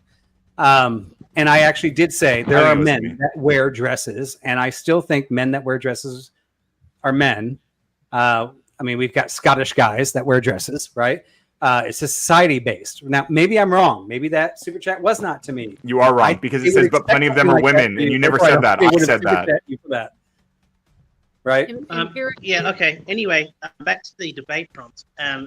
If you have to look at the stats, Marte's prescription for society is the most optimal one, and the stats back it up in terms of bringing children up, keeping promiscuity down by marriages staying the same and staying and not so many divorces. And I, by the way, just to clarify, for Ryan as well. We don't mean for women to stay in abusive relationships. We've never believed that, and it's a horrible thing. And they should definitely get divorced if they're in marriages where they get abused by alcohol and all that sort of stuff. 100%. But real quick, but what if they that's can't not prove it? Well, but they can prove it. But what's happened is that even though the good intention of no fault divorce was based on good intention, the outcome has been catastrophic. And so the outcome of no fault divorce has way gone past. Well, I didn't have enough proof, so I'm just going to do a no fault divorce. That's actually in the minority, not the majority. And the stats prove that. So Vinny, although I agree. I like where your head's at on this, but here's what they'll say. They'll say that, do you want women trapped in a divorce where they're unhappy or in an abusive situation? Now, here's the thing. Unhappiness, in my mind, is not any reason to get divorced. That, as a matter of fact, is absolutely an unacceptable reason for a divorce. Now, abuse is certainly a reason for divorce. Correct. I mean, can we all agree on that? No, nobody's advocating for women to stay in a dangerous situation. Or men. Does anybody, Yeah, of course not. Anybody advocate for that? Show of hands. No. Obviously not. Great. Thank you. So just because you want to quit, it's not your fucking job. It's a lifelong commitment to another human to be bound together and raise a family together and form a family unit together. It's not a fucking job. Matter of fact, it's easier in some places to, get a divorce than it is to quit your employer and as far as the amount of paperwork involved. And so I think this is a bullshit argument even more. I think these are arguments that are used to distract from the actual issues at hand. The issue is are men better at raising children? I'd say from 5 on up, yes, they are. I think all this evidence and science proves that men, and history, by the way, has proven that men are better at teaching children and growing children up once they're walking, basically. And then the women are helpful, but not, we don't need them. That's true. If empirically, Grid just joined the radical coder side of this debate, by the way. Yeah, I was going to ask, if empirically, I don't agree. I doubt you agree with me on this. If empirically it was the opposite of what you just said, would you still advocate for what you're promoting? What am I promoting? I didn't promote anything. Well, you want he's doing you would prefer stay-at-home mothers rather than stay-at-home fathers, right? Stay-at-home dads. I would prefer stay-at-home mothers. However, I don't believe, but staying at home doesn't mean you're educating the children. That's not what I asked. What I asked was, if the empirics That's were what reversed. I said. What I said. Yeah, was, so you didn't answer my question. So answer my question. What I'm asking is, if the empirics were reversed, would you still want that to be the case? That we want stay-at-home mothers rather than stay-at-home dads. Specifically, which empirics? It's better for there to be stay-at-home moms rather than stay-at-home dads. Because you said dads raise kids better. He's now challenging you on it. Historically, that's true. Well, that's accurate. If you're looking at single dads versus well, hold on. single He's not. mothers, Hold on. He's not answering. No, let me clarify. Let me clarify. Yeah. This will help out a lot, right? No, I just want a yes or no. I just want a yes or no. If the empirics were reversed, would you advocate for the reverse of what you're saying? If it were better for men to stay home and women go to work, is that what you're asking for? Yes. No, I don't think so. I don't. Okay, then why talk about empirics if you don't care about them? Why talk about empirics if you don't care about them? Show that. Well, you don't care about the empirics. Even if the empirics were reversed, you would still advocate for it. Yeah, but there's a bit of a caveat there. What you're talking about is single parent households. The dads do a better job in terms of single parent mothers. That's true. Single parent fathers don't do better than two parent households. So that's where you've got a false dichotomy there. So yeah, let me clarify my position. Husbands, right? Husband doesn't mean single parent. So that's the thing, though. One argument we could say is traditional gender roles and economic pressures often favor men, which have also brought up as primary breadwinners due to higher average earnings in male-dominated fields. Potentially, Ryan, maximizing household income. This assumes that family structure doesn't account for personal preferences, career flexibility, or equitable partnerships. So when I say prescriptions, I'm also talking about the financial capability of men. So that's also one thing that you haven't refuted. But Grid, you were saying? So let me make my position you said clear prescriptions with an S on the end. Yeah. Because there's more. Let me give my position on this. My position has been by the prompting. No. Yeah. My position has always been, and I will maintain this, is that once past a certain age, men should be the teachers. Now, that doesn't mean that they stay home to do that. There have historically been teachers that have been male, right? It's only been the last 50 years where all of a sudden everybody thinks that men shouldn't be teachers because they're, pedophiles or something. But historically, men have always been teachers. As a matter of fact, you can go to any tribe, you can pick any era from the ancient Greeks all the way back to the Etruscan age. Once the children were walking, they went to the men to learn how to farm, to learn how to do chores, to learn how to live life, and to be good people. Men and women to some degree. Now, obviously, women were the younger girls would more or less tag along after their mothers to learn women things. But even in their societal, men taught. It's been forever. We've always done it that way. And we've only recently done that where we've had women in these leadership roles, which they should not be, in my opinion, because it fucks kids up. Teaches kids how to talk? Now we have the fucked up education system we have now. Wait a minute, who teaches kids how to I talk? don't understand. I don't understand. Grid. You're not saying, Grid, that the woman has an important teaching role. Because in my family, my wife has a very important teaching role, but she can't teach everything I do. And I teach everything else that she can't teach. We both teach things that we can't teach. It's an important dual role.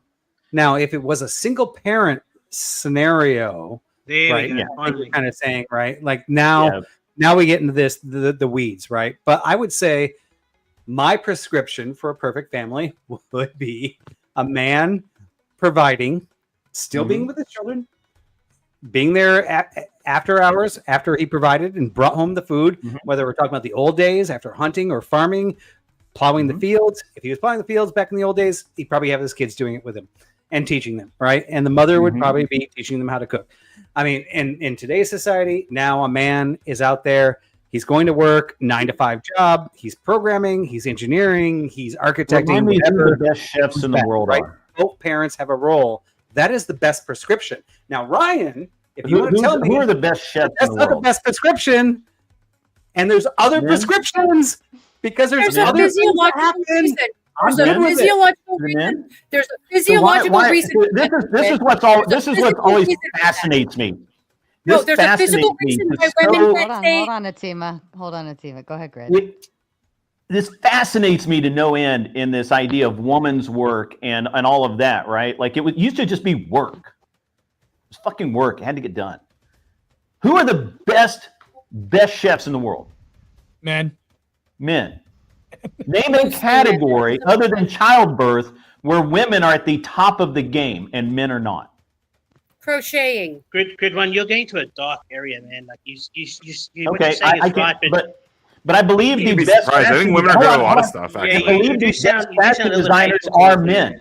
I think you just hate women, dude, which is fine. Like you're allowed to. I don't Like, hate you're women. allowed to. I'm just pointing out the simple facts, and you are reality. Yes. No, I don't It's think your you're right. tonality, man. Your tonality is way bad. Like you're saying it like the best chefs are men. Fuck the women. No. You know that's No, the you're way to say I it. didn't say fuck women. Pointing out objective reality right now. It's like a I little don't hot. think that's the Let me objective go ahead reality. and read this Whatever. super chat. Apparently, women are just baby machines and they don't actually have any value. That's cool. No, Nobody that's else the said most. that. No, that's That's different. real. That's That's the most valuable I thing didn't out say there. that. That is the most valuable thing that a woman could possibly do. And then but the problem is now that they're This guy saying that proving the that's point. horrible. That the motherhood is now You're not. demonized. You're talking to Yeah, somebody who absolutely. gave up Why do you think all the birth rates are low in the Western countries? Because they believe that being a boss babe is better than being a mother. When in actual fact, being a mother is the most important thing. Anti-natalism. ever. Thank I mean, this is Let me hold on. Let me read the super chat and then I'll hand it back to you, Grid. I think you were in the middle of saying something. Tom Carpenter says, "Dude, I am literally 53 years old, and 7 out of 10 of my teachers were women. Women already, probably 8 out of 10, but want to be sage. So it goes way back beyond he's 50 right. years." He's right. Well, But the it's way gotten to be worse 53 this other last than 50 years. literally. But let me just, and obviously this is purely anecdotal, right? But I believe that this holds up in basic human in humanity. My 4-year-old son's about to turn 5. he's a handful. He's a boy. He gets into stuff. My wife cannot discipline him in the way that I can. He will not listen to her in the way that he listens to me, and he does not learn from her in the way that he learns from me. So you need two parents in So she has now, and look, I backed off and I said, hey, because she was like, no, I've got this. I'm like, all right, cool. I backed off, and once again, as always, my wife's come to me and said, you know what? He needed that. Yes. Yeah. So basically, you need two parent households. And once again, I am providing the structure. I am providing the basis of learning that he will have the rest of his life. You guys, this is also something that's very, very important. The basis of your learning at the very beginning is the basis of the learning for the rest of your life. You can change things, but it's very hard. And so if you don't have a good platform, if you don't have a good foundation, you're fucked. Yeah, actually, you're right. I'm not saying that I hate him. I don't view him in his baby machine. Just hold on. Just the first 3 years are one of the most important in order to shape a child's brain structure. That's correct. But what you're saying is and they basically spend what all Marte that was time saying. with the mother for the most part. Yes, of course. But that's the point. You need both. And that's parents. very important. What I'm saying. So single parent households should be completely unincentivized. We should be using shit like positive propaganda. Like, those health commercials that come in, and you've got an Asian kid and a black father and a disabled father. I mean, that's what's happening now. There's no unity at all. And diversity is basically America's strength, not unity anymore. So basically, we need family structure. Yeah, I put a picture of me giving fatherly advice to the #1 earning streamer in the world tonight, in the back chat. You spend a lot of money on whatever podcast. You know that? Every single time you spend $200. How I rich thought are it's been a while since you've been there. That's the only reason anyone knows who Grid is. Oh, we love his roasts are pretty hilarious. Tom Carpenter sending the Big Ten to say looking better than Grid, but he also clarifies it by saying, by the way, the last chat was to answer to the one thing women are universally better than women do it better than me, thank God. You actually, Grid, you look like you've lost weight. Did you lose weight? You look thinner. 30 pounds. Wow. You do look good, Grid. Good nice, for bro. you. That's awesome. Yeah, throw the picture up. Oh, I'm sorry. Let's see. That's XQC, the #1 streamer in the world. I had to give him some fatherly advice. Oh, He looks like the guy from A Nightmare Before Christmas or something. That dude's worth $50 million. Damn, wow. man. Yeah. That's impressive. So He was just playing the game next to me because I had to look after some e-girls today, and I had to wrangle them. And were you dad one today? I was absolutely. I'm dad one every day, and so I'm wrangling e-girls, and they were like, hey, we want to see you try to play this video game. I'm like, I don't play video games, but I'll try. And I was just playing the video game, and the guy sitting next to me was XQC playing the video game. And the group of people I was with, it recognized who he was, and they kept it completely down low and kind of surrounded it so nobody could see him, so the guy could play his game in peace and not get mobbed by everybody. And that's me just telling him hey, look, we tried to be really respectful while you were playing your game. We I don't even know who you are, but they said you're really important and really big, and I wanted to make sure that you could just play your game in peace. But he really appreciated that. That is awesome. Well, congratulations, Grid. It sounds like you had a nice time. It's not over. I was actually Raul- supposed to go see. I was supposed to go meet up with Soy Pill and Enemy Charlie and some other people tonight, but I don't know. Plans change. Different parties happen, so I was like, "Fuck it, I'm gonna stay here. I'll see him tomorrow." So. Cool. So basically, Marte wins the optimal good debate because the stats prove it, and good. We should all be Christians. Cool. That's awesome. Yeah. Very what stats? When did you guys provide any stats for any of that? They're in the back chat. In the back. Yeah, Marte did put some in the back chat, to be fair. Oh, I also have a study showing that Christian wives are more happy than non-Christian wives. Another study showing that Christian religious marriages last longer with rigorism than non-Christian marriages. You can go check this out. It's all in the back. Yeah, it's on. Well, that has nothing to do with stay-at-home dads versus stay-at-home moms. If That you just has to do notice, with it's meaning that they're hold wives, on. so- That just has to do with Christianity and how it affects marriages. Well, Do you hold have any on. stats though. to Does prove it that say stay-at-home husbands, dads are meaning that more they're optimal? married? This is I don't marriage is need what we're to. talking about. What do you mean you don't need to? I'm not making that claim. Well, that is the claim. The claim was made You during guys this already post-panel refuted debate. your own claim. If the claim You is already stay refuted at my own home claim. dads, if When have I if this- claimed? When have I claimed that? I'm No, talking you about said nobody men, brought Ryan. empirics. When I brought So the you're arguing empirics from a back, stance of now you don't neutrality. wanna What see the stance do you empirics. have? No, it's not that I don't want to see the empirics. You just outlined how the empirics aren't relevant to stay-at-home dads or stay-at-home husbands. Well, So it says but you've wives, already right? So undone in the everything empirics, you've it already talks about argued for. marriages.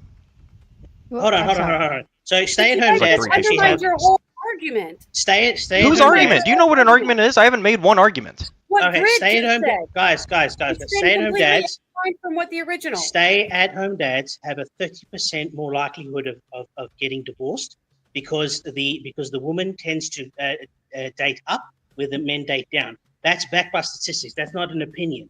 So when the man tends to make less money than the woman doesn't favor that in a good way. What She tends to proposition? look- What proposition are you trying to prove right now? What's the conclusion? because whoever makes Apparently, the women most are money, useless, and only men should be raising kids, No. and women just make babies. Because that was the argument. I just but we're don't supposed know to stay at home what conclusion he's traditionally. trying to I reach don't with this data. understand. What's the conclusion you want to reach? Then we can talk about the premises. The conclusion is the whole point of a debate is to give a conclusion. I mean, I don't know what type of debates you're doing, but you need a Yeah, conclusion in order to get or a concession. So what the conclusion is, which is our conclusion, that based on the stats, that men staying at home and women going out and working is not optimal because it increases marriages, it increases depression, it increases Okay, let's stick right And there. that's not optimal So the for society. conclusion, I wrote it down.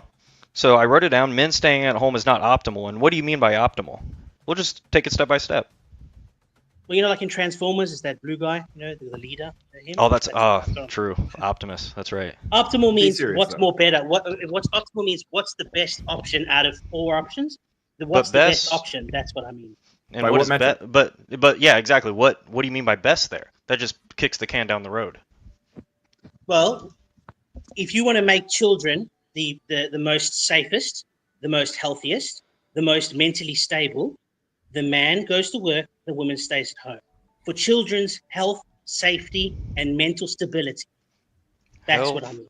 That's not true safety, based on the data I've seen. It seems like mental for most stability. of this, Can you show me this data, please? Actually, You just admitted that the less populous of 20% are the least likely in smaller population, where it's like, oh, because this small percentage of 20%. So when you think about this, the majority aren't practicing what you're saying. The majority in societal norms are saying that we do want this. Now, Vinny's alluding to like hypergamy, aka insert David Buss into the argument. When we're talking about this, women do want somebody that makes more and is better and stronger, things like this. Men don't want a woman that can dominate the workforce and do all this. Like in the dating market prior to marriage, since we're talking about conclusions and outcomes, insert the origin of women wanting somebody that's better, stronger in this. So when I talked about the metaphor of people asking for what you do for work, men don't give a shit about what women do for work. We could care less about this. Women care about this. They care about men Does actually anyone remember what the getting first out thing and Marte being said providers. before Women don't date the coffee guy at McDonald's. Men date the coffee girl at Bullshit. Those That's guys how, are fucking that's no how clue, dude. That's how much we care.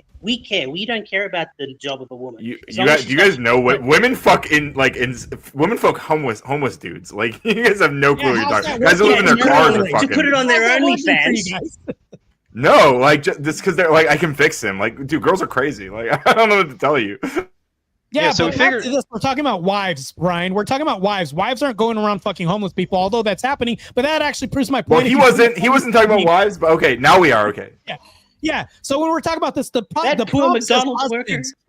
So when we talk about this, the prompt says husbands, meaning that this woman is attached to somebody in a marital situation. When we talk about these outcomes, they still want to exhibit this hypergamous nature in marriages, meaning like, why is she unhappy? Because even when Grid 1 talks about this unhappiness in marriage, they're talking about financial reasons. This is the number one reason why they're leaving, meaning money. So if men are the people that make more money in societies and then women leave, oh, guess what? This basically proves my whole point of saying Yeah, they're 70% hypergamous of women, natures also leaving 70% of women marriages. initiate divorce. 70%. Okay, that's And but that doesn't really help in the situation you're talking about, because I don't understand, what is this? Are women supposed to be staying home and raising children, even though they suck at raising kids and teaching kids and doing everything?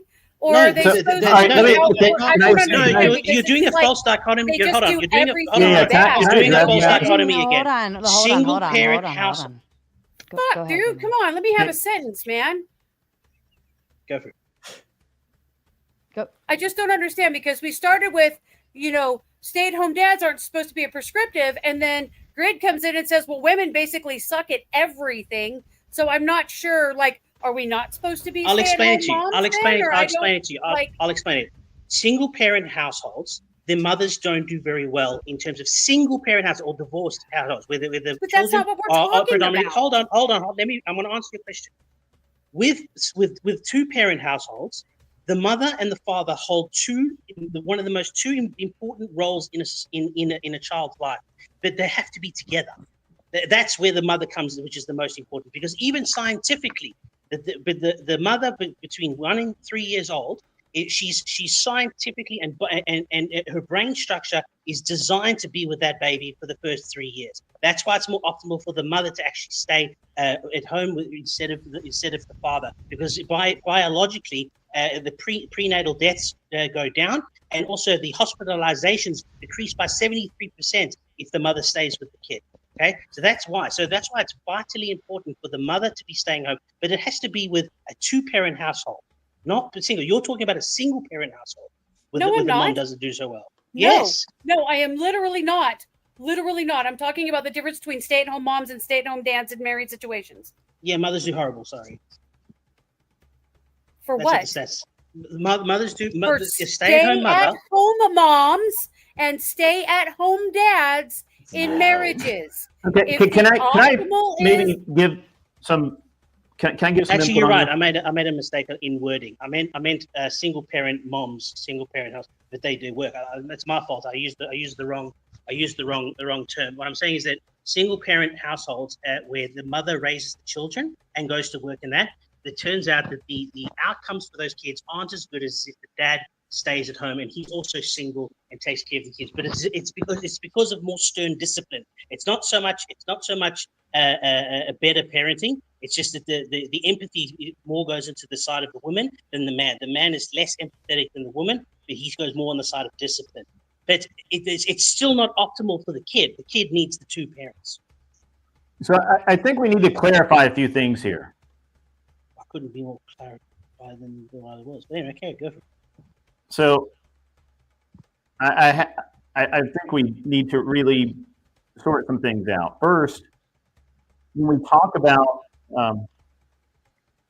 hold on, I've got something going on here. Stand by. Yeah. So basically, if you disagree that it's optimal to have marriages All stay right, married that's better. and kids have a two-parent household, if you disagree with that premise, I'd like to hear it, and I'd like to hear what stats you've got to disprove that. Otherwise, Marte is the victor in this sport. Well, can I add some perspective on what Anthema the Hun said? Atima. Okay. Atema. There's double M's. I don't know why this is hard for Atema. everybody, but it's Okay. double M's. Well, there's an H in there as well, so It sounds Greek. Are you Greek? it does. Tema. No, it's a play on Attila the Hun. I got you. All right. Tema the Well, Hun. it is important to say names Attila the correctly. Hun. That's why I take the effort to try and figure it out. Glad that cleared this up. Sorry. All right. So I don't remember saying that women should stay home, other than the first formative years of a child's life. I believe that's optimal, but even then, if you must use preschool or something, I'm sure that's suboptimal, but it's okay. Women have always worked. Why did I say? Was there at any point in time I said that women should not work, that they had no value? I said specifically that men are better at raising children. I also, when someone said, well, women are better at X or whatever, I said, okay, who's the top chef? Well, it's a man. Okay, well, who's the top of this? Well, it's a dude.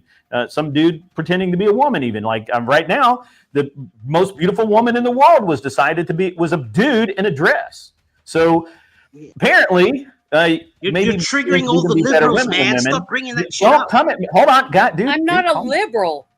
But don't come at me with this nonsense. This is dumb. It's a dumb argument. It's a dumb position. Be better. Make better arguments. Make better positions. The correct argument would have been, why is it that one has to stay home? The answer is they don't. Once your children are old enough and you're like, well, women just stay home half the day. They don't have to. Let them go. Obviously, they can work. I don't know. Why would it be better to outsource? Why am I getting parenting? all of these arguments placed on me that I've never made? Because you literally just made that argument. No, I didn't. I asked. You said why is why- it that the prescription? Okay. She means why does Grid One hate women? That's what she means. No, I want to. Well, I don't understand hate why women. The original. She believes that. Okay. I think you might. Well, the people on this fucking panel, I'm the only one that's been married 20 years. So fuck all y'all. No, you aren't. Actually, Okay. I have two. I've got Have 4 you? kids. 3 Okay, of them. I'm sorry. I'm not familiar I'm with home you. educated. All 4 Okay, of them. I'm So not would you like familiar to with you. I actually keep this going? apologize. I apologize.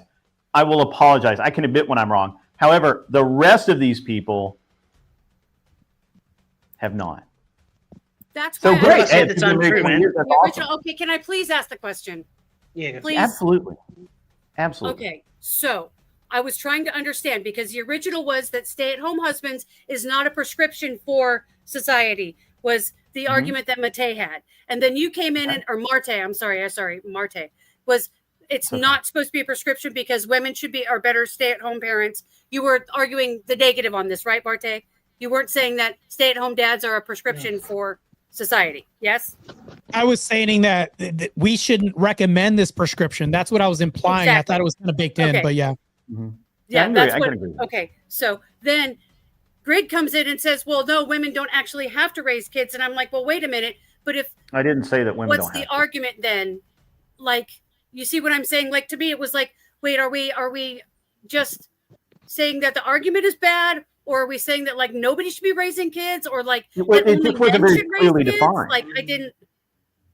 What? I made clear definitions, right? When I came in, I very specifically said, if we're talking about that women are better at raising children, I disagree with that, right? Okay. That was the claim that was made when I came in. So I don't know because I was out, frankly, I was out goofing off, here at TwitchCon. So I didn't catch the first parts. I don't know. I don't know what you. I came in and what I was listening to. I was listening to Vibe and make very poor arguments for the reason why women should stay home and raise the children. And I said, well, I don't believe that. And I don't believe that, and I believe that men are better educators. I believe that men, if you're going to outsource your children to school, I believe that men make better educators than women. When I say that this is a global thing, that doesn't mean that there aren't outstanding women educators. I just believe that I can't ignore the fact that since women have been a part of the educational system in this country, especially its leadership, it consistently is worse and worse and worse and worse. And we consistently complain about everything in our education system. So to me, where there's smoke, there's fire. And I'm just going to call it like I see it. Yeah, well, dude, good. I agree with what you're saying completely. But the problem is, what you're doing is you're saying, well, here's a smoke, and here's a smoke, and here's a smoke, and here's a smoke. And what you're doing is you're bringing in other fires that doesn't need to be brought. I was addressing points that were being made poorly, but I was just trying to clarify. But if we just concentrate on the one fire, and the one fire is stay-at-home dads are not optimal for society because it leads to bad outcome. And what's his name? Brandon he called me on it, which. Fair enough. He said, well, what do you mean by bad? What do you mean by this? And what I mean is that if you want the health of children to be the best and most coherent and the best educated and have the most mental issues and not be in crime, finish school and be a good moral citizen and don't be promiscuous and don't have casual sex and HTDs, then 2-parent households and staying marriage and less divorce. And that's what Marte was saying. Well, yeah, we agree with all. I don't know if we agree. Maybe we're agnostic about all of that. But you're talking about what marriage. Don't you agree with it? What I'm trying to figure out is because I thought we were talking about men staying at home is not optimal. And what you mean by optimal is that it's not as safe or healthy and it doesn't produce as mentally stable kids. But all of that's like, and I'm assuming you're also talking about generally speaking, not universally. But then it becomes an empirical question, right? And that, at least for me, I don't know if Ryan's looked at the data. I'm agnostic on that. But then that's where things get boring. You got to pull up the empirics. You got to go over the data. Is this good data? Is it bad? But if you're going to call something empirical, then we have to pull up the empirics. I mean, I don't understand what you mean. It by definition is empirical. Yeah, but look, what I'm saying is, if you disagree with the premise, then you have to prove otherwise. Otherwise, because I've told you the stats. No, I don't. Now. Why would I? No. The burden is on you. If you're making the claim, you have to render the empirics, right? I don't have to provide counter empirics for your claim. You're talking specifically about stay-at-home dads. When I said stay-at-home dads are not optimal because there's a biological connection between mother and baby that's neurological, biological, and hormonal that the father does not have. Second, when fathers stay home, yeah, okay. And the second one is when the woman goes out to work and earns more than the father. Looks like hold on. It tends to increase from 2.1% to 3.3%, which if you put it on an international scale or on a national scale, it increases divorce by 30%. What increases? That's the problem. Increases? Divorces increase, and also depression. What's that have to do? Okay, so it increases. Okay, so what increases divorce? Men staying at home. When there's stay-at-home dads, right? And it's unclear how long the stay-at-home dads stay-at-home dads. But usually when a stay-at-home dad's and they lose their job, it's exactly like a mother. When a mother's like a really good news agent or whatever, she's high up in the thing, and she goes and gets pregnant and stays at home. Technically, she loses that high position. It'll be the same for the dad as well. But the problem is it affects the man a hell of a lot more than it affects the woman, because the man has to go back out. And what happens is because. But if they get a divorce, you're not talking about stay-at-home dads anymore. No, I'm saying if they get a divorce increased. I'm talking about divorces increased about 30% when a man decides to stay at home with the baby. There's a 30% increased likelihood of divorce. Sure. No, I could grant that still doesn't reach your conclusion, right? I could grant that as well. Just let me break in here for 1 second, guys. That it's not optimal. I'm going to go hang out. Yeah, because people. Are you exiting Grid? Yeah, I'm gonna go hang out with some people. I think I tell XQC I said hi. I gotta go wrangle e-girls again. They just get find Asmund Gold. He's really glad to talk to. Anyway, you guys have a great night. Have a good night, Grid. Good to see you, Grid. And guys, we're gonna go for about 20 more minutes because we started earlier tonight. So we're gonna go for about 20 more minutes, and then we'll go ahead and head into shutdown. Okay. Sure. Hey, Brandon, I like your questions, because what it does is it clarifies the other side to you. Like, well, what do you mean by optimal? What do you think is better? Actually, I like these questions. So what it is if you've got a mother that stays at home, there's a neurological, biological, and physiological attachment between the mother and baby. There's also access to breast milk as well. Increases a 73% decreased likelihood of child hospitalization. Also, there's a post-perinatal infant death rate that increases by 23% if the mother's not the primary taker and Ryan was right on this. It's not 1 to 3 years, it's 0 to 6 months. It's actually the months that are the most important. But in terms of 3 years for the neurological brain work of a baby, the mother needs to be the primary carer. There was a 25-year double-blind study. There was a 25-year double-blind study. 2 years is the optimal amount of time for a child to receive the full benefits of breastfeeding. That study has been out. I said 1 to 3. So I mean, yeah. So 2 years. 1 to 3 is very similar. So yeah, but 6 months. 2 years. I'm talking 6 months. I'm talking about the post-perinatal infant death rate. It's very specific. It's a specific death rate that only happens. Oh, there's other things that are in. There's other things baked into that. You have to choose whether you're sleeping with the child, whether you aren't sleeping with the child, whether they have a crib and a bassinet in your room. There's a whole lot of other factors involved in that. And women would know a hell of a lot more about that shit than the guy.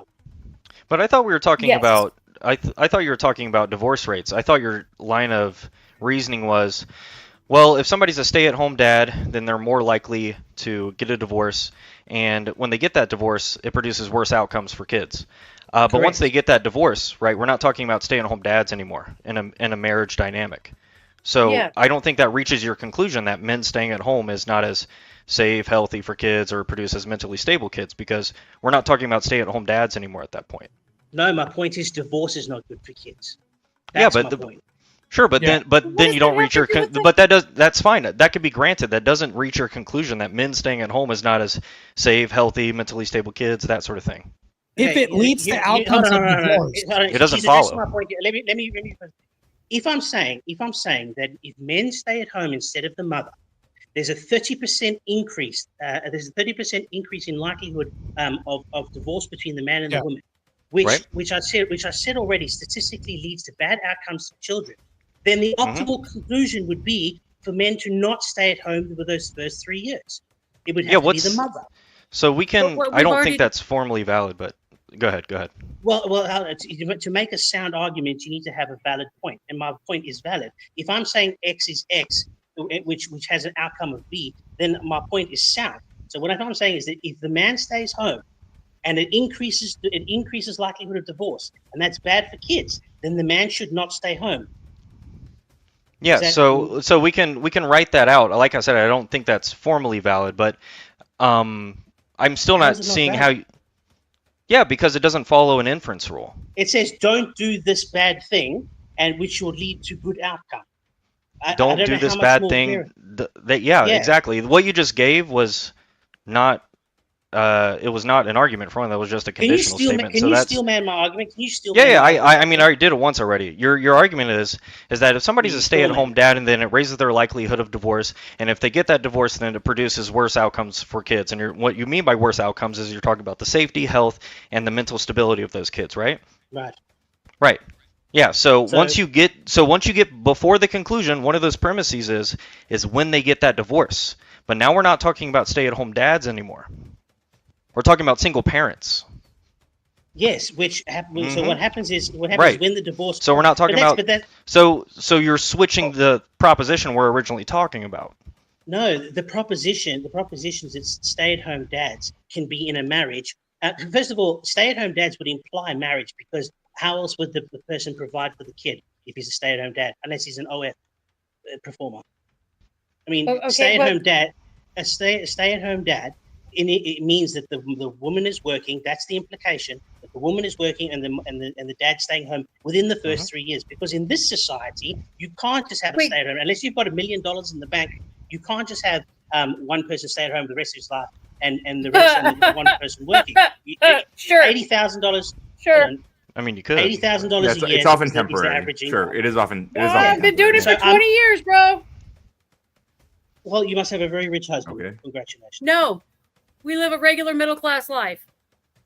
Yeah, look, and I It's said about this. its And I choices. said this before. I said this before that it's not optimal to outsource parenthood to childcare centers and teachers, especially if they're teaching them about if they teach them not teaching them about math. It goes to like all these other debates and about politics and hatred and all this other bullshit that ends up by 16 years old. He's a horrible teenager. It's rather than just get the parents to teach them in the first place. So I actually just agree with that premise as well. I think that they shouldn't outlaw parenthood at all. But I'm talking about the first 3 years, which is what the prompt is inferring is the first 3 years of the child. The stay-at-home dad. Is that what you were is the- inferring, Marte? Well, that's also baked into it. So I will also co-sign that and say that's in addition to my also the other premises I brought up. Yeah, that was the More implication. clarity on the debate prompt. Let's go. Yeah. Ryan, I'd like Yeah. you to say something. You've been awfully. What do you want me to say? What's your take on what we've been saying? Oh, I was doing my Duolingo. What is that? I have another like an language. 8. Yeah, I have like an 845-day streak, and I have like 8 minutes to do it. And I realized that was happening. And I thought Brandon was handling everything fine, so I just kind of. So Ryan's basically saying he's checked out and not invested in this debate. Meanwhile, what Vinny was saying was correct. Well, I feel like I Brandon, won the you debate have to handily agree like on this. hours ago. So. Well, right. You're Obviously, still proud of that inevitably. moment, aren't you?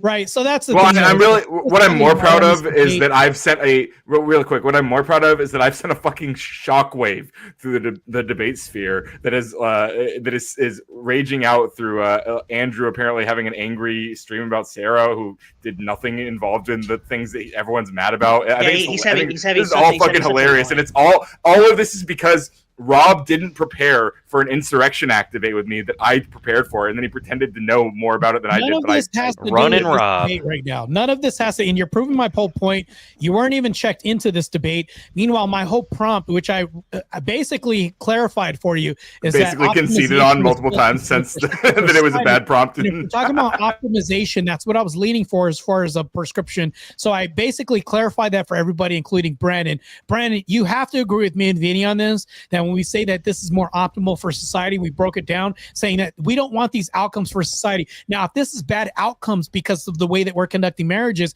and that this leads to a deconstruction of marriage as a principle for what we want in society, do you want a society that's marriageless, that we have mainly people playing house and not basically staying together? Because if we're having this, that means that we're having baby daddy, baby mama culture, not marriages. So basically it goes away from the prompt of husbands and wives, because if there's no husbands and wives, that means there's no longer marriages, which leads to what Vinny's talking about the whole time, of outcomes, meaning less optimization.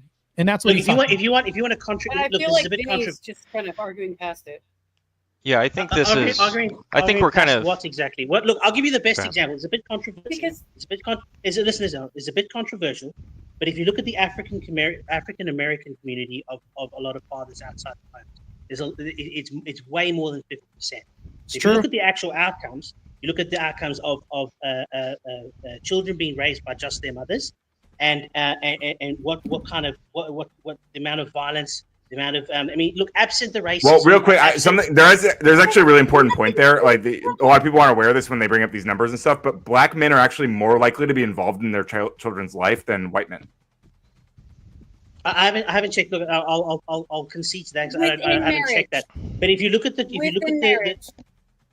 you look at the black community at the moment, and also the Mexican community as well, there's a high rate of divorce and there's a high rate of promiscuity. Now, the problem with that is now, if you look at the outcomes of children, and when they come to adults, they tend to commit a lot of crime. They tend to not finish school, and it's very prominent in other nations as well. But as soon as it doesn't matter what color you are, as soon as the parents stay together, immediately the outcome for children drastically changes. Doesn't matter what religion you are, what color you are, where you come from, what God you believe in. If you stay together, married, that is the best outcome for children, which is the best outcome for society. All right, I gotta go. I gotta go take a few more shots. Thank you, Sarah. You guys have a great night. Good talk. I appreciate Brandon, having you become on. a Christian, Come right? back.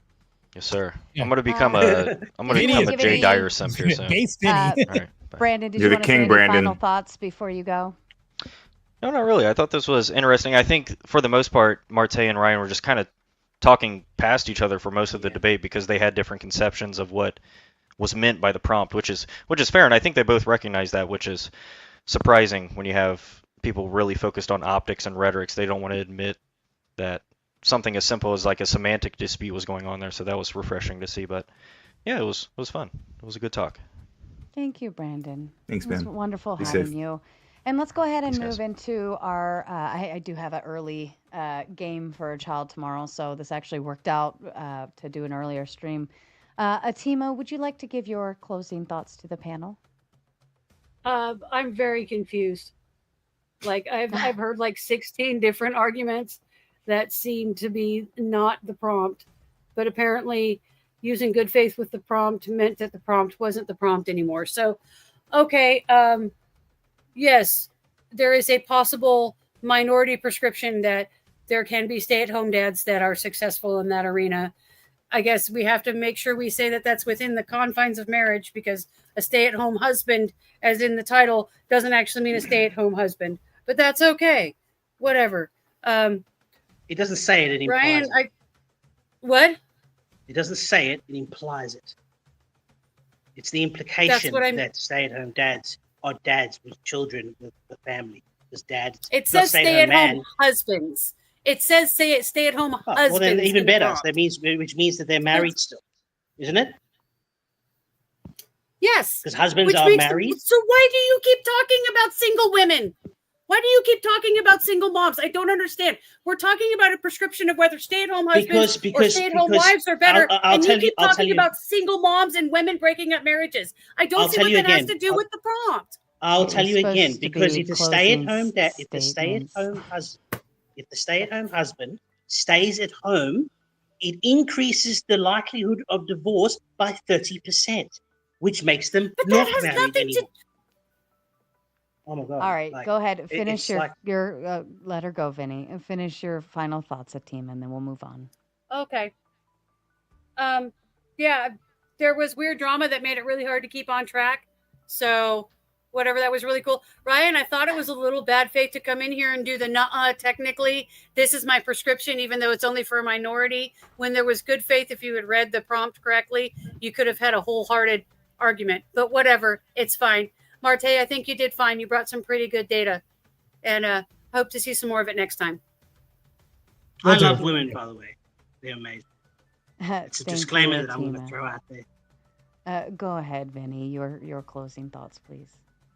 Yeah, just I think everybody is on the same page. If you take the trigger words out, like husband and religion and Christianity and all that, if couples just stay together, I mean, even if it's not marriage, if they just stay faithful together, marriage is better. But if they stay together, the outcomes for kids are just better substantially.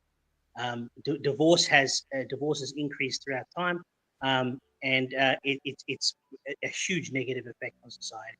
But it's good that everyone, I mean, I think everyone does agree to some extent. Perfect. Thank you, Vinny. Ryan, to you, All right. please. Yeah, this is a fun one. I mean, like I said, like I wouldn't have agreed to the prompt if it was that stay-at-home husbands are the prescription for society, because I don't believe in a one-size-fits-all solution. But you know who does?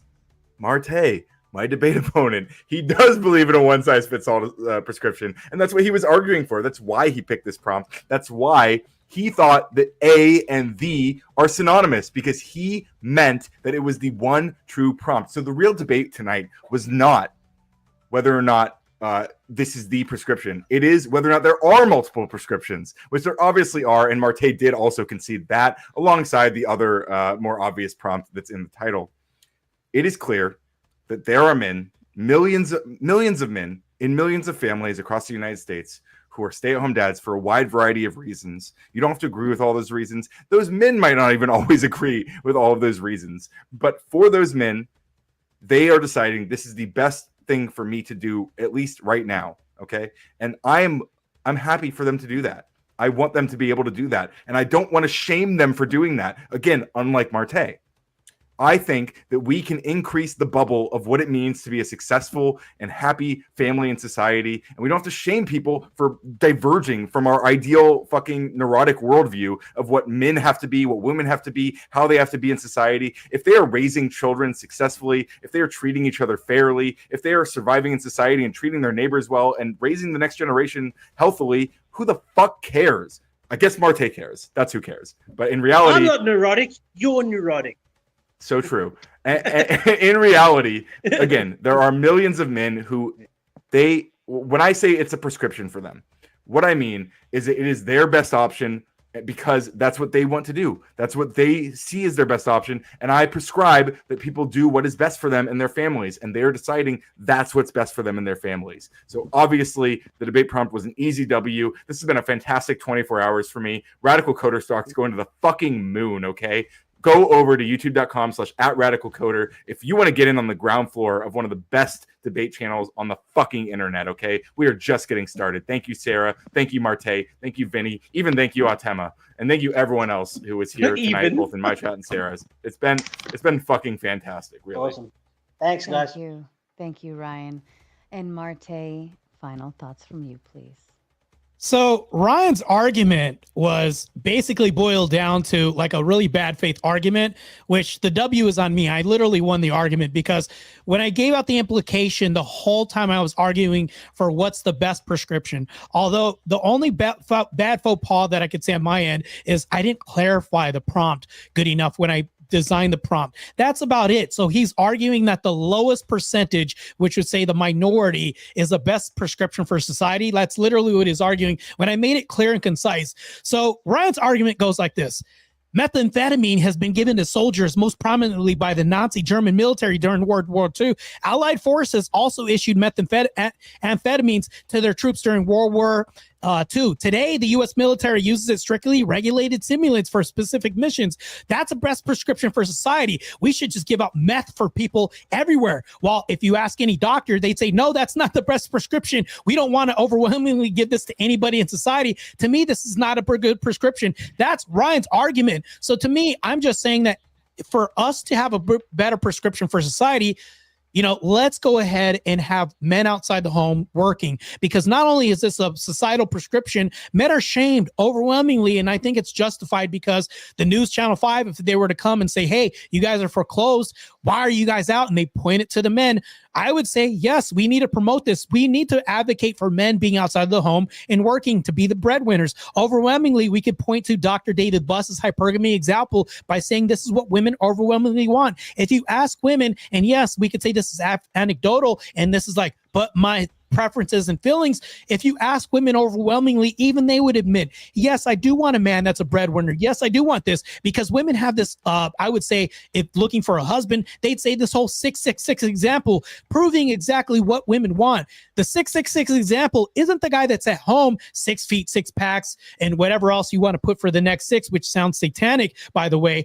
Also, this person in this model that they want, when you ask them on the streets for husbands and what you want for the future in dating market, which leads to marriages, leads to the guy that's outside of the home. They don't ever want to say in any street interview you've ever seen, this is what I want. I want a guy that's going to stay at home while I go out and be the boss babe and work. Said no woman ever. If you ever poll anybody and ask anybody, it's just rare. So these one-offs that you do see with women saying that this happens, it's just happenstance. People fall into this category of I'm ill or I'm disabled. Things like this do happen. And yes, I can agree with you that yes, this happens. That's a choice, but it's a stopgap solution that's temporary. That's not what women fight for. Even the feminists don't want this. Most feminists would say, yeah, I want to be a boss babe, but I don't want to pull all the work and all the labor outside the home. They don't fight for this. So I won the argument when it came to this.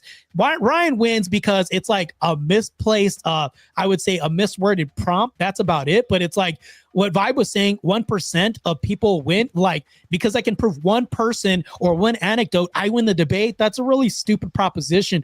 All I was arguing is saying, what's the best prescription for society? I win. There's no way that he literally conceded the whole debate when it came to that. So I take the W and I win. And Sarah's chat wins also too, because they showed up and they also donated too. So press the like button and also share this debate where I took the W in the end and Ryan takes a big L because he thinks some other thing that he brought into the debate with Rob and all this. I could care less about that. Let's focus on this next time. That's why he was sidetracked and thinking about other shit. That's why I take the W as well too, secondary W as well. Perfect. Thank you to both of you, gentlemen. And ladies and gentlemen, please be sure to like, subscribe, and share over at Marte Reyes, which is On the Edge, and then also Ryan at The Radical Coder. They were both live streaming this evening and working very hard to bring this debate to you. Thank you so kindly. We do have another show set for tomorrow night. And then, of course, Moderator Monday is cooking on the books right now. And then many debates lined up after that as well. I hope you all have a wonderful evening, and fuck off. A long time ago, in a YouTube world full of keyboard warriors, many monsters and trolls lurked in the chat rooms. They thrived on arguments amongst each other until one day, a heroine rose from the ashes. She was made from the tears of beta bitches and the sweat of alpha male gym guys. Throughout the centuries, this keyboard warrior princess showed up in many forms. She slayed many demons along the way. By the light of the moon, she led the simp army into battle. Wielding her sword, she fought through the dark forests. With each new era, the monsters evolved. The keyboard warrior princess